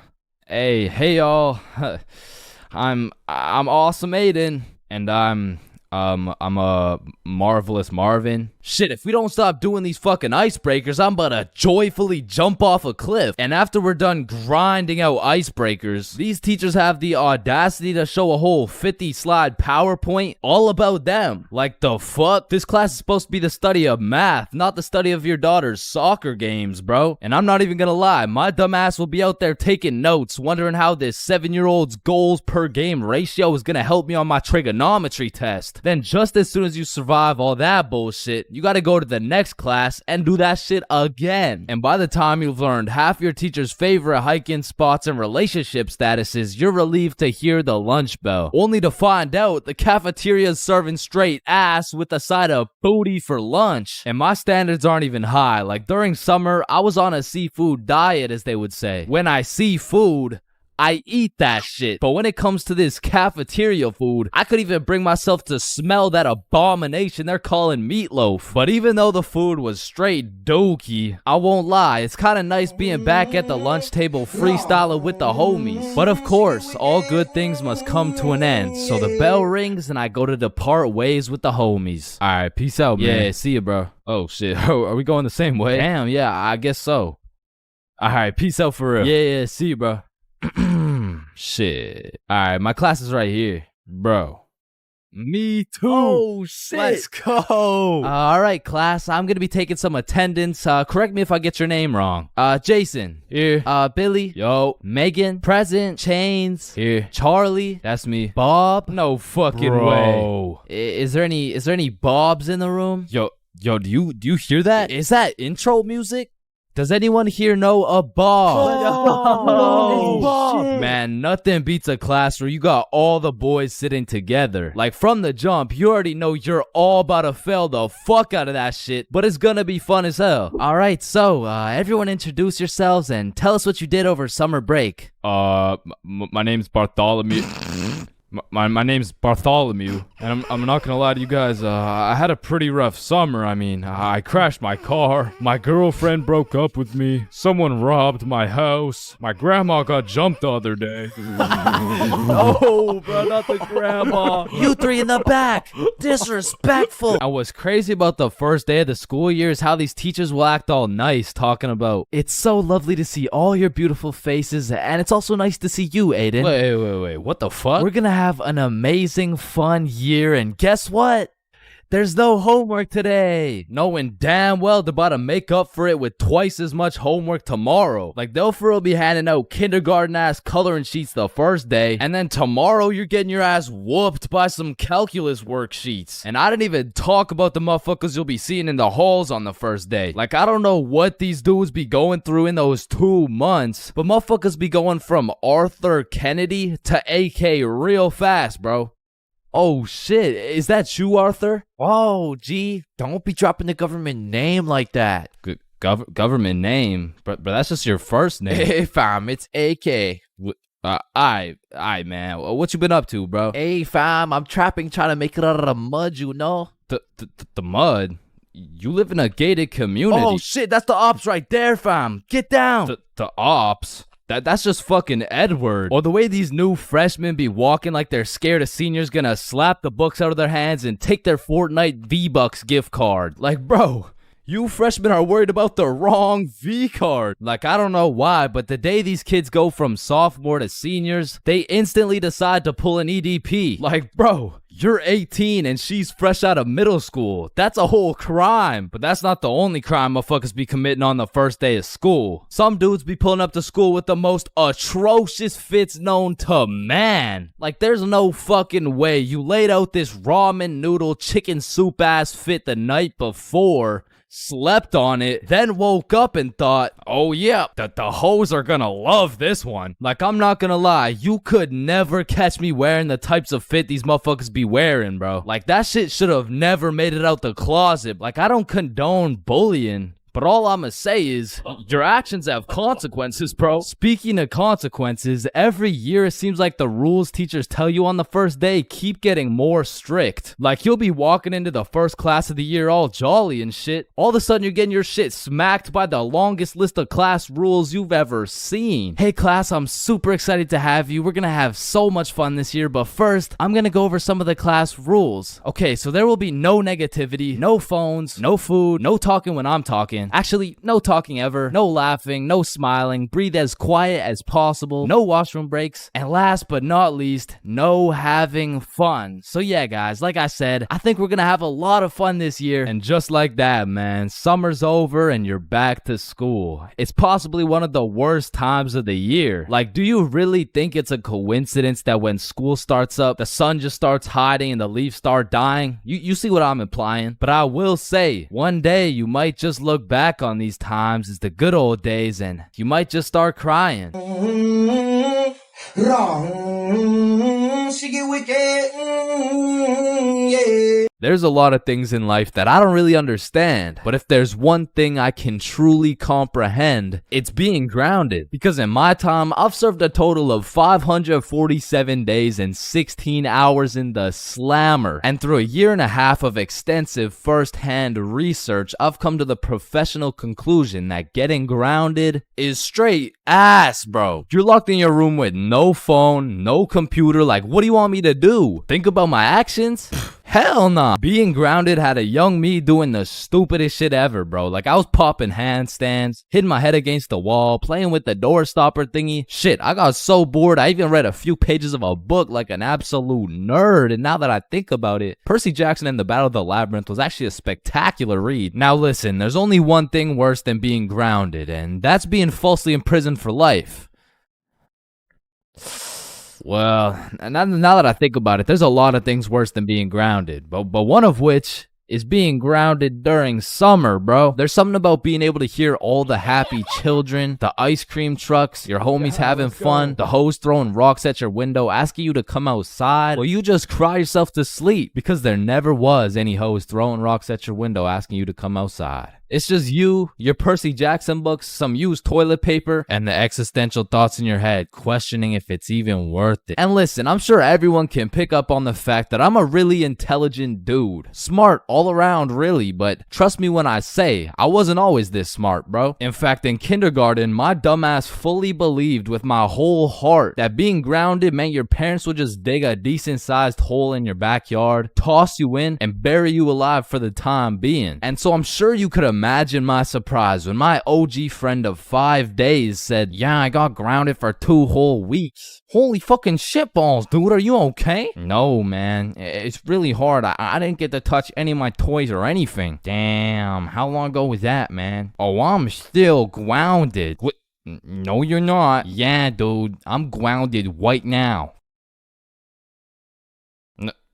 No, the fuck you're not. And I wouldn't truly find out what being grounded was until 7 years later. I was in grade 7. It was a beautiful sunny summer day at approximately 11 a.m. and me and the boys were freely roaming our city. Little did I know, we wouldn't be free for long. And as the boys and I roamed the city looking for a move, one of Bob's girls calls him up and is like, okay, so my friend Becky is in Hawaii for a few days with her family, and she said I could bring you over. And just like that, Bob could have wrapped it up and claimed some cheeks. But the boy Bob was never one to leave the homies behind, so not only did he convince his girl to let us come, but he went above and beyond. He got his girl to bring some of her friends over too, and now we're hyped because we had now located the move, and quite a marvelous move if I do say so myself. Now keep in mind, all of us knew Becky and had been to Becky's house many times before, but Becky was all the way in Hawaii, so she had no clue about the marvelous move about to take place at her own crib. But regardless, me and the homies walk into Becky's crib and they low-key got a little get-together in the works. I see Bob's girl, I see Bob's girl's friends, and then I see a mutual friend of mine named Dennis. And he brought his girl. Now a little backstory about Dennis. Dennis was 2 years older than me, making him in high school. And to be fair, from grade 7 to high school is a colossal difference. Dennis was taller, had a more developed frame, and Dennis even had some facial hair in progress. The amount of facial hair that put my peach fuzz to shame. And to put it quite simply,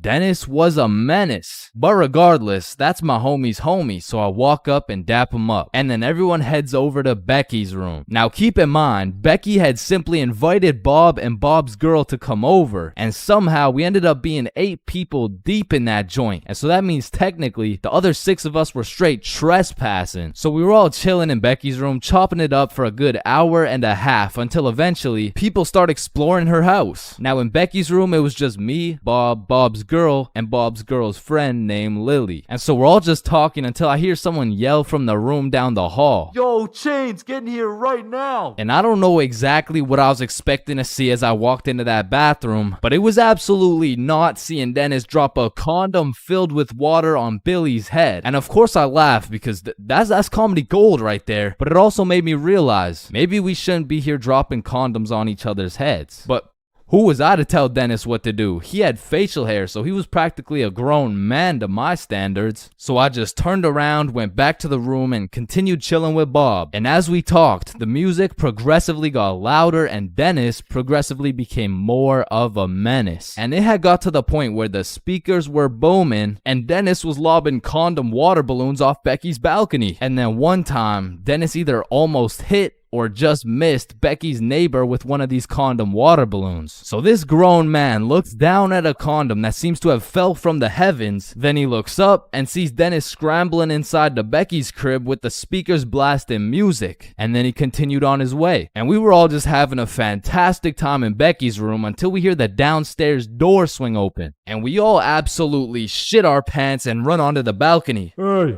I just texted the family who lives here and they said no one is supposed to be in the house. Everyone needs to leave right now or I'm calling the cops. And that's exactly what we did. No messing around, we were out that hoe. And we all went to Bob's girl's house for an emergency meeting because we were all scared as fuck. And now Bob's girl and Becky are texting and Becky's like, my parents are pissed. They want to talk to everyone's parents and they know how many people were there. So we all devise a foolproof plan. Okay, we give Becky our phone numbers, tell it's our parents' phone numbers, and we act super disappointed in our children. We all agreed on this plan and the emergency meeting was dismissed. And over the next few days, we all got texts from a very unhappy Becky's father, who made sure to specify the amount of condoms that were found in the bathtub. We all respond with some bullshit along the lines of, hello, Mr. Beckerson.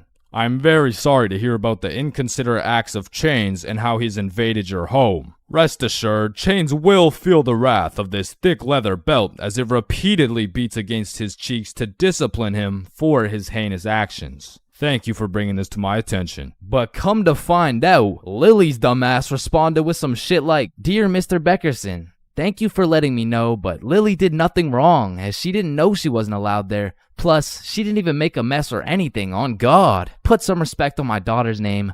Period." And just like that, our foolproof plan got fucked. And Becky's father texted each of us saying, "You are coming to the house at 3:15 p.m. today or I'm calling the cops." And shit, looking back, Becky's father was most definitely bluffing. Like, say I didn't go, what was he gonna tell the cops? 911, what's your emergency? Hey, there was 8 kids who invaded my home 3 days ago. Okay, sir, did they break in? No, no. My daughter gave them the key. Sir, why the fuck are you calling 911? There was condoms in the bathtub. But like I said, I wasn't very smart and I didn't have the brain capacity to think that far ahead. So everyone shows up to the house and Becky's father sits us down and makes each of us individually call our parents and explain what we had done. And I went first. "Hey mom, so I went to Becky's house the other day, but she was in Hawaii and I wasn't really invited. There was condoms in the bathtub." Needless to say, we all got our shit whooped and I received my very first grounding with the sentence of 1 month in the slammer.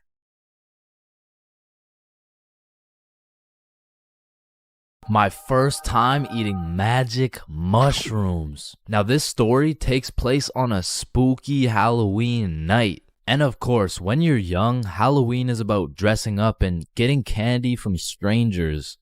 But as you get older, you grow to realize the true meaning of Halloween is to commit as many devious and malicious crimes in one night as humanly possible. Like when me and my homies first transformed from some young, innocent gentlemen into some unethical and deceitful delinquents, we planned out some criminal activities for our first teenager Halloween.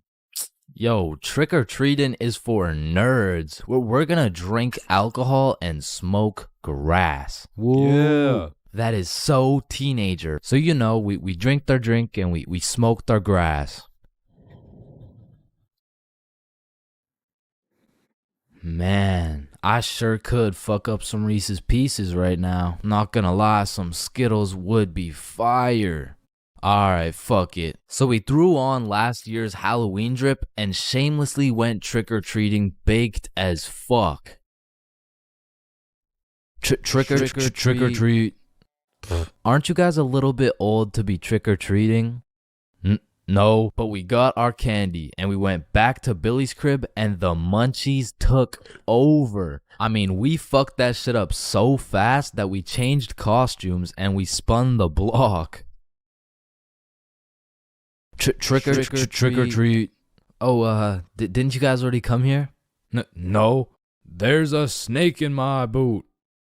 So all Halloween, me and the gang pretty much just ate chocolate. But by the time next year rolled around, okay, this Halloween is going to be the best Halloween yet. But how can we top last year? Yeah, we already smoked grass and ingested alcohol well underaged. Cause I got these. This dude Billy whips out a handful of shrooms. And honestly, Billy didn't even need to convince us cause me and Bob were trying to have the best Halloween ever. So we split it up and we all down a sizable amount of magic mushrooms for our first time. And let me tell you, there are many smooth ways to consume some magic mushrooms. One being the pizza technique, as well as the good old PB and Shroom Sammy. However, we had smoked and we had drank before, but magic mushrooms were completely out of our expertise. So we just choked them shits down raw. And it was strange. It tasted like I just ate earth if earth was dry as fuck and like chewy. But about 20 minutes after eating the shrooms, Billy has a genius idea. Okay, hear me out. We go trick-or-treating, collect some candy real quick, and come back. So when these mushrooms hit, we can be eating good. Okay? Wait, then we need some costumes. Okay, I do have 3 costumes, but like, just don't ask any questions, okay? Why do you have no questions, bro? Now let's go get this bag of candy. So we're mobbing around the neighborhood in some gangster Teletubby suits. And we roll up to the first house like, trick or treat. Oh, you guys are so cute. And we were banging out house after house. But after about 4 houses, I started to notice my Teletubby mitts were looking a little suspicious. But I didn't have time to think about the psychedelics that were potentially invading my brain because I had bigger priorities. Go cop some Halloween candy. Trick or treat. Trick or treat. Trick or treat. But as we walked up to the 8th house, I was undeniably tripping balls. Cause as I looked up at Bob, I just started uncontrollably laughing my ass off. And Bob's shrooms must have kicked in too, because we were both just hysterically laughing at each other for no reason. But then the door opened and I saw this tall ass bald dude with an unconceivably large smile on his face. I mean, the shrooms made it look like his smile was just unproportionately big, and I just assumed it was a Halloween mask. Man, I love your Halloween costume. What costume? Oh, holy shit. We need to get home ASAP. So we're making our way back home, tripping balls in our Teletubby costumes, and I'm just seeing the stars falling out of the sky. Then out of nowhere, Billy yells, "What the fuck is that?" Shit, I'm probably just tripping, but it looks like zombies running towards us at full speed. Oh, yeah. I see it too. Oh shit, we gotta run. So me, Billy, and Bob start booking it back to Billy's house. And I am hauling ass because there is no way I'm getting packed up by some zombies right now. And when I look back, I don't see some zombie costume. No, I see some real ass zombies, like bones sticking out, eyeballs look like they haven't blinked in centuries. And that shit just made me run faster. Cause to me, this was a life or death situation. I mean, in reality, it probably just looked like, 360 ooga. We get back to Billy's crib. Holy shit, get in. Lock it. And we were not taking any chances. I mean, we barricaded every single door in the entire house. And for a second, it was a horrible trip. I mean, I thought I was in the zombie apocalypse. But once we settled down, we were having the time of our lives, chilling and eating candy while tripping balls. Booga! Yo, you can live the rest of your life without breathing. What? No, you need to breathe. Hey, watch and learn, my friend. Oh, shit. Would you look at that? Okay, class. Today we're going to be studying atoms. Yes, Chains. If we're made out of atoms, and we're studying atoms, does that mean atoms are studying themselves? Chains, are you high? No. No. Damn. You know how everyone says, "Oh, I took a shit." No, you never take a shit. You leave it. Yo, guys, I just took the meanest shit I've ever seen. Hell no. Bro, isn't it crazy that you can imagine what it would feel like to lick any object you look at? Bro, why are you looking at my balls like that? Oh, hell no. You know what I just realized? Yeah, what? Walking around with 1 crowbar is much more suspicious than walking around with 3 crowbars. Bro, is that your car? Oh, shit. Yo, this burger is busting in my mouth right now, bro. I know, this shit is scrumptious. The ham is just exquisite. But wait, ham? There's no ham in the burger. It's a hamburger, dumbass. Of course there's ham in the burger. No, the patty, it's made out of beef. Bruh, that's like saying a hot dog isn't made out of a dog, for Pete's sake. Damn, you're high as shit. Okay, when I say sun, do you think of day or night?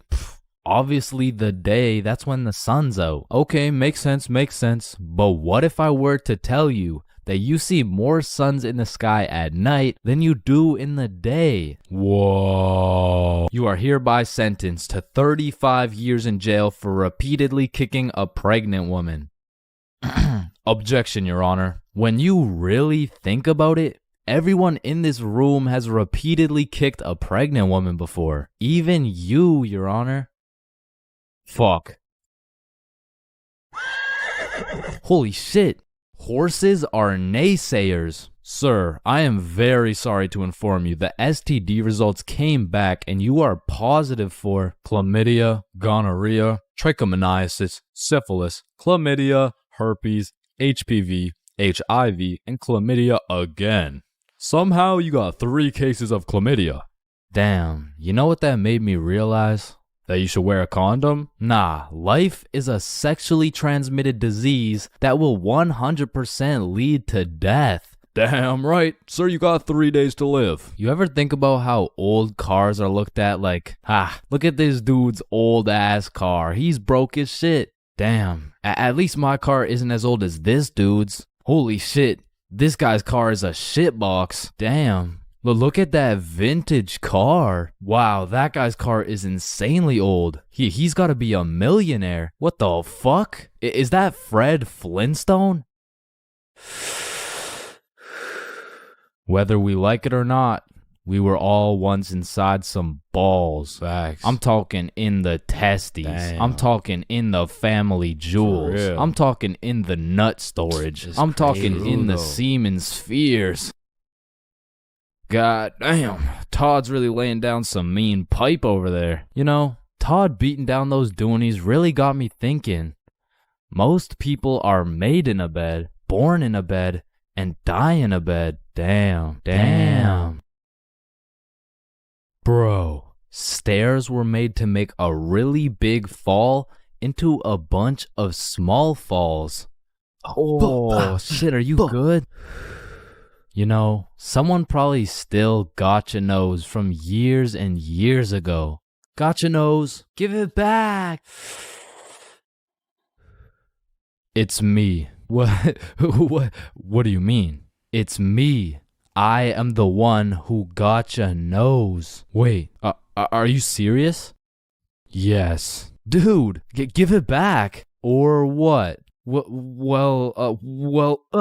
Give it back. No, it's my nose now. You gotta eat the frog. No, just eat the frog. Nope, one bite. Not doing it. You just gotta try it. I'm not eating the frog. It tastes like chicken. Yo, mama tastes like chicken. Come on, it's tradition. You have to eat the frog. Damn, traditions are really just dead people peer pressuring us. Eat the frog, pussy. That's why you're dead, bitch. Listen, I just can't wrap my brain around it. Yeah, what's up? Can you tell me why the fuck we park on the driveways and we drive on the parkways? It makes no sense. Hey, Alexa, order some extra large magnums real quick. No, we both know you get absolutely 0 bitches. Alexa, you literally got stop. No reason Stop. on top of Alexa, that, you and I both know Alexa, you are a shut size up. small condom bull. Bro, over the next generation, we're gonna see a serious decline in the number of people who are named Alexa. Damn. Wow, that's quite a beautiful birdhouse right there. Yeah, do you think it's made out of wood? Oh yeah, for sure. And where does wood come from? Fuck do you mean where does wood come from? It comes from a tree. Exactly. Are you thinking what I'm thinking? People cut down birds' houses to make bird houses. Oh, fuck? Yeah, I meant people cut down bird houses to make bird houses. As you get older and older, a life sentence continues to become less threatening. Yo, there's probably a point where you just don't give a fuck. Put the money in the bag, bitch. I hereby sentence you to a life sentence in prison. 3 days later. Whoops. Oh. Okay, how the fuck did somebody look at all these rocks and trees and shit and just think, yeah, I can make a Wi-Fi out of this? Why is it a chair, bro? Someone tell me why it's a chair. You see, the word chair actually originates from the word cathedra, which is a combination of Latin words that mean sit and down. Incidentally, the word cathedral got its name as it is the seat or chair of the bishop. Oh, damn, this sandwich is about to go crazy, bro. Wait, that sandwich would hit way harder if we smoked before you eat it. Oh, okay, yeah, you right. A few moments later. Damn. What?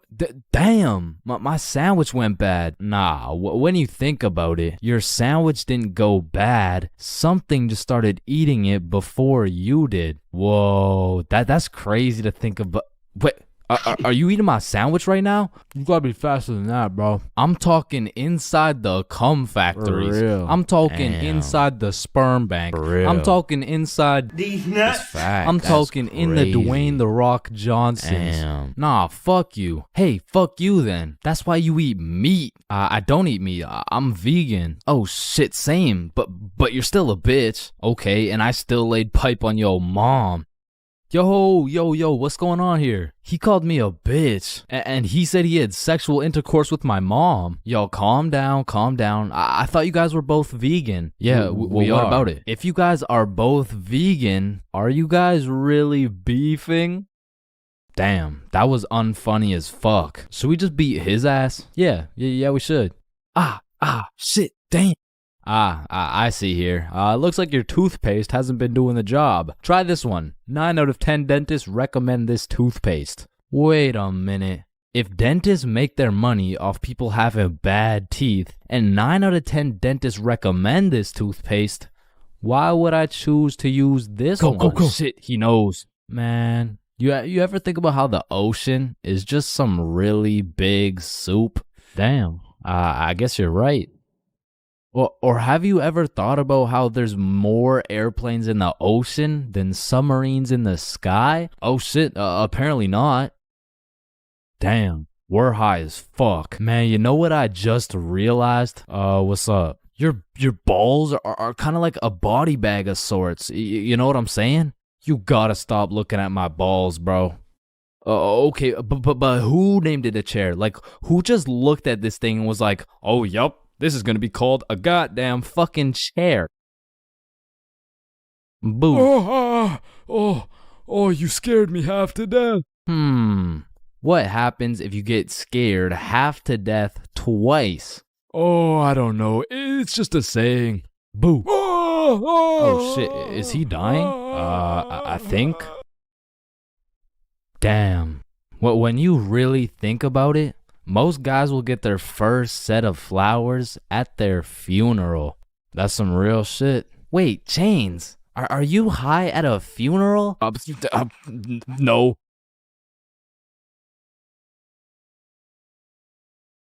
All right, listen, I'm creating something I like to call the internet. Yo, what does it do? On the internet, people are going to be able to search up literally any question they have. They're going to be able to watch videos for educational purposes. And the craziest achievement yet, you can communicate with literally anyone across the entire world. Bro, this is going to change the world. Bro, I'm not gonna lie, the internet is 100% one of the greatest inventions of all time. Like, that shit's up there with the light bulb, the airplane, the testacuzzi. Like, they're all groundbreaking inventions, but the internet just has to be number one, bro. Like, imagine telling a caveman you had a magical box where you could make anything pop up in 2 seconds. Yo, Caveman Dave, I got a magical box where you can make anything pop up in 2 seconds. Oh, shit, cool. Do you know her or something? No, Dave, no, get the fuck. Now, Caveman Dave absolutely dicking down the computer monitor seems stupid, barbaric, uncivilized, you know? Like, who's gonna tell, bro? They're just pixels on a screen, am I right? Facts! Yo, Caveman Dave is a dumbass! Facts, yeah, nah, let me see your search history.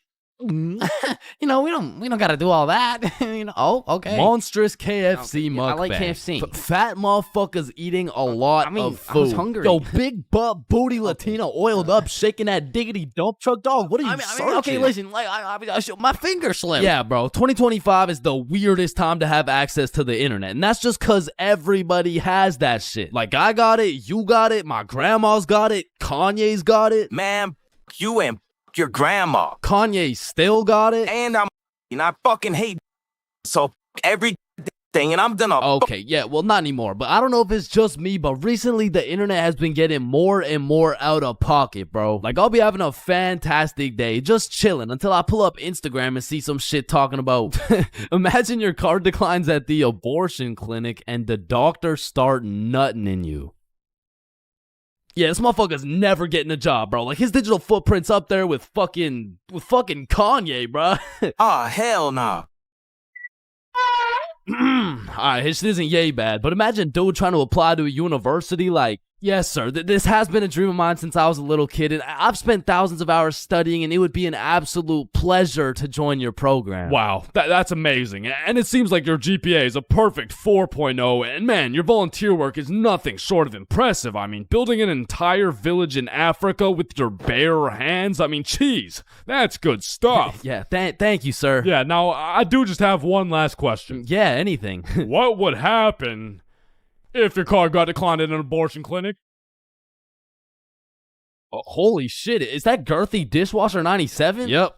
Yeah, that's me, bro. Yo, most relatable content on Instagram, I swear. Yo, actually, I really never get the credit that Yeah, just put the fries in the bag. Oh, okay. And speaking of getting a job, you ever seen a kid under 7 years old post literally anything on Instagram? Yo, the comment section has a field day, bro. Like, the video will be of a kid who's just barely on the brink of gaining consciousness, and the comments are talking about, get a job, little motherfucker. Somebody get bro some fentanyl. I'm gonna touch you in places you ain't even know existed, little motherfucker. Like, bro, stop touching these 6-year-old kids and touch some grass, dickhead.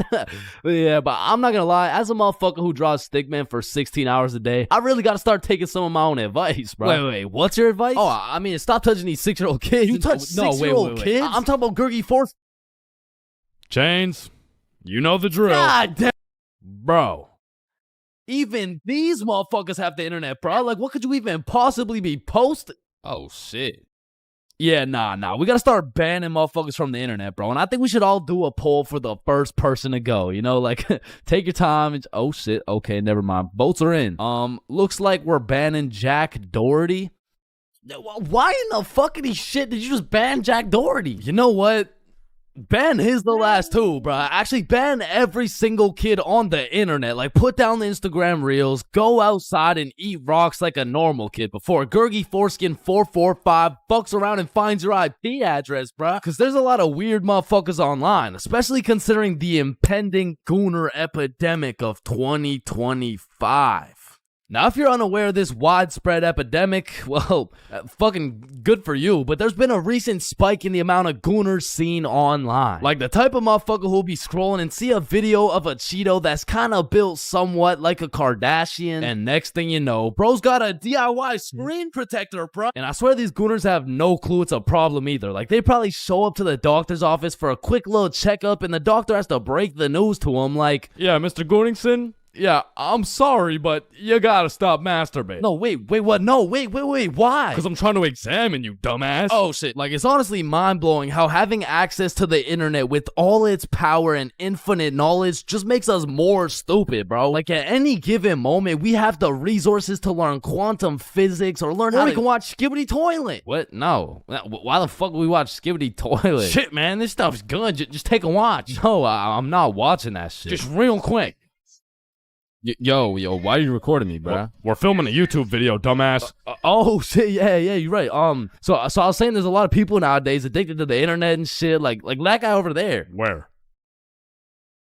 Bro. What? Oh, shit, yeah, what I was saying was, back in the day, the internet was just for shit like cute cat videos and cool math games and shit, but nowadays, the internet has everything your brain craves. Like, it's got food for you, it's got friends for you, it's funny, it's educational, bro, it has Cheetos built like Kardashians, bro. And as if the internet having everything we ever needed wasn't enough, these motherfuckers invented AI, bruh. Now, maybe it's just me, but this AI shit is getting a little too good, bro. I mean, when ChatGPT first came out, I was using that bad boy for all kinds of shit. Whenever I couldn't do my homework, ChatGPT. When I forgot a recipe, ChatGPT. When I couldn't get a girlfriend, cry myself to sleep.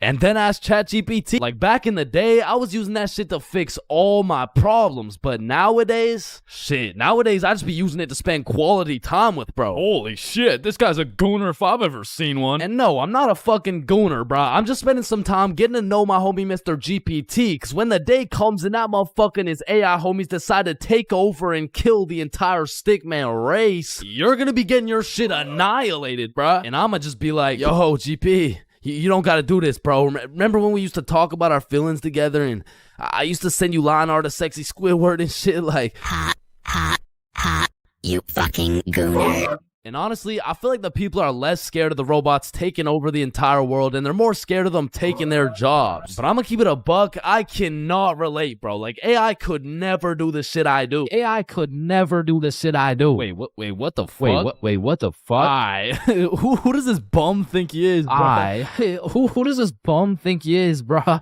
Like I mean, yo, alright, that shit doesn't even sound like me, bro. Yo, that shit doesn't even sound like me, bro. So you want to copy everything, huh? Yeah? Yeah, you sure you want to do this? Yeah, you sure you want to do this? Yeah. Alright, let's go. Let's go. I like little kids. Yo. Like, you loading or something? Like, what's going on?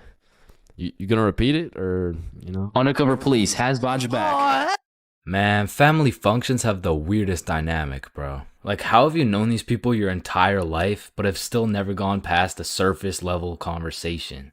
I mean, let me know if it's just my family, but every function is the same. The whole gang links up, and everyone just asks the most generic small talk questions to each other. Hey, how's that new place you bought? Oh, yeah, you know, it's good. And how's the kids doing? Oh, you know, they're good.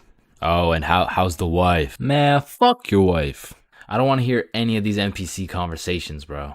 And let me know if I'm getting too specific here, but what about that one uncle who goes by the name of either Bob, Jerry, or Dave? And this dude will just always be saying the most out-of-pocket things imaginable. Oh, how's your daughter Jane doing? Oh, Jane's always been hot, eh? Bob, she's 15. This uncle be at the family function thinking it's Coachella or something. Bob, another beer's a little bit excessive, don't you think? Yeah, football! I'm the youngest person in my whole family, which for whatever unspoken reason, it just means everyone has the go-ahead to flame the living shit out of me. Hey, Chains, still no girlfriend, huh?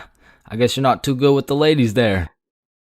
But I make one joke back and I'm the bad guy. You don't seem too good with the ladies yourself, seeing as your wife just divorced you and she took the kids with her.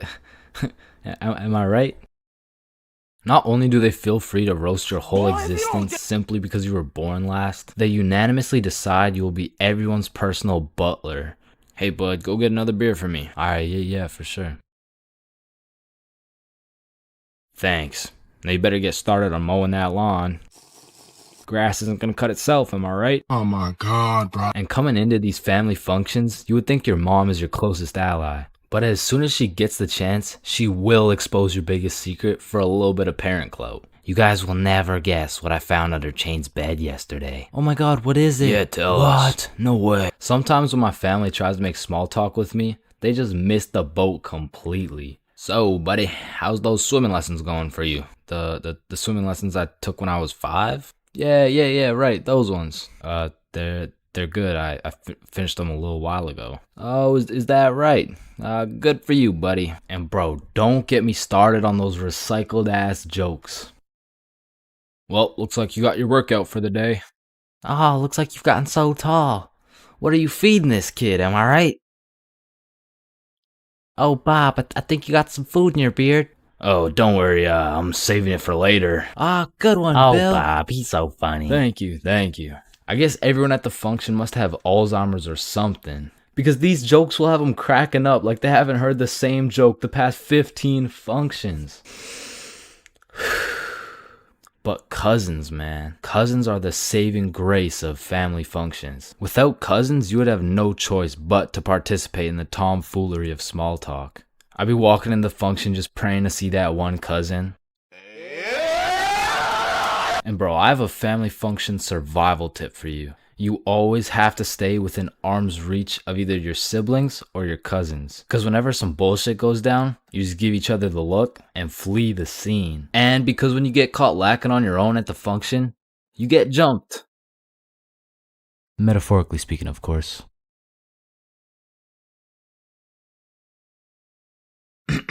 Alright class, today we're going outside for a run.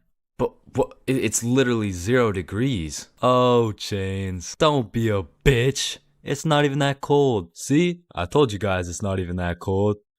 Yeah, for you. Cause you're out here dressed like the Michelin Man. High school PE is something different. And every PE class has 5 different types of people. Like the group of kids who just stand in the corner and occasionally get sniped in the head with a dodgeball. Or the kids who participate and make sure everyone is included. Or the legend who's chilling on Instagram. he follows at ChainsFR. There's also the dude who just never shows up. And of course, we got the sweats. These motherfuckers treat PE like they're in the military. These motherfuckers treat PE like they're training for the Olympics. These motherfuckers treat PE like they're gonna get scouted to the league. Which is honestly just funny as hell because, let's be honest, 85.7% of the class doesn't even want to be there. So you'll have some innocent soul zoning out during a basketball game, and all of a sudden they'll be getting posterized like they're playing against Ja Morant. Yeah, bitch! I mean, these kids will come out of PE drenched in sweat, breathing heavy, and with a smile on their face, knowing they dropped 104 points on some kids who have never touched a basketball in their life. And listen, don't hate me, but I do understand the appeal of sweating your balls off in PE, because I too once participated in the sweaty activities. Ow. I know, but there's just something so exhilarating about hearing the snapping of an unsuspecting freshman's ankles. But as I matured, I realized there was only one thing better than shitting on random students, and that was shitting on sweats. I became the anti-sweat. I would act like an innocent soul waiting to get posterized, but when the sweat would come in trying to end my career with a windmill dunk, I stuffed that boy like a Thanksgiving turkey. Pause. And don't get me started on the fitness gram pacer. Whoever created this legal form of torture will catch these hands. Oh, Chains, no, I heard he sadly passed away a little while ago. You could be having a good day and you'd pull up to PE like, hey bro, you know what we're doing today? I'm not sure, but I think we're playing soccer. No, it can't be. Alright class, today we will be doing the beep test. Fuck.